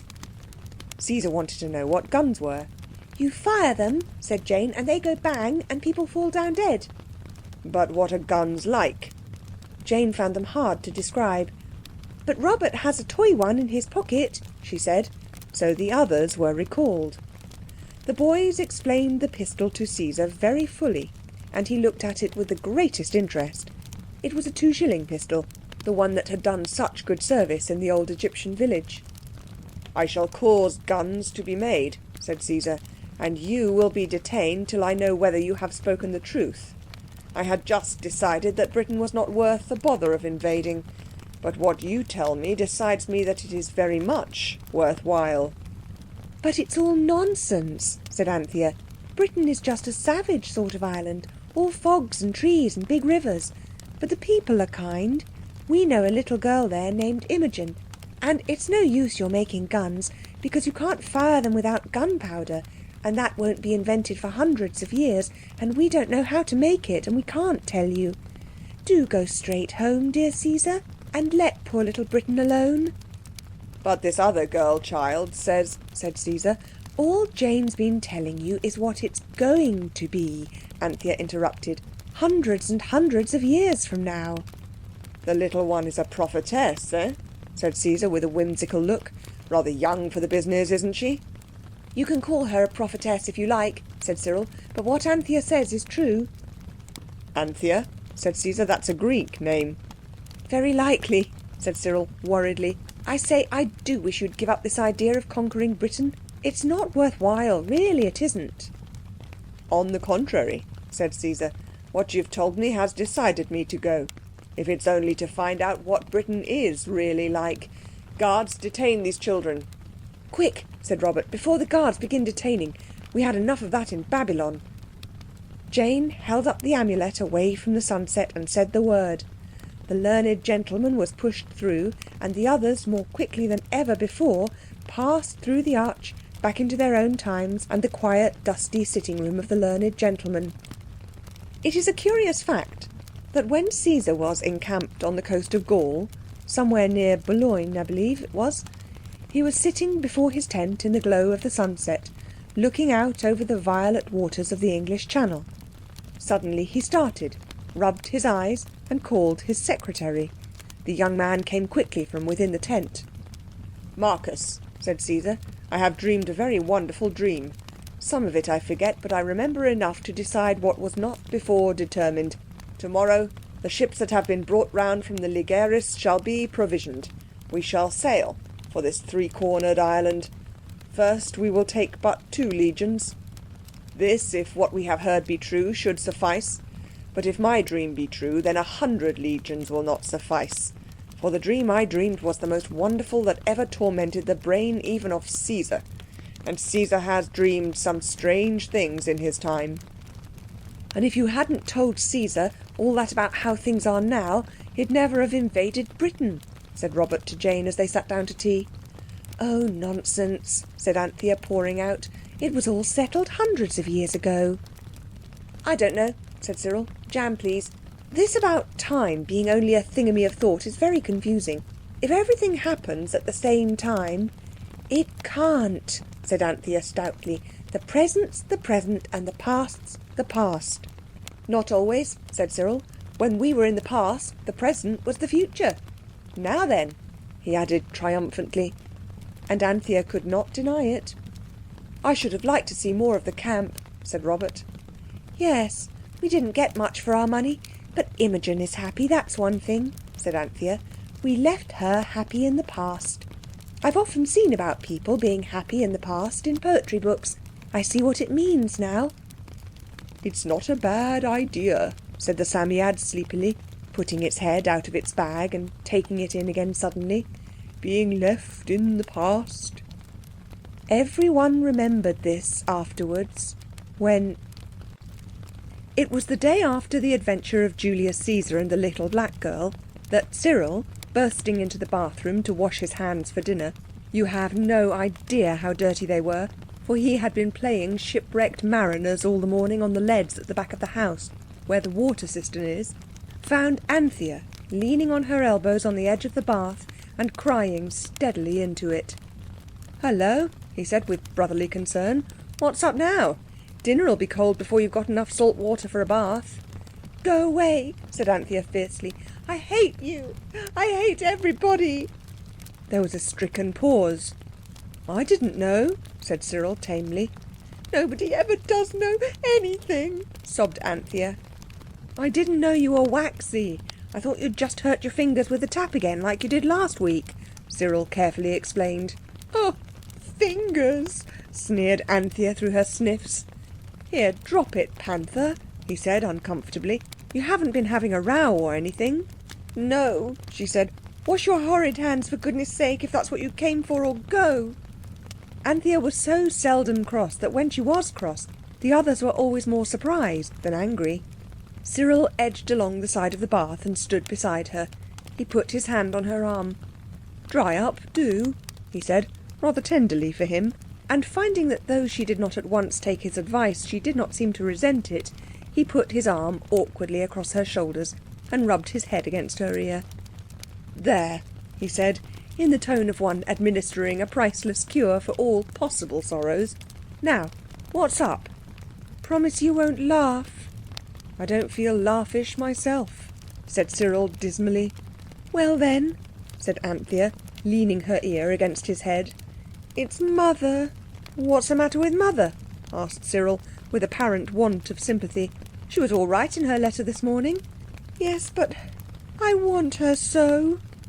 "You're not the only one," said Cyril briefly, and the brevity of his tone admitted a good deal. "Oh yes," said Anthea, "I know. We all want her all the time, but I want her now most dreadfully, awfully much. I never wanted anything so much. That Imogen child, the way the ancient British Queen cuddled her up. And Imogen wasn't me, and the Queen wasn't Mother. And then her letter this morning, and about the lamb liking the salt bathing. And she bathed him in this very bath the night before she went away." Cyril thumped her on the back. "Cheer up," he said. "You know my inside thinking that I was doing? Well, that was partly about Mother. We'll soon get her back.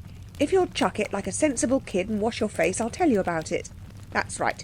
You let me get to the tap. Can't you stop crying? Shall I put the door key down your back?"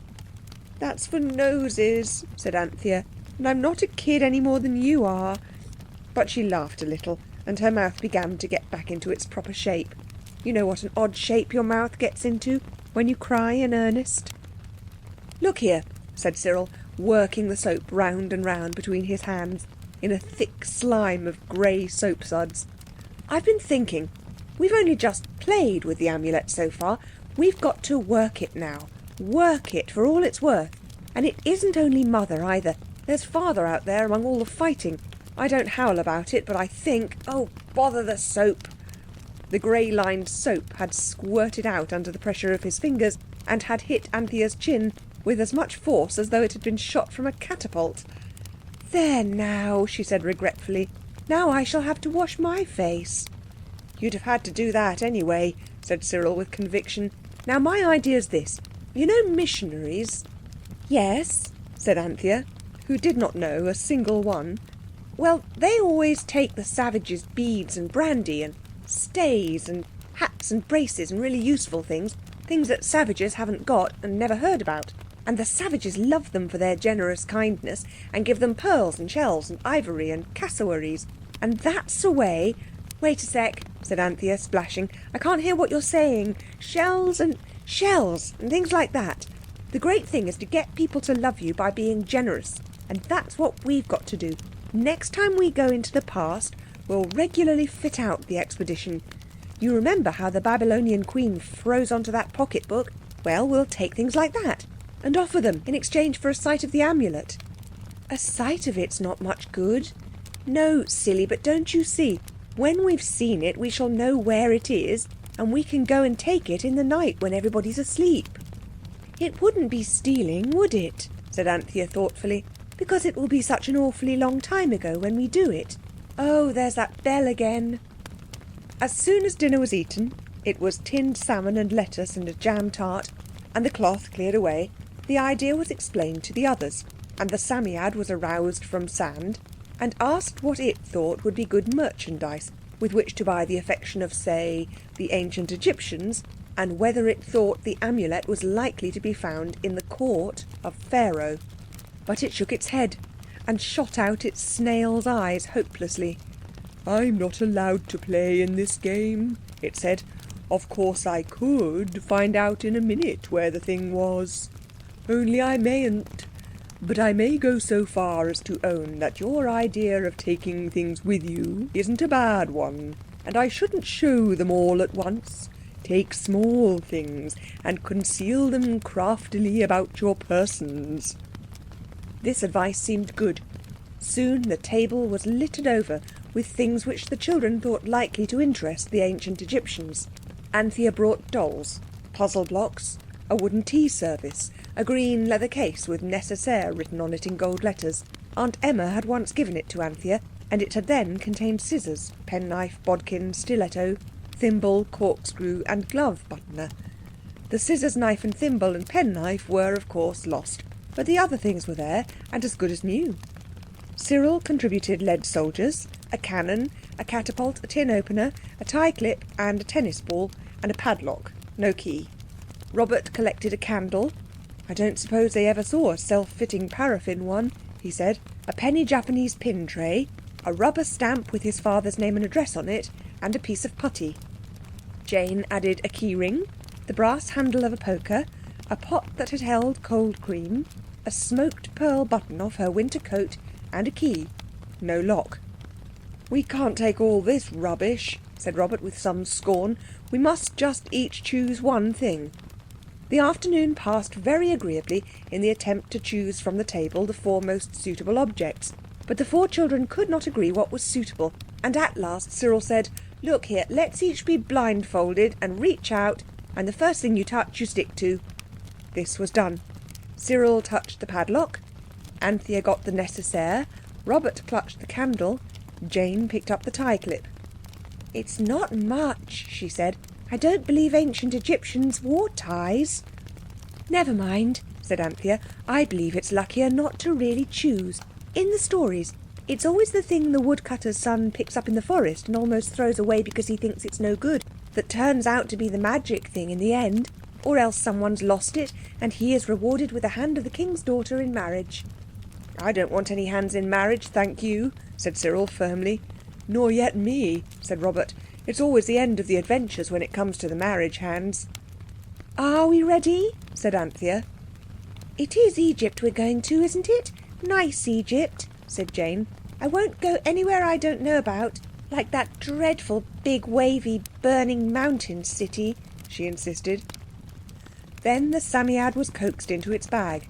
"I say," said Cyril suddenly, "I'm rather sick of kings, and people notice you so in palaces. Besides, the amulet's sure to be in a temple. Let's just go among the common people and try to work ourselves up by degrees. We might get taken on as temple assistants." "Like beadles," said Anthea, "or vergers. They must have splendid chances of stealing the temple treasures." "Righto," was the general rejoinder. The charm was held up. It grew big once again, and once again the warm, golden eastern light glowed softly beyond it. As the children stepped through it, loud and furious voices rang in their ears. They went suddenly from the quiet of Fitzroy Street dining room into a very angry eastern crowd, a crowd much too angry to notice them. They edged through it to the wall of a house and stood there. The crowd was of men, women and children. They were of all sorts of complexions, and pictures of them might have been coloured by any child with a shilling paint box. The colours that child would have used for complexions would have been yellow ochre, red ochre, light red, sepia and Indian ink.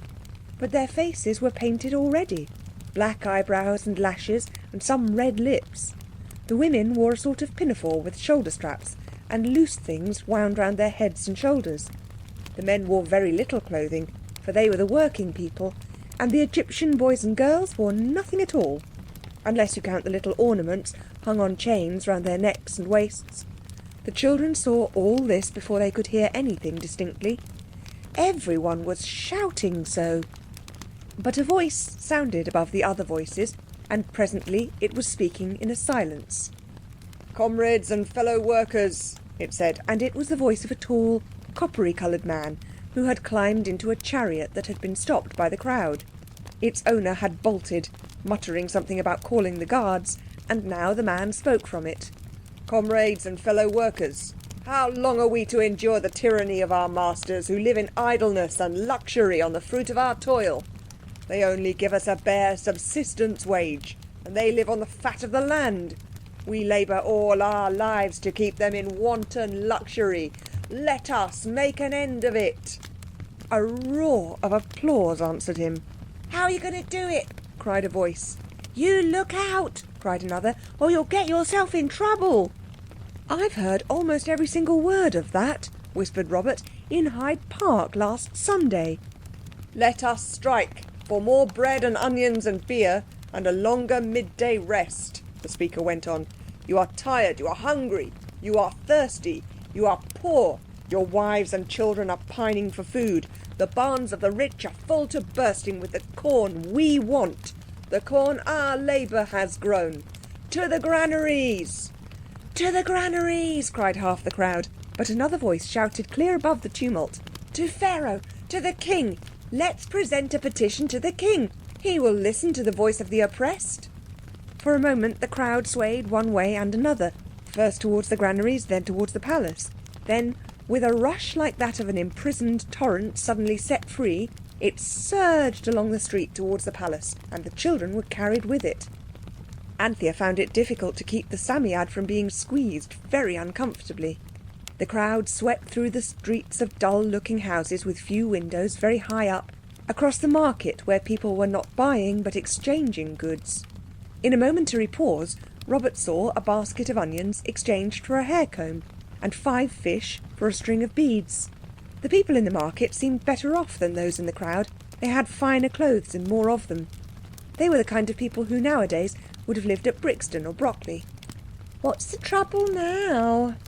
a languid, large-eyed lady in a crimped, half-transparent linen dress, with her black hair very much braided and puffed out, asked of a date-seller. "Oh, the working men, discontented as usual," the man answered. "Listen to 'em. Anyone would think it mattered whether they had a little more or less to eat. Dregs of society," said the date-seller. "Scum," said the lady. "And I've heard that before too," said Robert. At that moment the voice of the crowd changed from anger to doubt, from doubt to fear. There were other voices shouting. They shouted defiance and menace, and they came nearer very quickly. There was the rattle of wheels and the pounding of hoofs. A voice shouted, "Guards! The guards! The guards!" shouted another voice, and the crowd of workmen took up the cry. "The guards! Pharaoh's guards!" And swaying a little once more, the crowd hung for a moment, as it were balanced.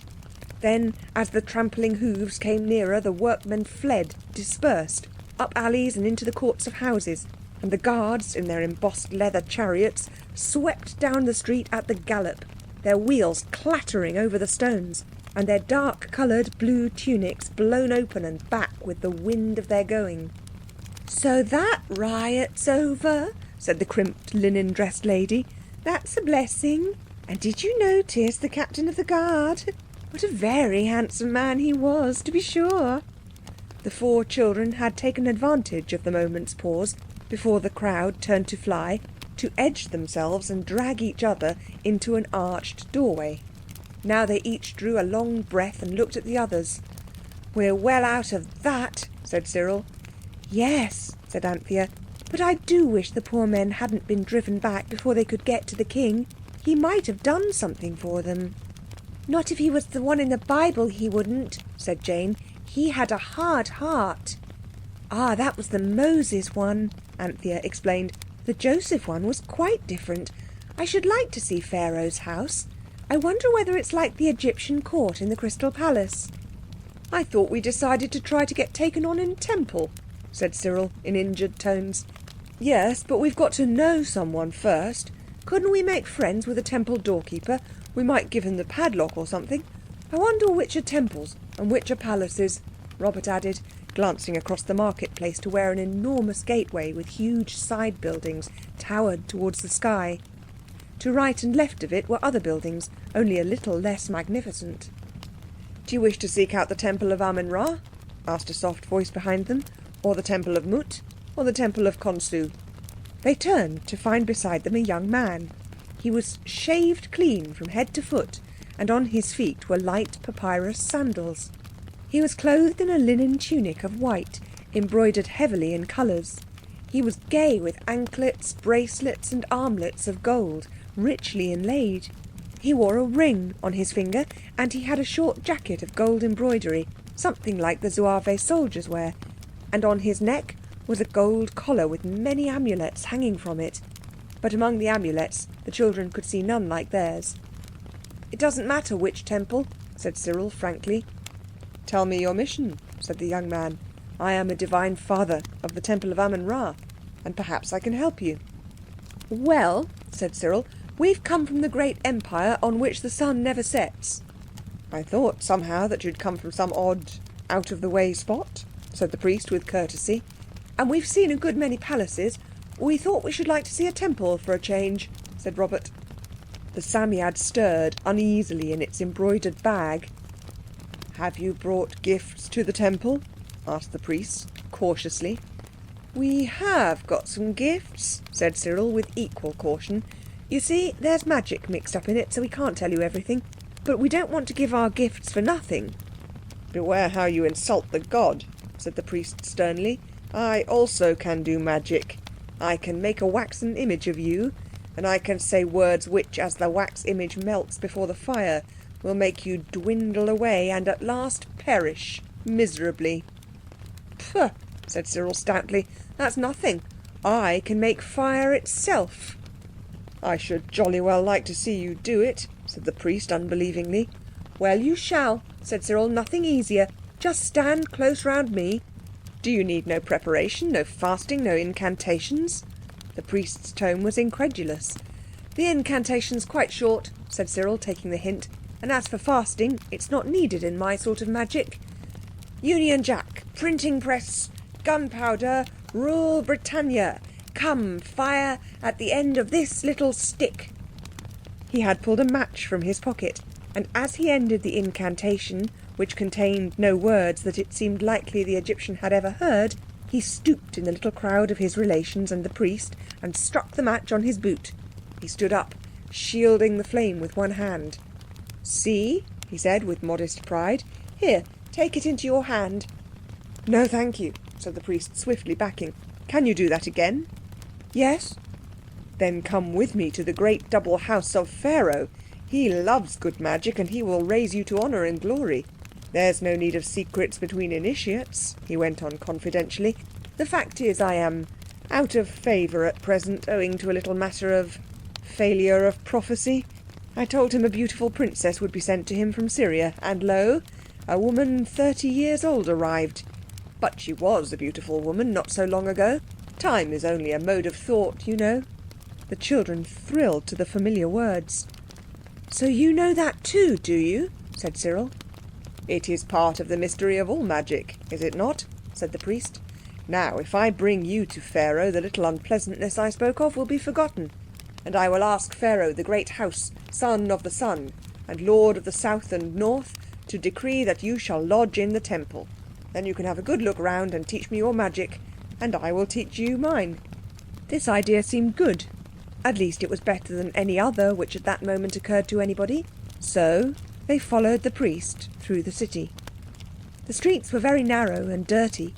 The best houses, the priest explained, were built within walls 20 to 25 feet high, and such windows as showed in the walls were very high up. The tops of palm trees showed above the walls. The poor people's houses were little square huts with a door and 2 windows and smoke coming out of a hole in the back. "The poor Egyptians haven't improved so very much in their building since the first time we came to Egypt," whispered Cyril to Anthea. The huts were roofed with palm branches, and everywhere there were chickens and goats and little naked children kicking about in the yellow dust. On one roof was a goat who had climbed up and was eating the dry palm leaves with snorts and head tossings of delight. Over every house door was some sort of figure or shape. "Amulets," the priest explained, "to keep off the evil eye." "I don't think much of your nice Egypt," Robert whispered to Jane. "It's simply not a patch on Babylon." "Ah, wait till you see the palace," Jane whispered back. The palace was indeed much more magnificent than anything they had yet seen that day, though it would have made but a poor show beside that of the Babylonian king. They came to it through a great square pillared doorway of sandstone that stood in a high brick wall. The shut doors were of massive cedar with bronze hinges and were studded with bronze nails. At the side was a little door and a wicket gate, and through this the priest led the children. He seemed to know a word that made the sentries make way for him. Inside was a garden, planted with hundreds of different kinds of trees and flowering shrubs, a lake full of fish, with blue lotus flowers at the margin, and ducks swimming about cheerfully, and looking, as Jane said, quite modern. "The guard chamber, the storehouses, the Queen's house," said the priest, pointing them out. They passed through open courtyards paved with flat stones, and the priest whispered to a guard at a great inner gate. "We are fortunate," he said to the children. "Pharaoh is even now in the court of honour. Now don't forget to be overcome with respect and admiration. It won't do any harm if you fall flat on your faces. And whatever you do, don't speak until you are spoken to." "There used to be that rule in our country," said Robert, "when my father was a little boy." At the outer end of the great hall, a crowd of people were arguing with and even shoving the guards, who seemed to make it a rule not to let anyone through unless they were bribed to do it. The children heard several promises of the utmost richness and wondered whether they would ever be kept. All round the hall were pillars of painted wood. The roof was of cedar, gorgeously inlaid. About halfway up the hall was a wide, shallow step that went right across the hall. Then a little farther on, another, and then a steep flight of narrower steps leading right up to the throne on which the Pharaoh sat. He sat there very splendid, his red and white double crown on his head and his sceptre in his hand. The throne had a canopy of wood and wooden pillars painted in bright colours. On a low, broad bench that ran all round the hall sat the friends, relatives and courtiers of the king, leaning on richly covered cushions. The priest led the children up the steps till they all stood before the throne, and then suddenly he fell on his face with hands outstretched. The others did the same, Anthea falling very carefully because of the Psammead. "Raise them," said the voice of the Pharaoh, "that they may speak to me." The officers of the king's household raised them. "Who are these strangers?" Pharaoh asked, and added very crossly, "And what do you mean, Rekh Marā, by daring to come into my presence while your innocence is not established?" "O great king," said the young priest, "you are the very image of Ra, and the likeness of his son Horus in every respect. You know the thoughts of the hearts of the gods and of men, and you have divined that these strangers are the children of the vile and conquered kings of the empire where the sun never sets. They know a magic not known to the Egyptians, and they come with gifts in their hands as tribute to Pharaoh, in whose heart is the wisdom of the gods. and on his lips their truth." "That is all very well," said Pharaoh, "but where are the gifts?" The children, bowing as well as they could in their embarrassment at finding themselves the centre of interest in a circle more grand, more golden, and more highly coloured than they could have imagined possible, pulled out the padlock, the nécessaire, and the tie-clip. "But it's not tribute all the same," Cyril muttered. "England doesn't pay tribute." Pharaoh examined all the things with great interest when the chief of the household had taken them up to him. "Deliver them to the keeper of the treasury," he said to one near him. And to the children he said, "A small tribute, truly, but strange, and not without worth. And the magic, O Rekh Marā?" "These unworthy sons of a conquered nation," began Rekh Marā. "Nothing of the kind," Cyril whispered angrily. "Of a vile and conquered nation can make fire to spring from dry wood in the sight of all." "I should jolly well like to see them do it," said Pharaoh, just as the priest had done. So Cyril, without more ado, did it. "Do more magic," said the king, with simple appreciation. "He cannot do any more magic," said Anthea suddenly, and all eyes were turned on her. "Because of the voice of the free people, who are shouting for bread and onions and beer and a long midday rest. If the people had what they wanted, he could do more." "A rude-spoken girl," said Pharaoh. "But give the dogs what they want," he said, without turning his head. "Let them have their rest and their extra rations. There are plenty of slaves to work." A richly dressed official hurried out. "You will be the idol of the people," Rekh Marā whispered joyously. "The temple of Amen will not contain their offerings." Cyril struck another match, and all the court was overwhelmed with delight and wonder. And when Cyril took the candle from his pocket and lighted it with the match, and then held up the burning candle before the king, the enthusiasm knew no bounds. "O greatest of all, before whom sun and moon and stars bow down," said Rekh Marā insinuatingly, "am I pardoned? Is my innocence made plain?" "As plain as it will ever be, I dare say," said Pharaoh shortly. "Get along with you. You are pardoned. Go in peace." The priest went with lightning swiftness. "And what," said the king suddenly, "is it that moves in that sack? Show me, O strangers."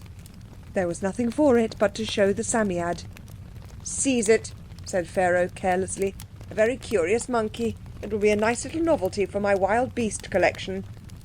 And instantly, the entreaties of the children availing as little as the bites of the Psammead, though both bites and entreaties were fervent, it was carried away from before their eyes. "Oh, do be careful," cried Anthea. "At least keep it dry. Keep it in its sacred house." She held up the embroidered bag. "It's a magic creature," cried Robert. "It's simply priceless." "You've no right to take it away," cried Jane incautiously. "It's a shame. A barefaced robbery, that's what it is."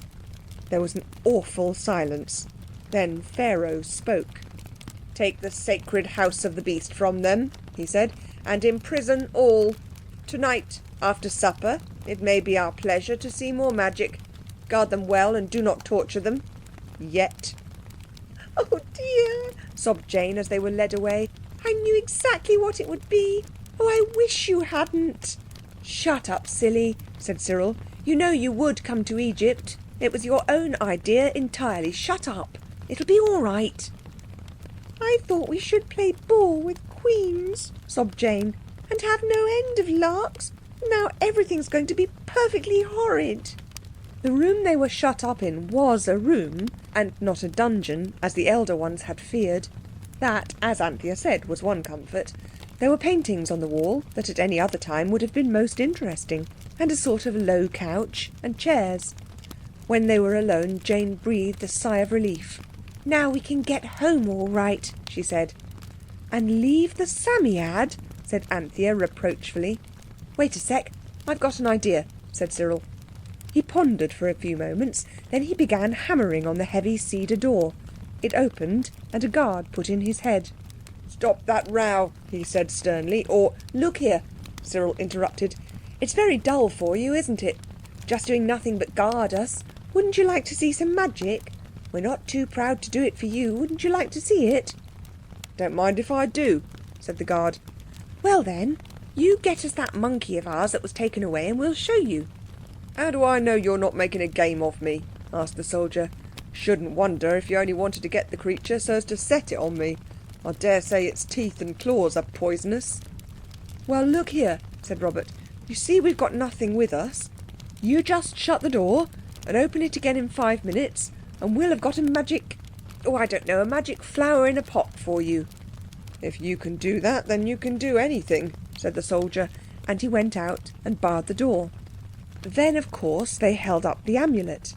They found the east by holding it up and turning slowly till the amulet began to grow big, walked home through it, and came back with a geranium in full scarlet flower from the staircase window of the Fitzroy Street house. Well, said the soldier when he came in, I really am... We can do much more wonderful things than that. Oh, ever so much, said Anthea persuasively. If we only have our monkey, and here's twopence for yourself. The soldier looked at the twopence. What's this? He said. Robert explained how much simpler it was to pay money for things than to exchange them as the people were doing in the market. Later on, the soldier gave the coins to his captain, who later still showed them to the Pharaoh, who of course kept them, and was much struck with the idea. That was really how coins first came to be used in Egypt.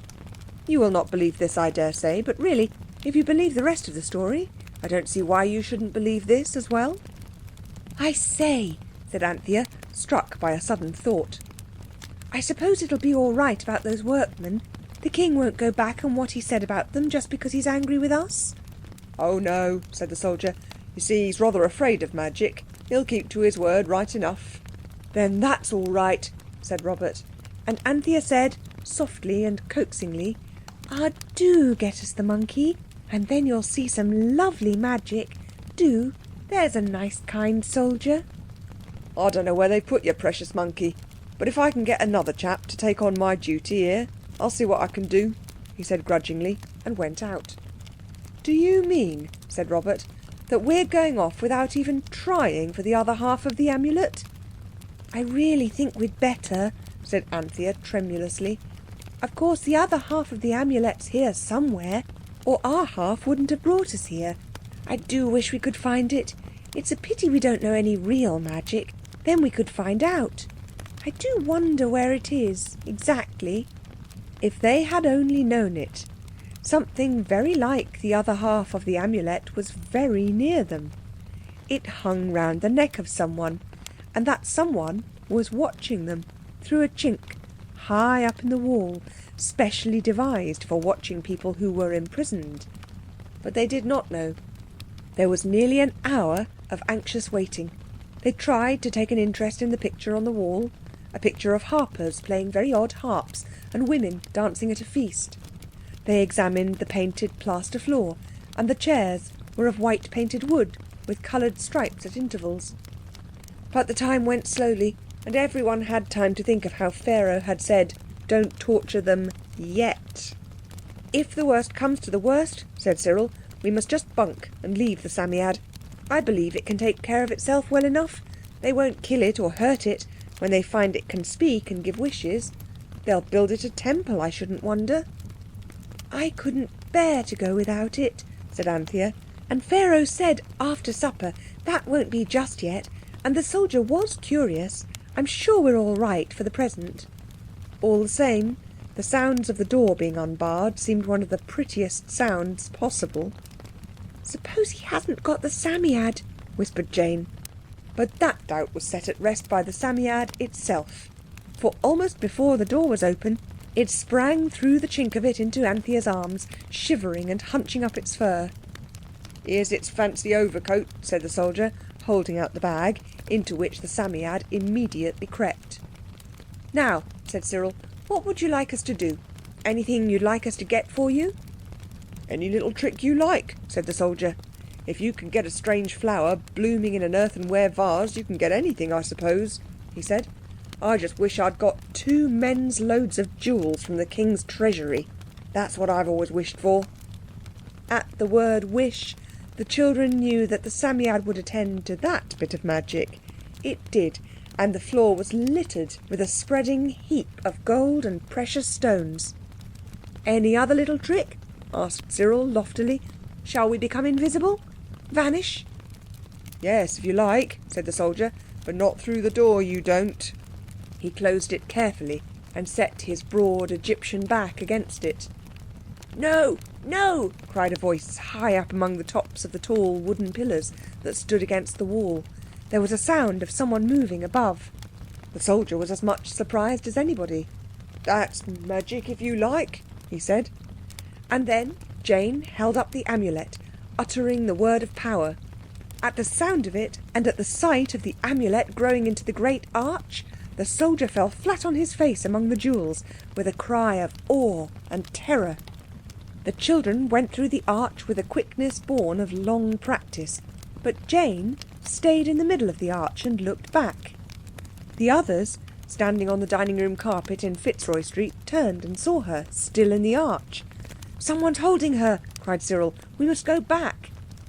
But they pulled at Jane's hands just to see if she would come, and of course she did come.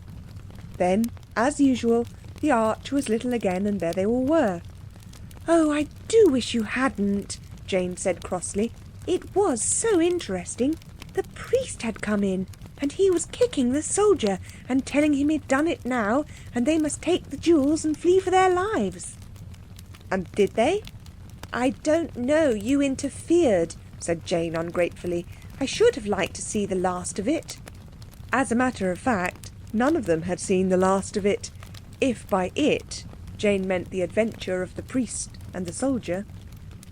"Look here," said Cyril, sitting on the dining table and swinging his legs. "I really have got it." "Got what?" was the not unnatural rejoinder of the others. Cyril was making a boat with a penknife and a piece of wood, and the girls were making warm frocks for their dolls, for the weather was growing chilly. "Why, don't you see? It's really not any good our going into the past looking for that amulet. The past's as full of different times as the sea is of sand. We're simply bound to hit upon the wrong time. We might spend our lives looking for the amulet and never see a sight of it. Why, it's the end of September already. It's like looking for a needle in a bottle of hay, I know," interrupted Robert. "But if we don't go on doing that, what are we to do?" "That's just it," said Cyril in mysterious accents. "Oh, bother." Old Nurse had come in with a tray of knives, forks and glasses, and was getting the tablecloth and table napkins out of the chiffonier drawer. "It's always meal times, just when you come to anything interesting." "And a nice interesting handful you'd be, Master Cyril," said old Nurse, "if I wasn't to bring your meals up to time. Don't you begin grumbling now. Fear you get something to grumble at." "I wasn't grumbling," said Cyril, quite untruly. "But it does always happen like that." "You deserve to have something happen," said old Nurse. "Slave, slave, slave for you day and night, and never a word of thanks." "Why, you do everything beautifully," said Anthea. "It's the first time any of you have troubled to say so, anyhow," said Nurse shortly. "What's the use of saying?" inquired Robert. "We eat our meals fast enough, and almost always 2 helps. That ought to show you." "Ah," said old Nurse, going round the table and putting the knives and forks in their places. "You're a man all over, Master Robert. There was my poor Green, all the years he lived with me. I never could get more out of him than 'It's all right' when I asked him if he'd fancied his dinner. And yet when he lay a-dying, his last words to me were, 'Maria, you were always a good cook.'" She ended with a trembling voice. "And so you are," cried Anthea, and she and Jane instantly hugged her. When she had gone out of the room, Anthea said, "I know exactly how she feels. Now look here, let's do a penance to show we're sorry we didn't think about telling her before what nice cooking she does and what a dear she is." "Penances are silly," said Robert. "Not if the penance is something to please someone else. I didn't mean old peas and hair shirts and sleeping on the stones. I mean we'll make her a sorry present," explained Anthea. "Look here, I vote Cyril doesn't tell us his idea until we've done something for old Nurse. It's worse for us than him," she added hastily, because he knows what it is and we don't. Don't you all agree?" The others would have been ashamed not to agree, so they did. It was not till quite near the end of dinner, mutton fritters and blackberry and apple pie, that out of the earnest talk of the four came an idea that pleased everybody and would, they hoped, please Nurse. Cyril and Robert went out with the taste of apples still in their mouths and the purple of blackberries on their lips, and in the case of Robert on the wristband as well, and bought a big sheet of cardboard at the stationer's. Then at the plumber's shop that has tubes and pipes and taps and gas fittings in the window, they bought a pane of glass, the same size as the cardboard. The man cut it with a very interesting tool that had a bit of diamond at the end, and he gave them, out of his own free generousness, a large piece of putty and a small piece of glue. While they were out, the girls had floated 4 photographs of the 4 children off their cards in hot water. These were now stuck in a row along the top of the cardboard. Cyril put the glue to melt in a jam pot and put the jam pot in a saucepan and the saucepan on the fire, while Robert painted a wreath of poppies round the photographs. He painted rather well and very quickly, and poppies are easy to do if you've been shown how. Then Anthea drew some printed letters and Jane coloured them. The words were, "With all our loves to show we like the figs to eat." And when the painting was dry, they all signed their names at the bottom and put the glass on, and glued brown paper round the edge and over the back, and put 2 loops of tape to hang it up by. Of course, everyone saw, when too late, that there were not enough letters in things, so the missing N was put in. It was impossible, of course, to do the whole thing over again for just 1 letter. "There," said Anthea, placing it carefully, face up, under the sofa. "It'll be hours before the glue's dry. Now, Squirrel, fire ahead." "Well then," said Cyril in a great hurry, rubbing at his gluey hands with his pocket handkerchief, "what I mean to say is this." There was a long pause. "Well," said Robert at last, "what is it that you mean to say?" "It's like this," said Cyril, and again stopped short. "Like what?" asked Jane. "How can I tell you if you'll all keep on interrupting?" said Cyril sharply. So no one said any more, and with wrinkled frowns he arranged his ideas. "Look here," he said, "what I really mean is, we can remember now what we did when we went to look for the amulet, and if we'd found it, we should remember that too." "Rather," said Robert, "only you see, we haven't." "But in the future we shall have." "Shall we though?" asked Jane. "Yes, unless we've been made fools of by the Psammead. So then, where we want to go is where we shall remember about where we did find it." "I see," said Robert, but he didn't. "I don't," said Anthea, who did very nearly. "Say it again, Squirrel, and very slowly." "If," said Cyril, very slowly indeed, "we go into the future after we found the amulet—" "But we've got to find it first," said Jane. "Hush," said Anthea. "There will be a future," said Cyril, driven to greater clearness by the blank faces of the other 3. "There will be a time after we've found it. Let's go into that time, and then we shall remember how we found it, and then we can go back and do the finding really." "I see," said Robert, and this time he did, and I hope you do. "Yes," said Anthea. "Oh, Squirrel, how clever of you!" "But will the amulet work both ways?" inquired Robert. "It ought to," said Cyril, "if time's only a thingamy of a what's-its-name. Anyway, we might try." "Let's put on our best things then," urged Jane. "You know what people say about progress and the world growing better and brighter. I expect people will be awfully smart in the future." "All right," said Anthea. "We should have to wash anyway. I'm all thick with glue." When everybody was clean and dressed, the charm was held up. "We want to go into the future and see the amulet after we've found it," said Cyril. And Jane said the word of power. They walked through the big arch of the charm, straight into the British Museum. They knew it at once. And there, right in front of them, under a glass case, was the amulet. Their own half of it, as well as the other half they had never been able to find. And the two were joined by a pin of red stone that formed a hinge. "Oh, glorious!" cried Robert. "Here it is!" "Yes," said Cyril very gloomily. "Here it is, but we can't get it out." "No," said Robert, remembering how impossible the Queen of Babylon had found it to get anything out of the glass cases in the museum, except by Psammead magic, and then she hadn't been able to take anything away with her. "No, but we remember where we got it, and we can—" "Oh, do we?" interrupted Cyril bitterly. "Do you remember where we got it?" "No," said Robert. "I don't exactly, now I come to think of it." Nor did any of the others. "But why can't we?" said Jane. "Oh, I don't know." Cyril's tone was impatient. "Some silly old enchanted rule, I suppose. I wish people would teach you magic at school like they do sums, or instead of. It would be some use having an amulet then." "I wonder how far we are in the future," said Anthea. "The museum looks just the same, only lighter and brighter somehow." "Let's go back and try the past again," said Robert. "Perhaps the museum people could tell us how we got it," said Anthea with sudden hope.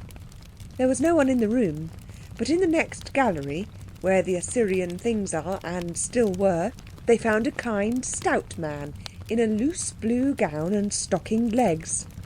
"Oh, they've got a new uniform. How pretty," said Jane. When they asked him their question, he showed them a label on the case. It said, "From the collection of." A name followed, and it was the name of the learned gentleman who, among themselves, and to his face when he had been with them at the other side of the amulet, they had called Jimmy. "That's not much good," said Cyril. "Thank you." "How is it you're not at school?" asked the kind man in blue. "Not expelled for long, I hope?" "We're not expelled at all," said Cyril, rather warmly. "Well, I shouldn't do it again if I were you," said the man, and they could see he did not believe them. There is no company so little pleasing as that of people who do not believe you. "Thank you for showing us the label," said Cyril, and they came away. As they came through the doors of the museum, they blinked at the sudden glory of sunlight and blue sky. The houses opposite the museum were gone. Instead, there was a big garden with trees and flowers and smooth green lawns, and not a single notice to tell you not to walk on the grass, and not to destroy the trees and shrubs, and not to pick the flowers. There were comfortable seats all about, and arbours covered with roses, and long trellised walks, also rose-covered. Whispering, splashing fountains fell into full white marble basins. White statues gleamed among the leaves, and the pigeons that swept about among the branches or pecked on the smooth, soft gravel were not black and tumbled like the museum pigeons are now, but bright and clean and sleek as birds of new silver. A good many people were sitting on the seats, and on the grass babies were rolling and kicking and playing, with very little on indeed. Men as well as women seemed to be in charge of the babies and were playing with them. "It's like a lovely picture," said Anthea. And it was, for the people's clothes were of bright, soft colours and all beautifully and very simply made. No one seemed to have any hats or bonnets, but there were a great many Japanese-looking sunshades, and among the trees were hung lamps of coloured glass. "I expect they light those in the evening," said Jane. "Oh, I do wish we lived in the future." They walked down the path, and as they went the people on the benches looked at the four children very curiously, but not rudely or unkindly. The children in their turn looked, I hope they did not stare, at the faces of these people in the beautiful soft clothes. Those faces were worth looking at.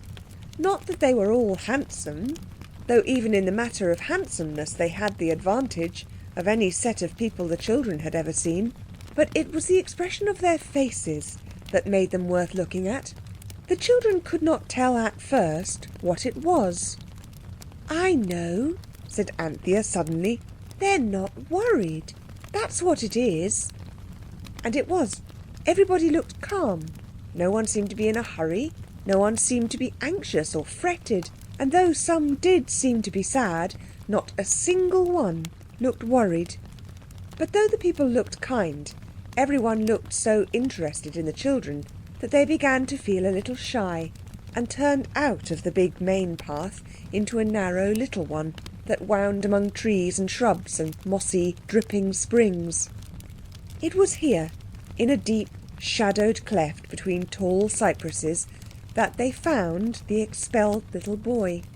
He was lying face downward on the mossy turf, and the peculiar shaking of his shoulders was a thing they had seen more than once in each other. So Anthea kneeled down beside him and said, "What's the matter?"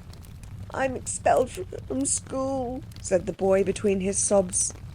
This was serious. People are not expelled for light offences. "Do you mind telling us what you'd done?" I tore up a sheet of paper and threw it about in the playground," said the child, in the tone of one confessing an unutterable baseness. "You won't talk to me any more, now you know that," he added without looking up. "Was that all?" said Anthea. "It's about enough," said the child, "and I'm expelled for the whole day." "I don't quite understand," said Anthea gently. The boy lifted his face, rolled over and sat up. "Why, whoever on earth are you?" he said. "We're strangers from a far country," said Anthea. "In our country it's not a crime to leave a bit of paper about." "It is here," said the child. "If grown-ups do it, they're fined. When we do it, we're expelled for a whole day." "Well, but," said Robert, "that just means a day's holiday." "You must come from a long way off," said the little boy. "A holiday's when you have play and treats and jolliness, all of you together. On your expelled days, no one will speak to you. Everyone sees you're an expelder, or you'd be in school. Suppose you were ill? Nobody is, hardly. If they are, of course they wear the badge, and everyone is kind to you. I know a boy that stole his sister's illness badge and wore it when he was expelled for a day. He got expelled for a week after that. It must be awful not to go to school for a week." "Do you like school then?" asked Robert incredulously. "Of course I do. It's the loveliest place there is. I chose railways for my special subject this year.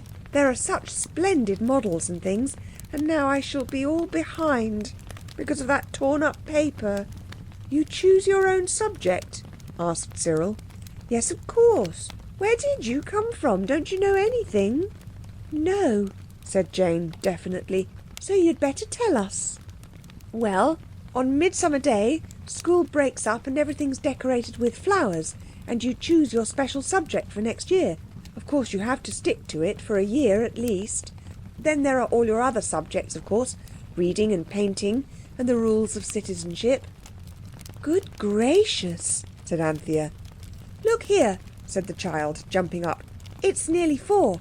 The expelledness only lasts till then. Come home with me. Mother will tell you all about everything." "Will your mother like you taking home strange children?" asked Anthea. "I don't understand," said the child, settling his leather belt over his honey-coloured smock and stepping out with hard little bare feet. "Come on." So they went. The streets were wide and hard and very clean. There were no horses, but a sort of motor carriage that made no noise. The Thames flowed between green banks, and there were trees at the edge, and people sat under them fishing, for the stream was clear as crystal. Everywhere there were green trees, and there was no smoke. The houses were set in what seemed like one green garden. The little boy brought them to a house, and at the window was a good, bright mother face. The little boy rushed in, and through the window they could see him hugging his mother, then his eager lips moving and his quick hands pointing. A lady in soft green clothes came out, spoke kindly to them, and took them into the oddest house they had ever seen. It was very bare, there were no ornaments, and yet every single thing was beautiful. From the dresser with its rows of bright china to the thick squares of Eastern-looking carpet on the floors. I can't describe that house, I haven't the time, and I haven't the heart either, when I think how different it was from our houses. The lady took them all over it. The oddest thing of all was the big room in the middle. It had padded walls and a soft, thick carpet, and all the tables and chairs were padded. There wasn't a single thing in it that anyone could hurt itself with. "Whatever's this for? Lunatics?" asked Cyril. The lady looked very shocked. "No, it's for the children, of course," she said. "Don't tell me that in your country there are no children's rooms." "There are nurseries," said Anthea doubtfully, "but the furniture's all very cornery and hard like other rooms." "How shocking," said the lady. "You must be very much behind the times in your country. Why, the children are more than half of the people. It's not much to have one room where they can have a good time and not hurt themselves." "But there's no fireplace," said Anthea. "Hot air pipes, of course," said the lady. "Why, how could you have a fire in a nursery? A child might get burned." "In our country," said Robert suddenly, "more than 3,000 children are burned to death every year. Father told me," he added, as if apologising for this piece of information, "once when I'd been playing with fire." The lady turned quite pale. "What a frightful place you must live in," she said. "What's all the furniture padded for?" Anthea asked, hastily turning the subject. "Why, you couldn't have little tots of 2 or 3 running about in rooms where the things were hard and sharp. They might hurt themselves." Robert fingered the scar on his forehead where he had hit it against the nursery fender when he was little. "But does everyone have rooms like this? Poor people and all?" asked Anthea. "There's a room like this wherever there's a child, of course," said the lady. "How refreshingly ignorant you are. No, I don't mean ignorant, my dear. Of course you're awfully well up in ancient history, but I see you haven't done your duties of citizenship course yet." "But beggars and people like that," persisted Anthea, "and tramps and people who haven't any homes." "People who haven't any homes?" repeated the lady. "I really don't understand what you're talking about." "It's all different in our country," said Cyril carefully, "and I have read it used to be different in London. Usedn't people to have no homes and beg because they were hungry? And wasn't London very black and dirty once upon a time, and the Thames all muddy and filthy, and narrow streets and—" "You must have been reading very old-fashioned books," said the lady. "Why, all that was in the Dark Ages. My husband can tell you more about it than I can. He took ancient history as one of his special subjects." "I haven't seen any working people," said Anthea. "Why, we're all working people," said the lady. "At least my husband's a carpenter."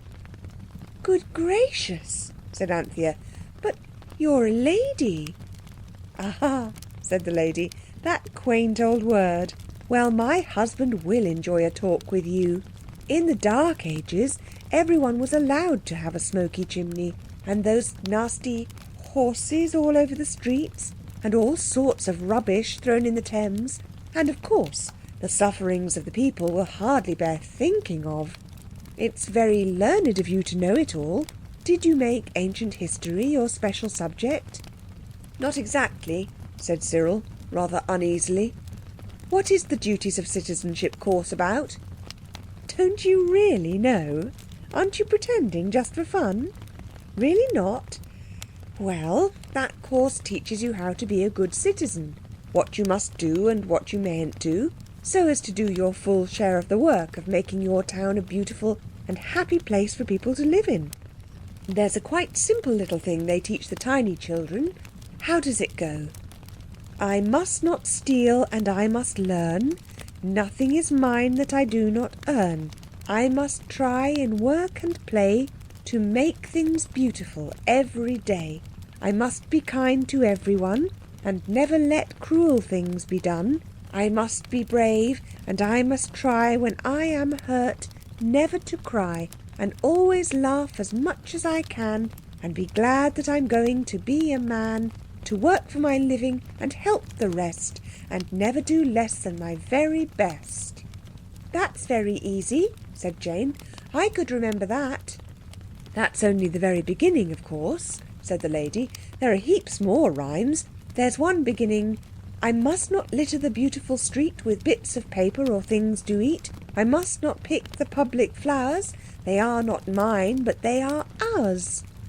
And things to eat reminds me. Are you hungry? Wells, run and get a tray of nice things." "Why do you call him Wells?" asked Robert as the boy ran off. "It's after the great reformer. Surely you've heard of him. He lived in the Dark Ages, and he saw that what you ought to do is to find out what you want and then try to get it. Up to then, people had always tried to tinker up what they'd got. We've got a great many of the things he thought of. Then, wells meant springs of clear water. It's a nice name, don't you think?" Here Wells returned with strawberries and cakes and lemonade on a tray, and everybody ate and enjoyed. "Now, Wells," said the lady, "run off or you'll be late and not meet your daddy." Wells kissed her, waved to the others and went. "Look here," said Anthea suddenly. "Would you like to come to our country and see what it's like? It wouldn't take you a minute." The lady laughed, but Jane held up the charm and said the word. "What a splendid conjuring trick!" cried the lady, enchanted with the beautiful growing arch.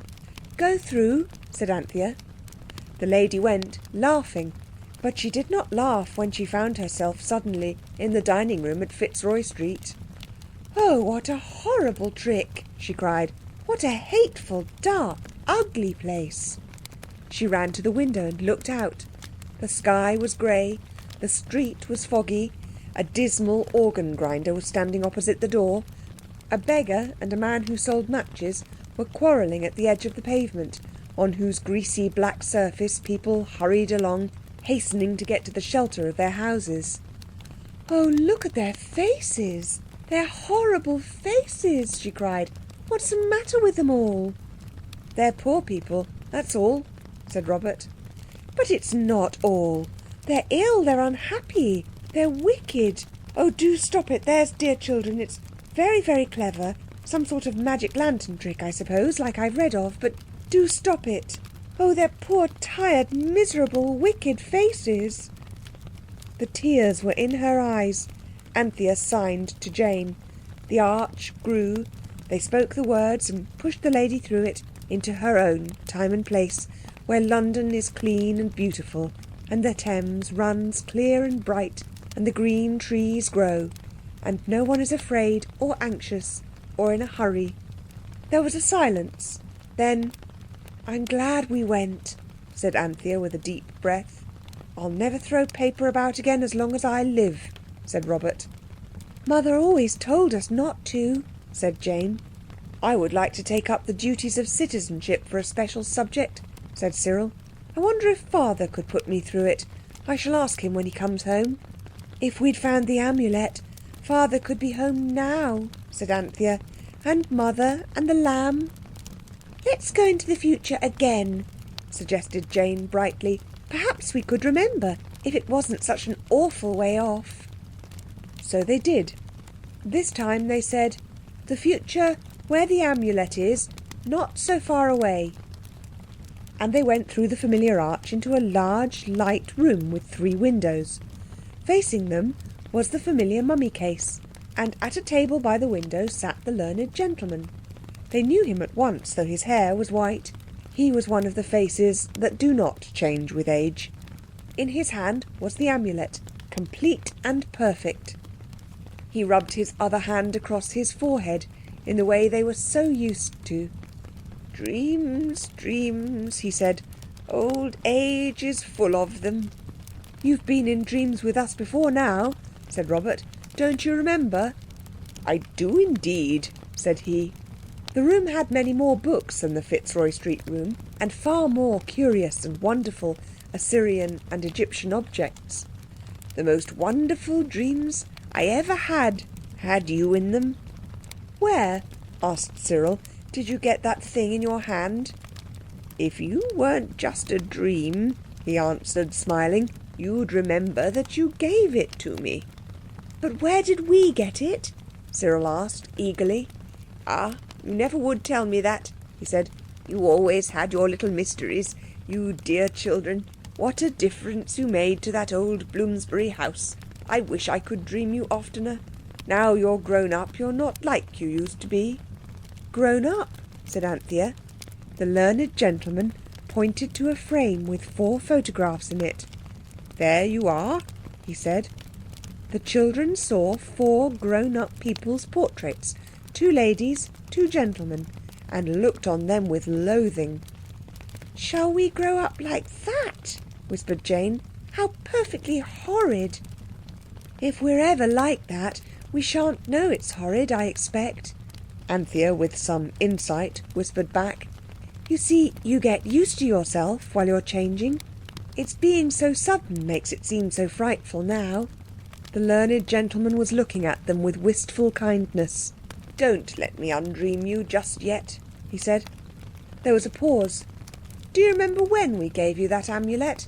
Cyril asked suddenly.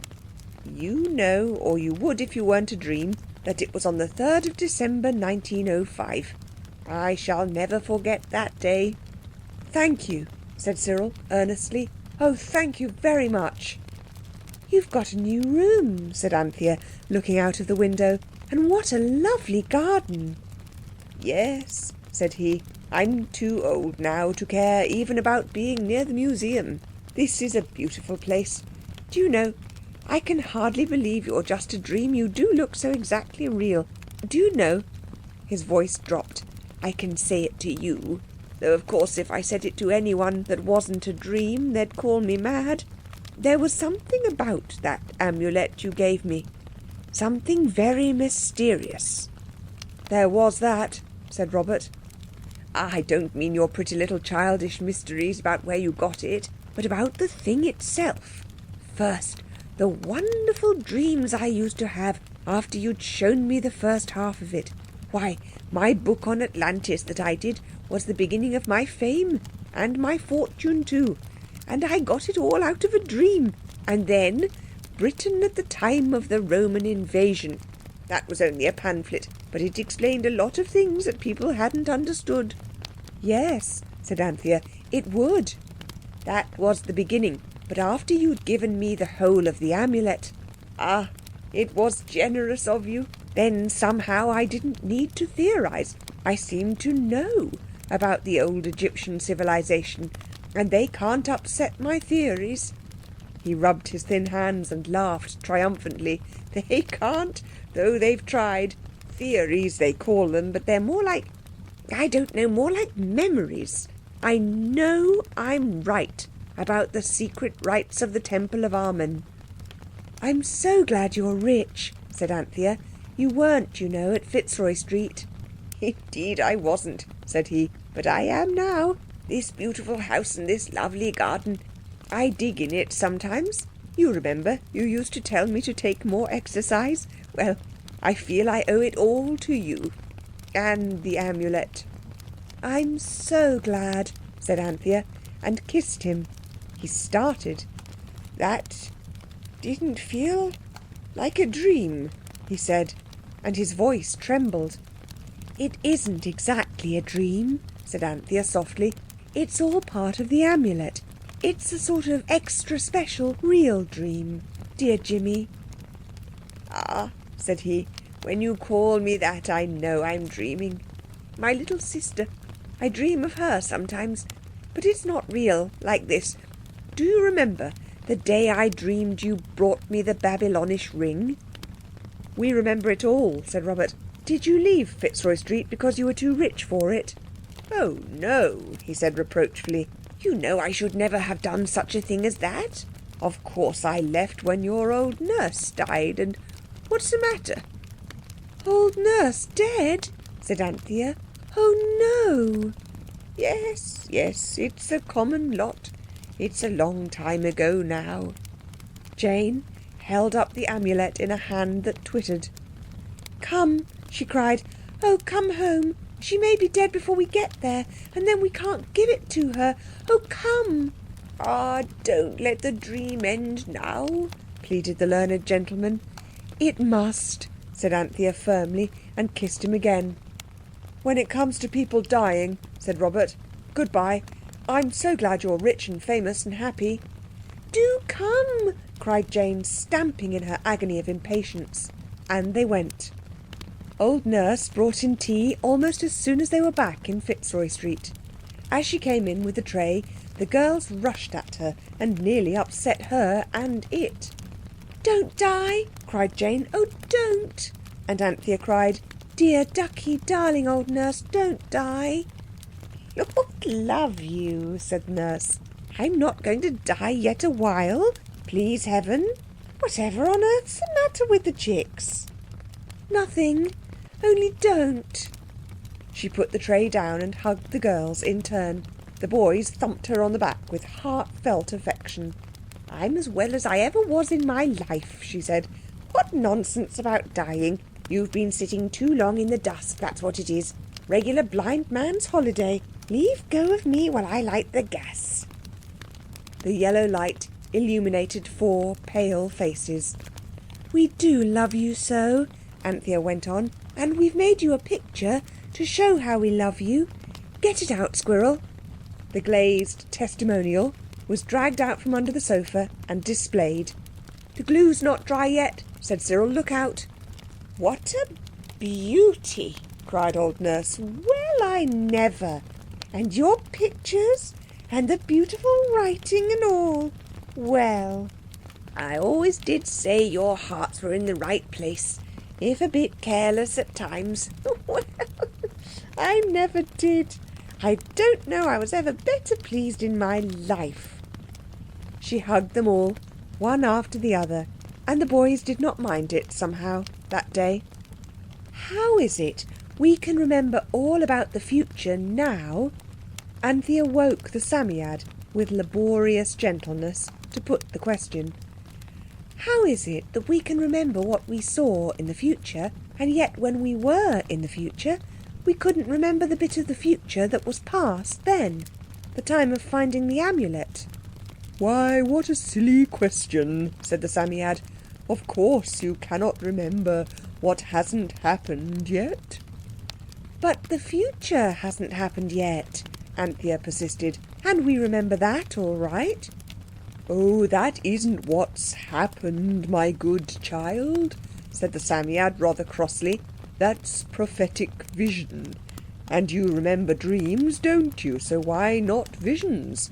You never do seem to understand the simplest thing." It went to sand once again. Anthea crept down in her nightgown to give one last kiss to old Nurse, and one last look at the beautiful testimonial hanging by its tapes, its glue now firmly set, in glazed glory on the wall of the kitchen. "Good night, bless your loving heart," said old Nurse. "If only you don't catch your death o' cold." "Blue and red," said Jane softly, "make purple." "Not always they don't," said Cyril. "It has to be crimson lake and Prussian blue. If you mix vermilion and indigo you get the most loathsome slate colour." "Sepia's the nastiest colour in the box, I think," said Jane, sucking her brush. They were all painting. Nurse, in the flush of grateful emotion, excited by Robert's border of poppies, had presented each of the 4 with a shilling paint box, and had supplemented the gift with a pile of old copies of the Illustrated London News. "Sepia," said Cyril instructively, "is made out of beastly cuttlefish." "Purple's made out of a fish, as well as out of red and blue," said Robert. "Tyrian purple was, I know." "Out of lobsters," said Jane dreamily. "They're red when they're boiled and blue when they aren't. If you mix live and dead lobsters, you'd get Tyrian purple." "I shouldn't like to mix anything with a live lobster," said Anthea, shuddering. "Well, there aren't any other red and blue fish," said Jane. "You'd have to." "I'd rather not have the purple," said Anthea. "The Tyrian purple wasn't that colour when it came out of the fish, nor yet afterwards it wasn't," said Robert. "It was scarlet, really, and Roman emperors wore it, and it wasn't any nice colour when the fish had it. It was a yellowish-white liquid of a creamy consistency." "How do you know?" asked Cyril. "I read it," said Robert, with a meek pride of superior knowledge. "Where?" asked Cyril. "In print," said Robert, still more proudly meek. "You think everything's true if it's printed," said Cyril, naturally annoyed. "But it isn't. Father said so. Quite a lot of lies get printed, especially in newspapers."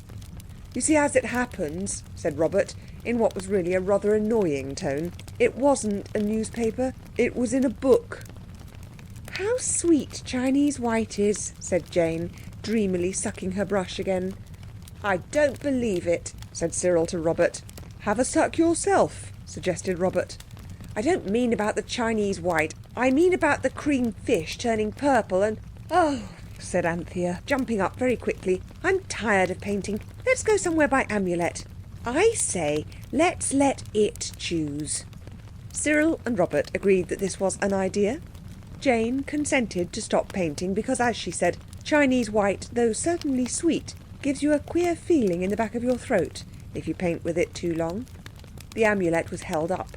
"Take us somewhere," said Jane. "Anywhere you like in the past, but somewhere where you are." Then she said the word. Next moment everyone felt a queer rocking and swaying, something like what you feel when you go out in a fishing boat. And that was not wonderful when you come to think of it, for it was in a boat that they found themselves. A queer boat with high bulwarks pierced with holes for oars to go through. There was a high seat for the steersman, and the prow was shaped like the head of some great animal with big, staring eyes.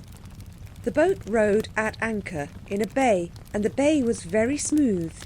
The crew were dark, wiry fellows with black beards and hair. They had no clothes except a tunic from waist to knee, and round caps with knobs on the top. They were very busy, and what they were doing was so interesting to the children that at first they did not even wonder where the Amulet had brought them. And the crew seemed too busy to notice the children. They were fastening rush baskets to a long rope with a great piece of cork at the end, and in each basket they put mussels or little frogs.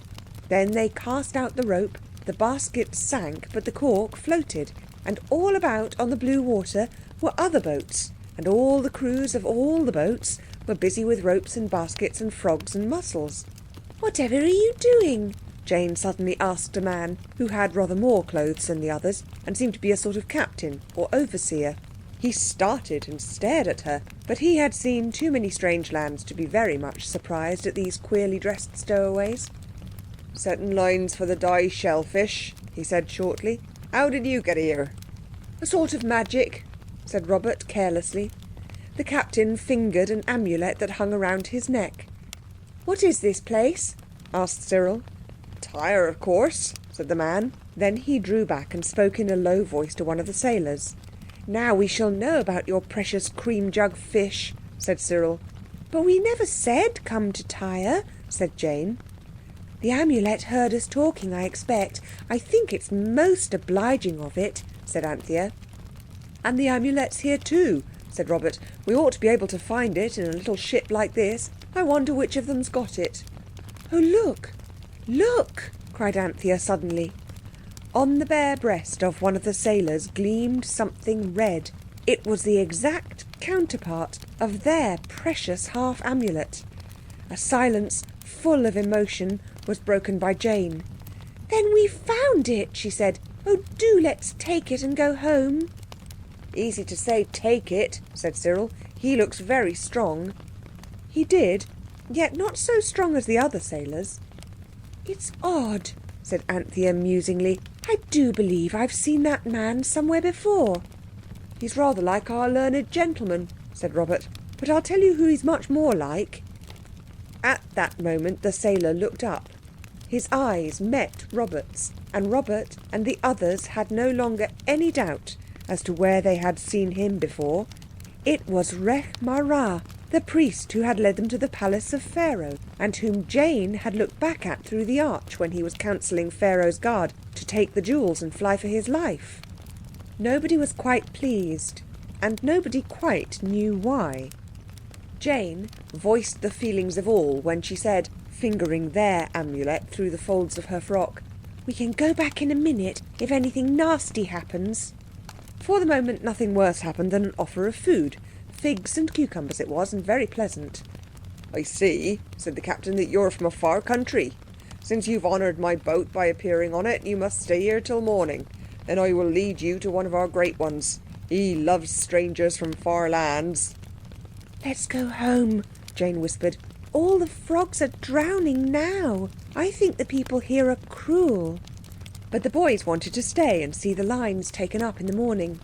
It's just like eel pots and lobster pots, said Cyril. The basket's only open from outside. I vote we stay. So they stayed. That's Tyre, over there, said the captain, who was evidently trying to be civil. He pointed to a great island rock that rose steeply from the sea, crowned with huge walls and towers. There was another city on the mainland. That's part of Tyre too, said the captain. It's where the great merchants have their pleasure houses and gardens and farms. Look, look, Cyril cried suddenly. What a lovely little ship. A ship in full sail was passing swiftly through the fishing fleet. The captain's face changed. He frowned and his eyes blazed with fury. "Insolent young barbarian," he cried. "D'ye call the ships of Tyre little? None greater sail the seas. That ship has been on a 3 years' voyage. She is known in all the great trading ports from here to the Tin Islands. She comes back rich and glorious. Her very anchor is of silver." "I'm sure we beg your pardon," said Anthea hastily. "In our country we say little for a pet name. Your wife might call you her dear little husband, you know." "I should like to catch her at it," growled the captain, but he stopped scowling. "It's a rich trade," he went on, "for cloth once dipped, second best glass, and the rough images our young artists carve for practice. The barbarian king in Tessos lets us work the silver mines. We get so much silver there that we leave them our iron anchors and come back with silver ones." "How splendid," said Robert. "Do go on. What's cloth once dipped?" "You must be barbarians from the outer darkness," said the captain scornfully. "All wealthy nations know that our finest stuffs are twice dyed, dibaptha. They're only for the robes of kings and priests and princes." "What do the rich merchants wear?" asked Jane with interest. "In the pleasure houses?" "Well, they wear the dibaptha. Our merchants, our princes," scowled the skipper. "Oh, don't be cross. We do so like hearing about things. We want to know all about the dyeing," said Anthea cordially. "Oh, you do you?" growled the man. "So that's what you're here for? Well, you won't get the secrets of the dye trade out of me." He went away, and everyone felt snubbed and uncomfortable. And all the time the long, narrow eyes of the Egyptian were watching, watching. They felt as though he was watching them through the darkness when they lay down to sleep on a pile of cloaks.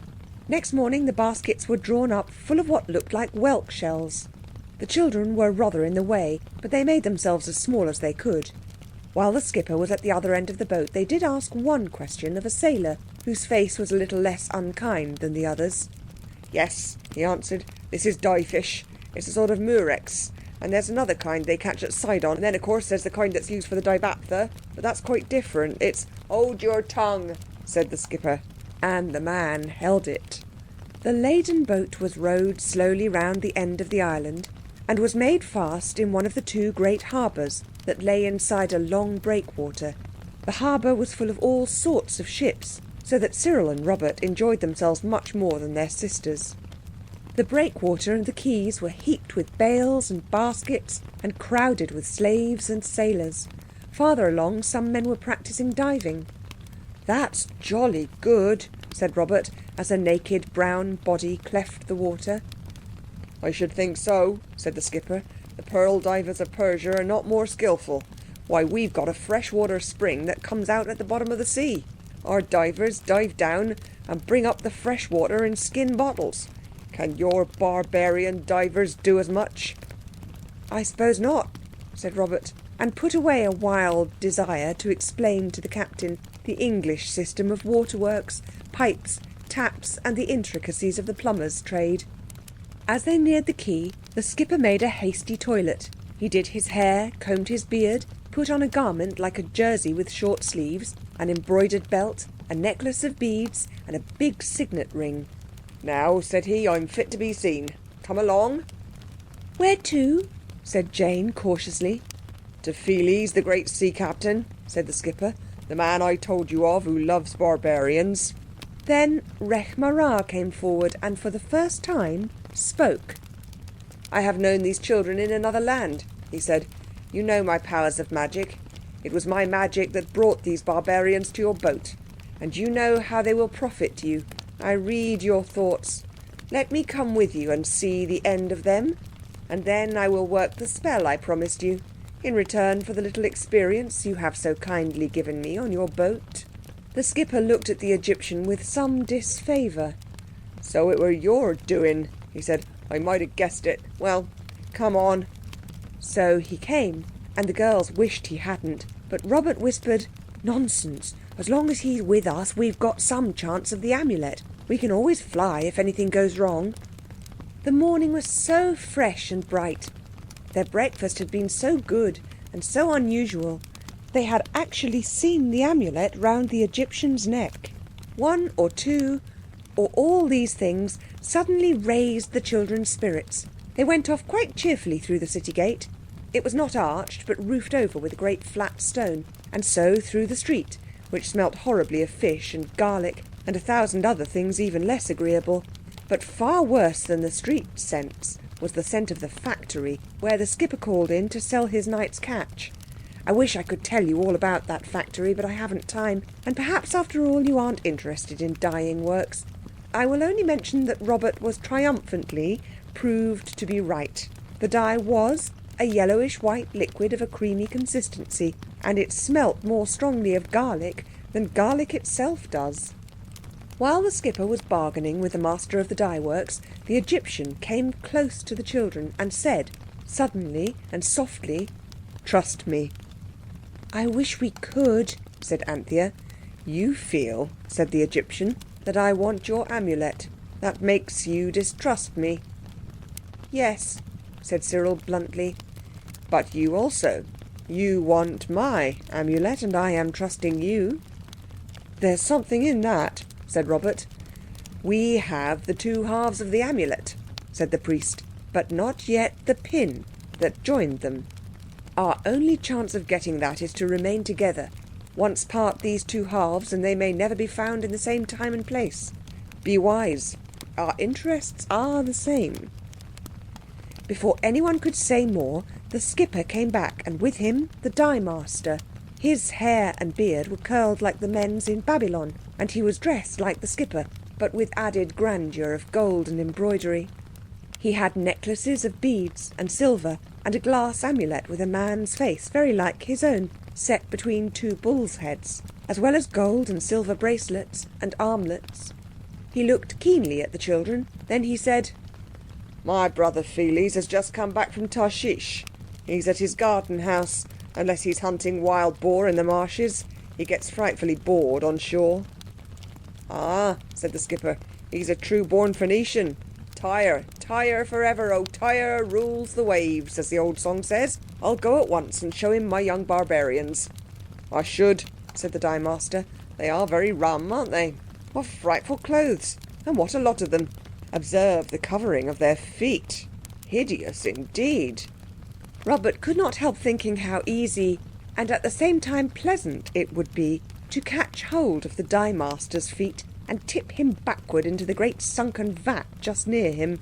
But if he had, flight would have had to be the next move, so he restrained his impulse. There was something about this Tyrian adventure that was different from all the others. It was somehow calmer, and there was the undoubted fact that the charm was there, on the neck of the Egyptian. So they enjoyed everything to the full.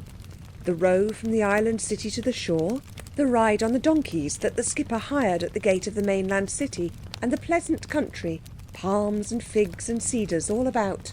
It was like a garden. Clematis, honeysuckle and jasmine clung about the olive and mulberry trees, and there were tulips and gladiolus and clumps of mandrake, which has bellflowers that look as though they were cut out of dark blue jewels. In the distance were the mountains of Lebanon. The house they came to at last was rather like a bungalow, long and low, with pillars all along the front. Cedars and sycamores grew near it and sheltered it pleasantly. Everyone dismounted and the donkeys were led away. "Why is this like Rocherville?" whispered Robert, and instantly supplied the answer. Because it's the place to spend a happy day. It's jolly decent of the skipper to have brought us to such a ripping place, said Cyril. Do you know, said Anthea, this feels more real than anything else we've seen. It's like a holiday in the country at home. The children were left alone in a large hall. The floor was mosaic, done with wonderful pictures of ships and sea beasts and fishes. Through an open doorway they could see a pleasant courtyard with flowers. I should like to spend a week here, said Jane, and donkey ride every day. Everyone was feeling very jolly. Even the Egyptian looked pleasanter than usual. And then, quite suddenly, the skipper came back with a joyous smile. With him came the master of the house. He looked steadily at the children and nodded twice. Yes, he said, my steward will pay you the price, but I shall not pay at that high rate for the Egyptian dog. The two passed on. This, said the Egyptian, is a pretty kettle of fish. What is? Asked the children all at once. Our present position, said Rechmara. Our seafaring friend, he added, has sold us all for slaves. A hasty council succeeded the shock of this announcement. The priest was allowed to take part in it. His advice was stay, because they were in no danger, and the amulet in its completeness must be somewhere near, or of course they could not have come to that place at all. And after some discussion they agreed to this. The children were treated more as guests than slaves, but the Egyptian was sent to the kitchen and made to work. Philes, the master of the house, went off that very evening by the king's orders to start on another voyage. And when he was gone, his wife found the children amusing company and kept them talking and singing and dancing till quite late. To distract my mind from my sorrows, she said. I do like being a slave, remarked Jane cheerfully, as they curled up on the big soft cushions that were to be their beds.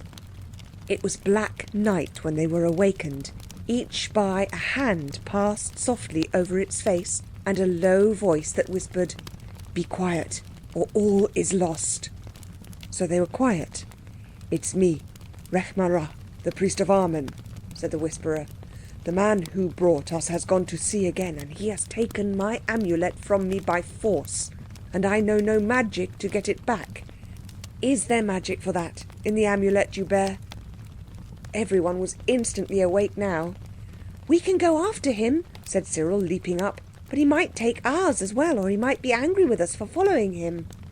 I'll see to that, said the Egyptian in the dark. Hide your amulet well.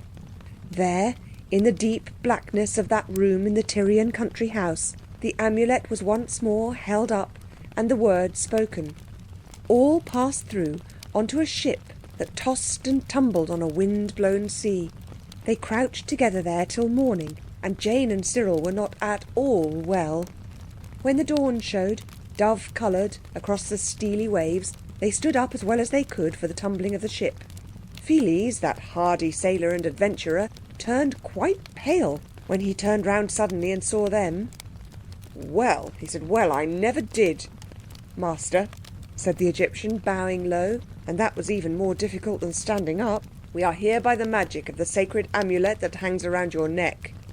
I never did, repeated Philes. Well, well. What port is the ship bound for? Asked Robert with a nautical air. But Philes said, Are you a navigator? Robert had to own that he was not.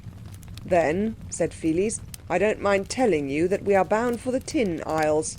Tyre alone knows where the Tin Isles are. It is a splendid secret we keep from all the world. It is as great a thing to us as your magic to you. He spoke in quite a new voice, and seemed to respect both the children and the amulet a good deal more than he had done before. The king sent you, didn't he? Said Jane. Yes, answered Philes. He bade me set sail with 50 brave gentlemen and this crew.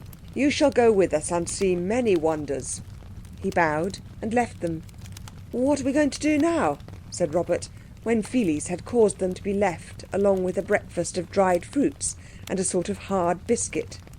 Wait till he lands at the Tin Isles, said Rechmara. Then we can get the barbarians to help us. We will attack him by night and tear the sacred amulet from his accursed heathen neck, he added, grinding his teeth. When shall we get to the Tin Isles? asked Jane. Oh, 6 months, perhaps, or a year, said the Egyptian cheerfully.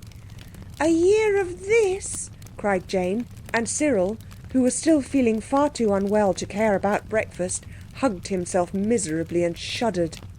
It was Robert who said, "Look here, we can shorten that year. Jane, out with the amulet.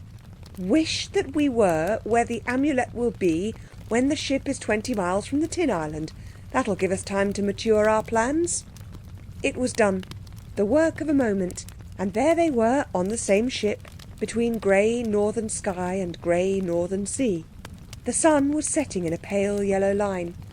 It was the same ship, but it was changed, and so were the crew. Weather-worn and dirty were the sailors, and their clothes torn and ragged. And the children saw that, of course, though they had skipped the 9 months, the ship had had to live through them. Pheles looked thinner, and his face was rugged and anxious. "Ha!" he cried, "the charm has brought you back. I have prayed to it daily these 9 months, and now you are here? Have you no magic that can help?" "What is your need?" asked the Egyptian quietly. "I need a great wave that shall whelm away the foreign ship that follows us. A month ago it lay in wait for us by the pillars of the gods, and it follows to find out the secret of Tyre, the place of the Tin Islands. If I could steer by night I could escape them yet, but tonight there will be no stars." "My magic will not serve you here," said the Egyptian. But Robert said, "My magic will not bring up great waves, but I can show you how to steer without stars." He took out the shilling compass, still fortunately in working order, that he had bought off another boy at school for 5p, a piece of india rubber, a strip of whalebone, and half a stick of red sealing wax. And he showed Pheles how it worked, and Pheles wondered at the compass's magic truth.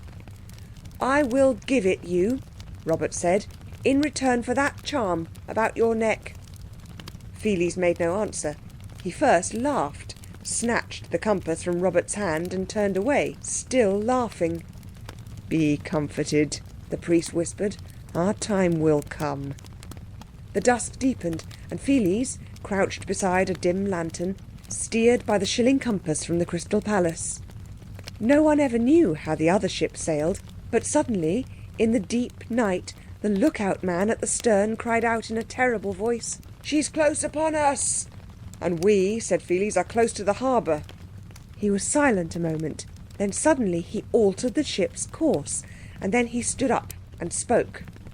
"Good friends and gentlemen," he said, "who are bound with me in this brave venture by our king's command, the false foreign ship is close on our heels. If we land, they land, and only the gods know whether they might not beat us in a fight, and themselves survive to carry back the tale of Tyre's secret island to enrich their own miserable land. Shall this be?" "Never!" cried the half-dozen men near him.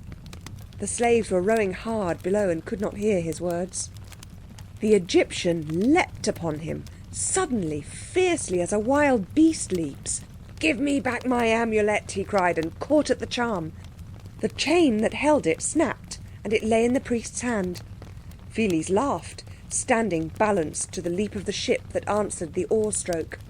"This is no time for charms and mummeries," he said. "We've lived like men, and we'll die like gentlemen for the honour and glory of Tyre, our splendid city. Tyre, Tyre forever. It's Tyre that rules the waves. I steer her straight for the Dragon Rocks, and we go down for our city as brave men should. The creeping cowards who follow shall go down as slaves, and slaves they shall be to us when we live again. Tyre, Tyre forever." A great shout went up, and the slaves below joined in it. "Quick, the amulet!" cried Anthea, and held it up. Rekh Marā held up the one he had snatched from Pheles. The word was spoken, and the two great arches grew on the plunging ship in the shrieking wind under the dark sky. From each amulet a great and beautiful green light streamed and shone far out over the waves. It illuminated, too, the black faces and jagged teeth of the great rocks, that lay not 2 ships' lengths from the boat's peaked nose. "Tyre! Tyre forever! It's Tyre that rules the waves!" The voices of the doomed rose in a triumphant shout. The children scrambled through the arch and stood, trembling and blinking, in the Fitzroy Street parlour. And in their ears still sounded the whistle of the wind and the rattle of the oars, the crash of the ship's bow on the rocks, and the last shout of the brave gentlemen adventurers who went to their deaths singing for the sake of the city they loved. "And so we've lost the other half of the amulet again," said Anthea, when they had told the Psammead all about it. "Nonsense," said the Psammead. "That wasn't the other half. It was the same half that you've got. The one that wasn't crushed and lost." "But how could it be the same?" said Anthea gently. "Well, not exactly, of course. The one you've got is a good many years older. But at any rate it's not the other one. What did you say when you wished?" "I forget," said Jane. "I don't," said the Psammead. "You said, 'Take us where you are.' And it did. So you see it was the same half." "I see," said Anthea. "But you mark my words," the Psammead went on, "you'll have trouble with that priest yet." "Why, he was quite friendly," said Anthea. "All the same, you'd better beware of the Reverend Rechmara." "Oh, I'm sick of the amulet," said Cyril. "We shall never get it." "Oh, yes, we shall," said Robert. "Don't you remember? December the 3rd. "Jinx," said Cyril. "I'd forgotten that." "I don't believe it," said Jane, "and I don't feel at all well." "If I were you," said the Psammead, "I should not go out into the past again till that date. You'll find it safer not to go where you're likely to meet that Egyptian any more just at present." "Of course we'll do as you say," said Anthea soothingly, "though there's something about his face that I really do like." "Still, you don't want to run after him, I suppose," snapped the Psammead. "You wait till the 3rd, and then see what happens." Cyril and Jane were feeling far from well. Anthea was always obliging, so Robert was overruled, and they promised. And none of them, not even the Psammead, at all foresaw, as you no doubt do quite plainly, exactly what it was that would happen on that memorable date. If I only had time, I could tell you lots of things. For instance, how, in spite of the advice of the Psammead, the 4 children did, one very wet day, go through their amulet arch into the golden desert and there find the great temple of Baalbec and meet with the phoenix, whom they never thought to see again, and how the phoenix did not remember them at all until it went into a sort of prophetic trance, if that can be called remembering. But alas, I haven't the time, so I must leave all that out, though it was a wonderfully thrilling adventure. I must leave out too all about the visit of the children to the Hippodrome with the Psammead in its travelling bag, and about how the wishes of the people round them were granted so suddenly and surprisingly that at last the Psammead had to be taken hurriedly home by Anthea, who consequently missed half the performance. Then there was the time when, Nurse having gone to tea with a friend out Iverlunk way, they were playing Devil in the Dark, and in the midst of that most creepy pastime, the postman's knock frightened Jane nearly out of her life. She took the letters, however, and put them in the back of the hat-stand drawer, so that they should be safe. And safe they were, for she never thought of them again for weeks and weeks. One really good thing happened when they took the Psammead to a magic lantern show and lecture at the boys' school in Camden Town. The lecture was all about our soldiers in South Africa, and the lecturer ended up by saying, "And I hope every boy in this room has in his heart the seeds of courage and heroism and self-sacrifice.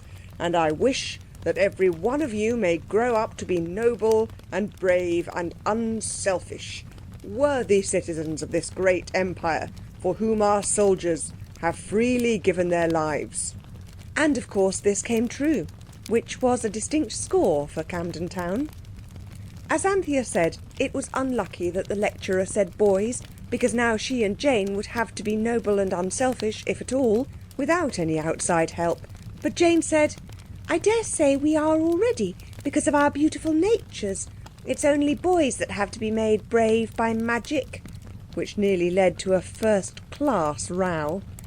And I dare say you would like to know all about the affair of the fishing rod and the fish hooks and the cook next door, which was amusing from some points of view, though not perhaps the cook's. But there really is no time, even for that.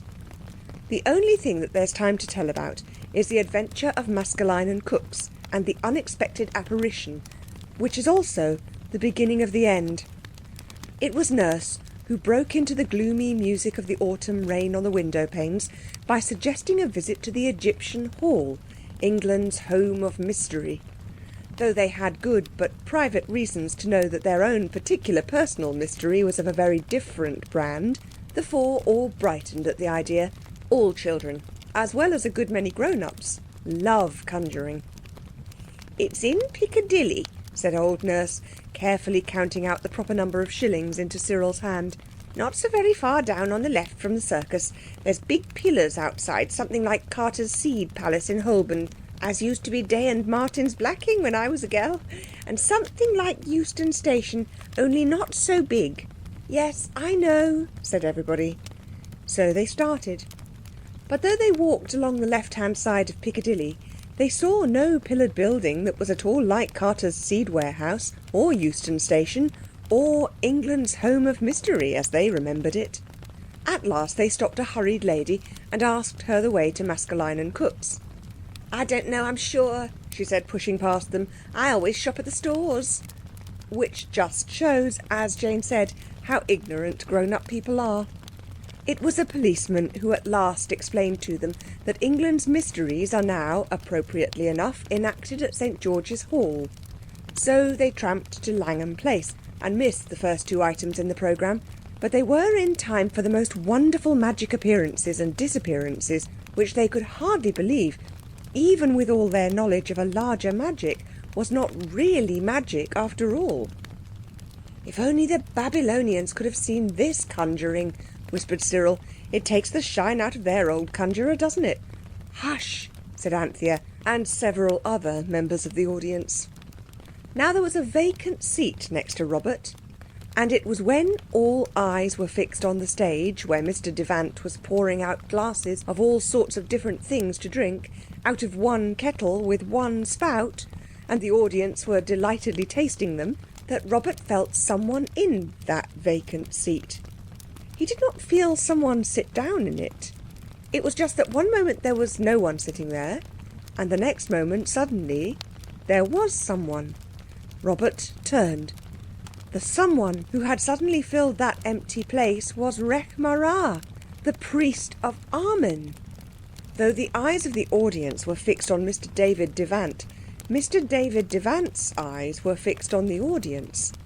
And it happened that his eyes were more particularly fixed on that empty chair, so he saw quite plainly the sudden appearance, from nowhere, of the Egyptian priest.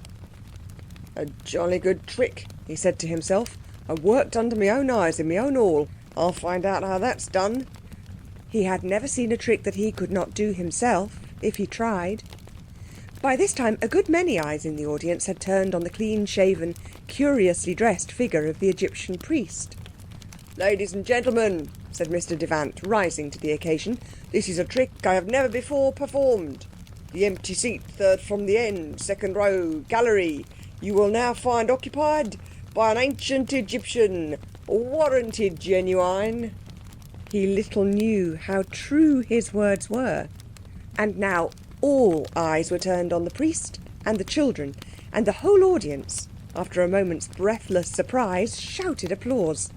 Only the lady on the other side of Rechmarah drew back a little. She knew no one had passed her, and as she said later, over tea and cold tongue, it were that sudden it made her flesh creep. Rechmarah seemed very much annoyed at the notice he was exciting. "Come out of this crowd," he whispered to Robert. "I must talk with you apart." Oh no, Jane whispered. I did so much want to see the mascot moth and the ventriloquist. How did you get here? Was Robert's return whisper. How did you get to Egypt and to Tyre? Retorted Rekh Marā. Come, let us leave this crowd. There's no help for it, I suppose. Robert shrugged angrily, but they all got up. Confederates, said a man in the row behind. Now they go round to the back and take part in the next scene. I wish we did, said Robert.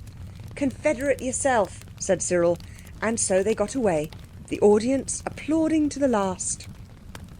In the vestibule of St. George's Hall, they disguised Rekh Marā as well as they could, but even with Robert's hat and Cyril's Inverness cape, he was too striking a figure for foot exercise in the London streets. It had to be a cab, and it took the least money of all of them. They stopped the cab a few doors from home, and then the girls went in and engaged old Nurse's attention by an account of the conjuring and a fervent entreaty for dripping toast with their tea, leaving the front door open so that while Nurse was talking to them, the boys could creep quietly in with Rekh Marā and smuggle him, unseen, up the stairs into their bedroom. When the girls came up, they found the Egyptian priest sitting on the side of Cyril's bed, his hands on his knees, looking like the statue of a king. Come on, said Cyril impatiently. You won't begin till we're all here. And shut the door, can't you? When the door was shut, the Egyptian said, My interests and yours are one. Very interesting, said Cyril, and it'll be a jolly sight more interesting if you keep following us about in a decent country with no more clothes on than that. Peace, said the priest. What is this country? And what is this time? The country's England, said Anthea, and the time's about 6,000 years later than your time. The amulet, then, said the priest, deeply thoughtful, gives the power to move to and fro in time, as well as in space? That's about it, said Cyril gruffly. Look here, it'll be tea time directly. What are we to do with you? You have one half of the amulet, I the other, said Rekh Marā. All that is now needed is the pin to join them. Don't you think it, said Robert. The half you've got is the same half as the one we've got. But the same thing cannot be in the same place and the same time, and yet be not one but twain, said the priest. See, here is my half. He laid it on the Marcella counterpane. Where is yours? Jane, watching the eyes of the others, unfastened the string of the amulet and laid it on the bed, but too far off for the priest to seize it, even if he had been so dishonourable. Cyril and Robert stood beside him, ready to spring on him if one of his hands had moved but ever so little towards the magic treasure that was theirs. But his hands did not move, only his eyes opened very wide, and so did everyone else's, for the amulet the priest had now quivered and shook, and then, as steel is drawn to the magnet, it was drawn across the white counterpane, nearer and nearer to the amulet, warm from the neck of Jane. And then, as one drop of water mingles with another on a rain-wrinkled window-pane, as one bead of quicksilver is drawn into another bead, Rekh Marā's amulet slipped into the other one, and behold, there was no more but the one amulet. Black magic, cried Rekh Marā, and sprang forward to snatch the amulet that had swallowed his. But Anthea caught it up, and at the same moment the priest was jerked back by a rope thrown over his head. It drew, tightened with the pull of his forward leap, and bound his elbows to his sides. Before he had had time to use his strength to free himself, Robert had knotted the cord behind him and tied it to the bedpost. Then the four children, overcoming the priest's wrigglings and kickings, tied his legs with more rope. I thought, said Robert, breathing hard and drawing the last knot tight, he'd have a try for ours, so I got the ropes out of the box room so as to be ready. The girls, with rather white faces, applauded his foresight. Loosen these bonds, cried Rekh Marā in fury, before I blast you with the 7 secret curses of Amun-Ra. We shouldn't be likely to loose them after, Robert retorted. Oh, don't quarrel, said Anthea desperately. Look here, he has just as much right to the thing as we have. This, She took up the amulet that had swallowed the other one. "This has got his in it, as well as being ours. Let's go shares." "Let me go!" cried the priest, writhing. "Now look here," said Robert. "If you make a row, we can just open that window and call the police, the guards, you know, and tell them you've been trying to rob us. Now will you shut up and listen to reason?" "I suppose so," said Rekh Marā sulkily. But reason could not be spoken to him till a whispered council had been held in the far corner by the wash-hand stand and the towel horse. A council rather long and very earnest. At last Anthea detached herself from the group and went back to the priest. "Look here," she said in her kind little voice. "We want to be friends. We want to help you. Let's make a treaty. Let's join together to get the amulet, the whole one, I mean. And then it shall belong to you as much as to us, and we shall all get our heart's desire." "Fair words," said the priest, "grow no onions." "We say butter no parsnips," Jane put in. "But don't you see we want to be fair? Only we want to bind you in the chains of honour and upright dealing." "Will you deal fairly by us?" said Robert. "I will," said the priest. "By the sacred, secret name that is written under the altar of Amen-Ra, I will deal fairly by you. Will you, too, take the oath of honourable partnership?" "No," said Anthea on the instant, and added rather rashly, "we don't swear in England, except in police courts where the guards are, you know, and you don't want to go there. But when we say we'll do a thing, it's the same as an oath to us. We do it. You trust us, and we'll trust you." She began to unbind his legs, and the boys hastened to untie his arms. When he was free, he stood up, stretched his arms, and laughed. "Now," he said, "I am stronger than you, and my oath is void. I have sworn by nothing, and my oath is nothing likewise. For there is no secret, sacred name under the altar of Amen-Ra."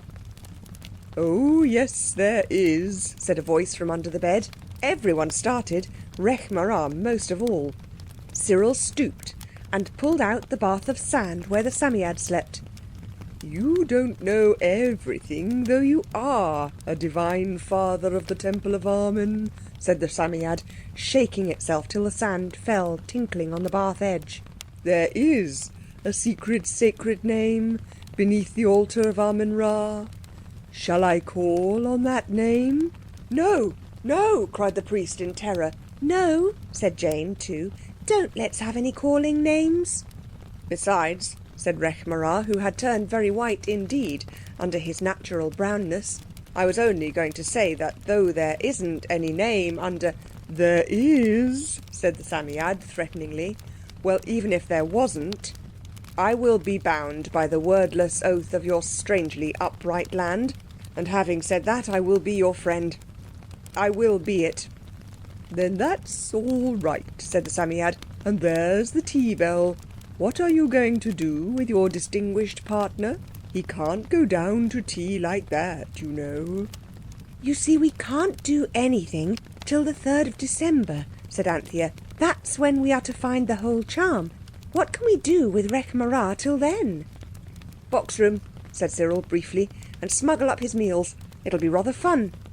"Like a fleeing cavalier, concealed from exasperated Roundheads," said Robert. "Yes." So Rekh Marā was taken up to the box room and made as comfortable as possible in a snug nook between an old nursery fender and the wreck of a big four-poster. They gave him a big rag bag to sit on and an old moth-eaten fur coat off the nail on the door to keep him warm. And when they had had their own tea, they took him some. He did not like the tea at all, but he liked the bread and butter and the cake that went with it. They took it in turns to sit with him during the evening and left him fairly happy and quite settled for the night. But when they went up in the morning with a kipper, a quarter of which each of them had gone without at breakfast, Rekh Marā was gone. There was the cosy corner with the rag bag and the moth-eaten fur coat, but the cosy corner was empty.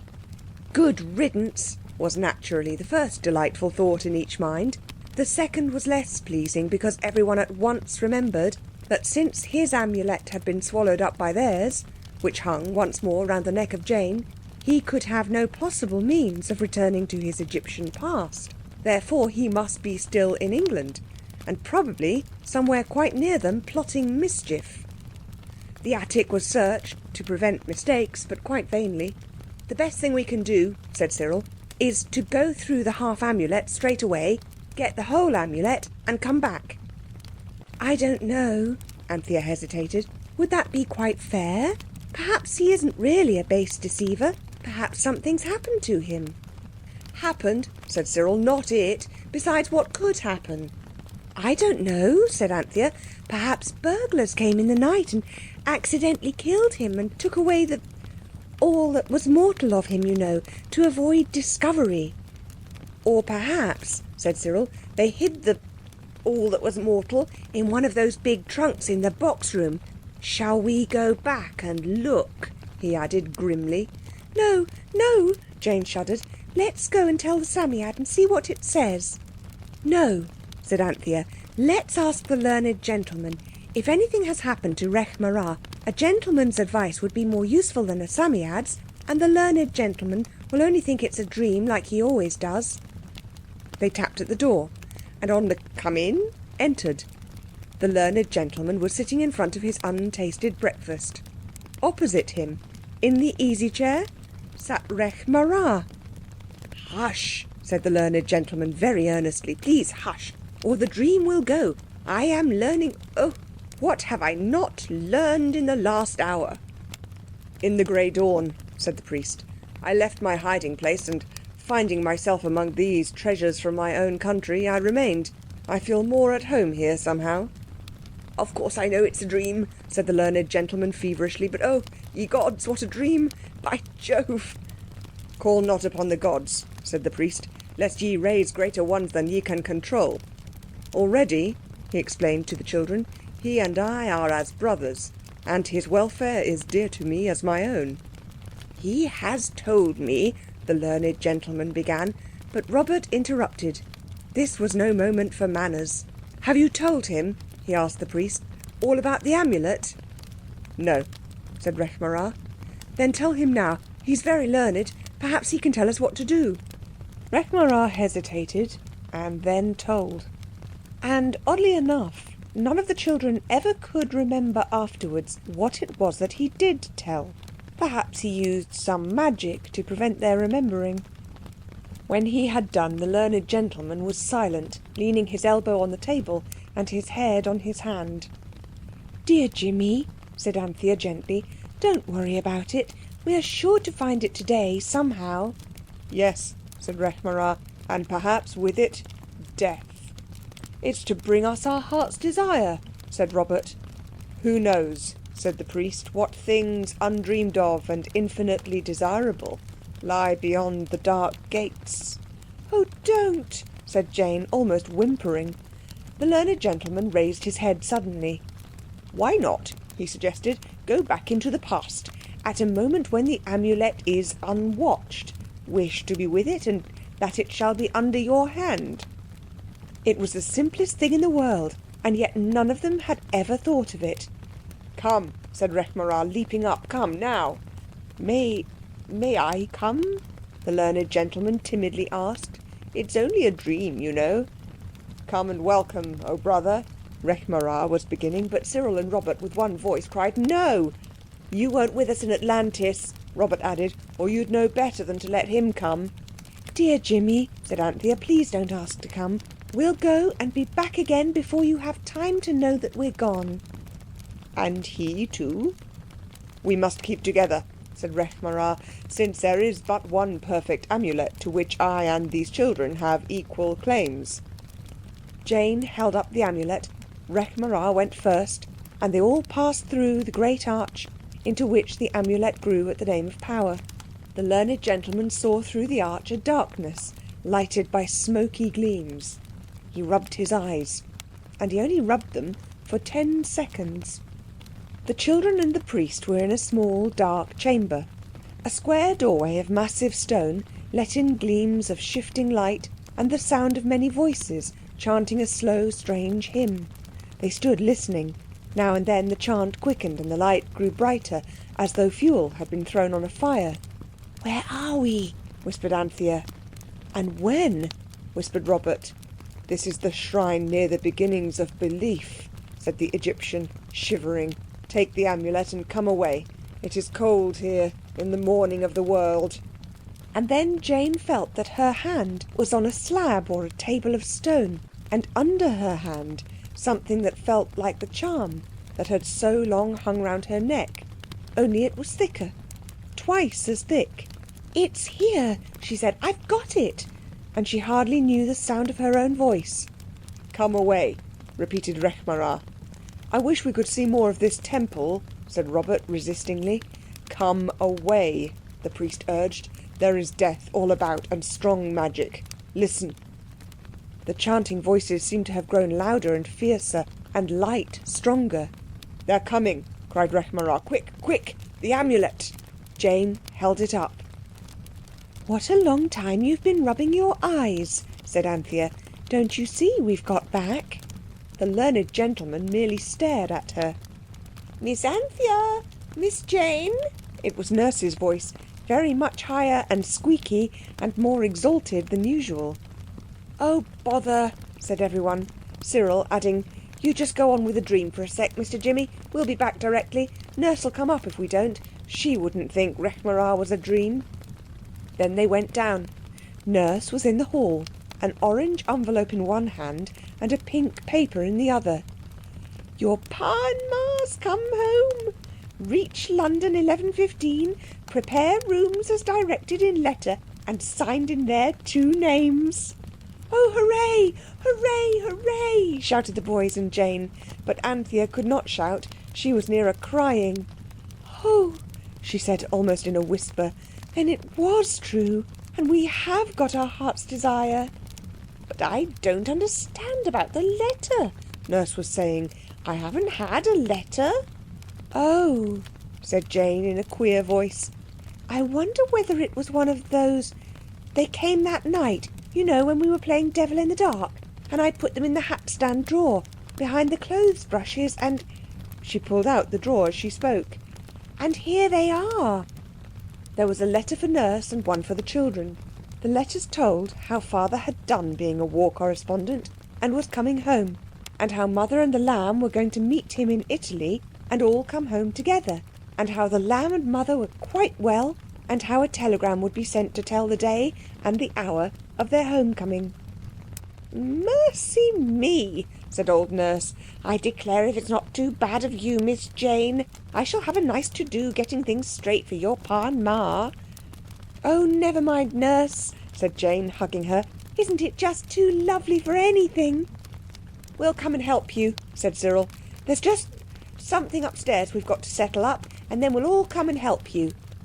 "Get along with you," said old Nurse, but she laughed jollily. "Nice help you'd be, I know you, and it's 10 o'clock now." There was, in fact, something upstairs that they had to settle. Quite a considerable something too, and it took much longer than they expected.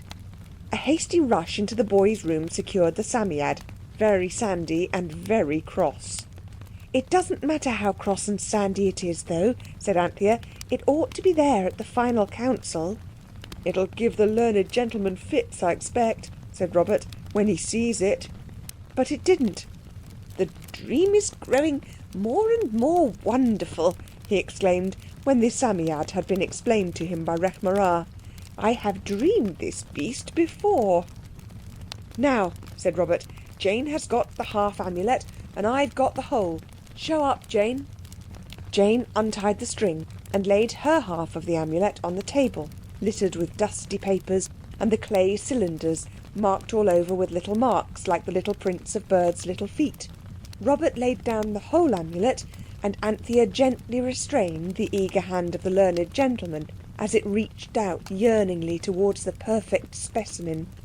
And then, just as before on the Marcella quilt, so now on the dusty litter of papers and curiosities, the half amulet quivered and shook, and then, as steel is drawn to a magnet, it was drawn across the dusty manuscripts, nearer and nearer to the perfect amulet, warm from the pocket of Robert.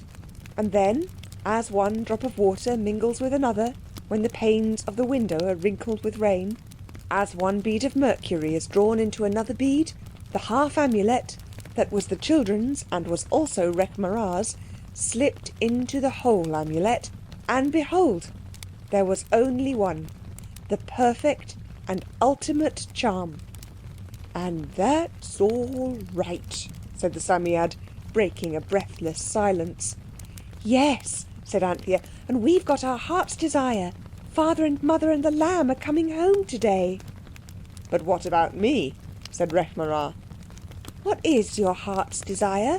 Anthea asked. "Great and deep learning," said the priest without a moment's hesitation. "A learning greater and deeper than that of any man of my land and my time. But learning too great is useless. If I go back to my own land and my own age, who will believe my tales of what I have seen in the future? Let me stay here. Be the great knower of all that has been, in that our time, so living to me, so old to you, about which your learned men speculate unceasingly, and often, he tells me, vainly." "If I were you," said the Psammead, "I should ask the Amulet about that. It's a dangerous thing trying to live in a time that's not your own. You can't breathe an air that's thousands of centuries ahead of your lungs without feeling the effects of it sooner or later. Prepare the mystic circle and consult the Amulet." "Oh, what a dream!" cried the learned gentleman. "Dear children, if you love me, and I think you do, in dreams and out of them, prepare the mystic circle and consult the Amulet."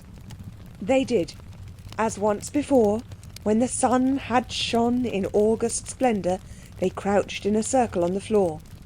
Now the air outside was thick and yellow with the fog that by some strange decree always attends the cattle show week, and in the street costers were shouting.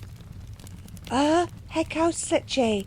Jane said the name of power, and instantly the light went out, and all the sounds went out too, so that there was a silence and a darkness, both deeper than any darkness or silence that you have ever even dreamed of imagining.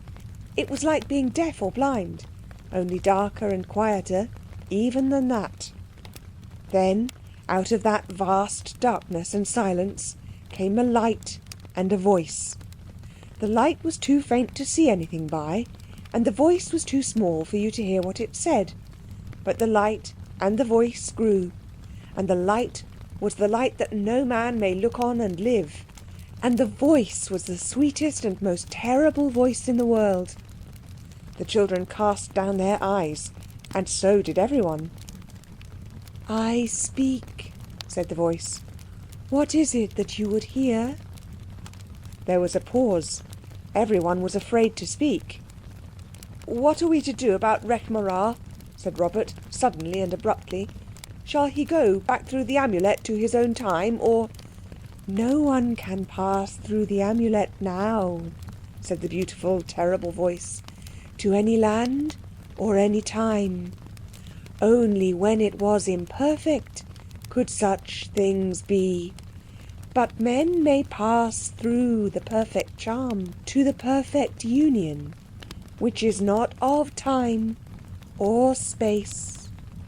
"Would you be so very kind," said Anthea tremulously, "as to speak so that we can understand you? The Psammead said something about Rekh Marr not being able to live here, and if he can't get back—" She stopped. Her heart was beating desperately in her throat, as it seemed.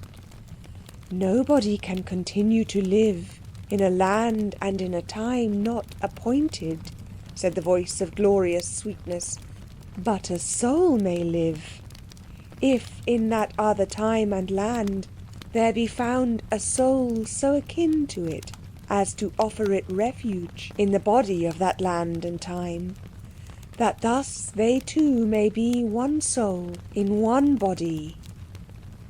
The children exchanged discouraged glances, but the eyes of Rekh Marr and the learned gentleman met, and were kind to each other, and promised each other many things, secret and sacred and very beautiful. Anthea saw the look. "Oh, but," she said, without at all meaning to say it, Dear Jimmy's soul isn't at all like Rekmara's. I'm certain it isn't. I don't want to be rude, but it isn't, you know. Dear Jimmy's soul is as good as gold, and nothing that is not good can pass beneath the double arch of my perfect amulet, said the voice. If both are willing, say the word of power, and let the two souls become one, for ever and evermore. Shall I? Said Jane. Yes, yes. The voices were those of the Egyptian priest and the learned gentleman, and the voices were eager, alive, thrilled with hope and the desire of great things. So Jane took the amulet from Robert and held it up between the two men and said for the last time the word of power. Hekau Setche. The perfect amulet grew into a double arch. The two arches leaned to each other, making a great A. A stands for Amen, whispered Jane, what he was a priest of. Shh, breathed Anthea. The great double arch glowed in and through the green light that had been there since the name of power had first been spoken. It glowed with a light more bright yet more soft than that other light, a glory and splendour and sweetness unspeakable. Come, cried Rekh-Marā, holding out his hands. Come, cried the learned gentleman, and he also held out his hands. Each moved forward under the glowing, glorious arch of the perfect amulet. Then Rekh-Marā quavered and shook, and as steel is drawn to a magnet, he was drawn, under the arch of magic, nearer and nearer to the learned gentleman, and, as one drop of water mingles with another when the window glass is rain-wrinkled, as one quicksilver bead is drawn to another quicksilver bead, Rekh-Marā, divine father of the temple of Amun-Ra, was drawn into, slipped into, disappeared into, and was one with Jimmy, the good, the beloved, the learned gentleman. And suddenly it was good daylight, and the December sun shone. The fog had passed away, like a dream. The amulet was there, little and complete, in Jane's hand, and there were the other children and the Psammead and the learned gentleman. But Rekh-Marā, or the body of Rekh-Marā, was not there any more. As for his soul... "Oh, the horrid thing!" cried Robert, and put his foot on a centipede, as long as your finger, that crawled and wriggled and squirmed at the learned gentleman's feet. "That," said the Psammead, "was the evil in the soul of Rekh-Marā." There was a deep silence. "Then Rekh-Marā's him now?" said Jane at last. "All that was good in Rekh-Marā," said the Psammead. "He ought to have his heart's desire too," said Anthea, in a sort of stubborn gentleness. "His heart's desire," said the Psammead, "is the perfect amulet you hold in your hand. Yes, and has been ever since he first saw the broken half of it." "We've got ours," said Anthea softly. "Yes," said the Psammead. Its voice was crosser than they had ever known it. "Your parents are coming home, and what's to become of me? I shall be found out and made a show of and degraded in every possible way. I know they'll make me go into Parliament. Hateful place, all mud and no sand. That beautiful Baalbek temple in the desert. Plenty of good sand there, and no politics. I wish I were there, safe in that past. That I do." "I wish you were," said the learned gentleman absently, yet polite as ever. The Psammead swelled itself up, turned its long snail's eyes in one last lingering look at Anthea, a loving look, she always said, and thought, and vanished. "Well," said Anthea after a silence, "I suppose it's happy. The only thing it ever really did care for was sand." "My dear children," said the learned gentleman, "I must have fallen asleep. I've had the most extraordinary dream." "I hope it was a nice one," said Cyril with courtesy. "Yes, I feel a new man after it. Absolutely a new man." There was a ring at the front doorbell, the opening of a door. Voices. "It's them!" cried Robert, and a thrill ran through 4 hearts. "Here!" cried Anthea, snatching the amulet from Jane and pressing it into the hand of the learned gentleman. "Here! It's yours, your very own, a present from us, because you're Rekh Marā as well as... I mean, because you're such a dear." She hugged him, briefly but fervently, and the 4 swept down the stairs to the hall, where a cabman was bringing in boxes, and where, heavily disguised in travelling cloaks and wraps, was their heart's desire, 3-fold: Mother, Father, and the Lamb. "Bless me," said the learned gentleman, left alone. "Bless me. What a treasure! The dear children! It must be their affection that has given me these luminous aperçus. I seem to see so many things now, things I never saw before. The dear children! The dear, dear children." End of the story of the Amulet by E. Nesbit.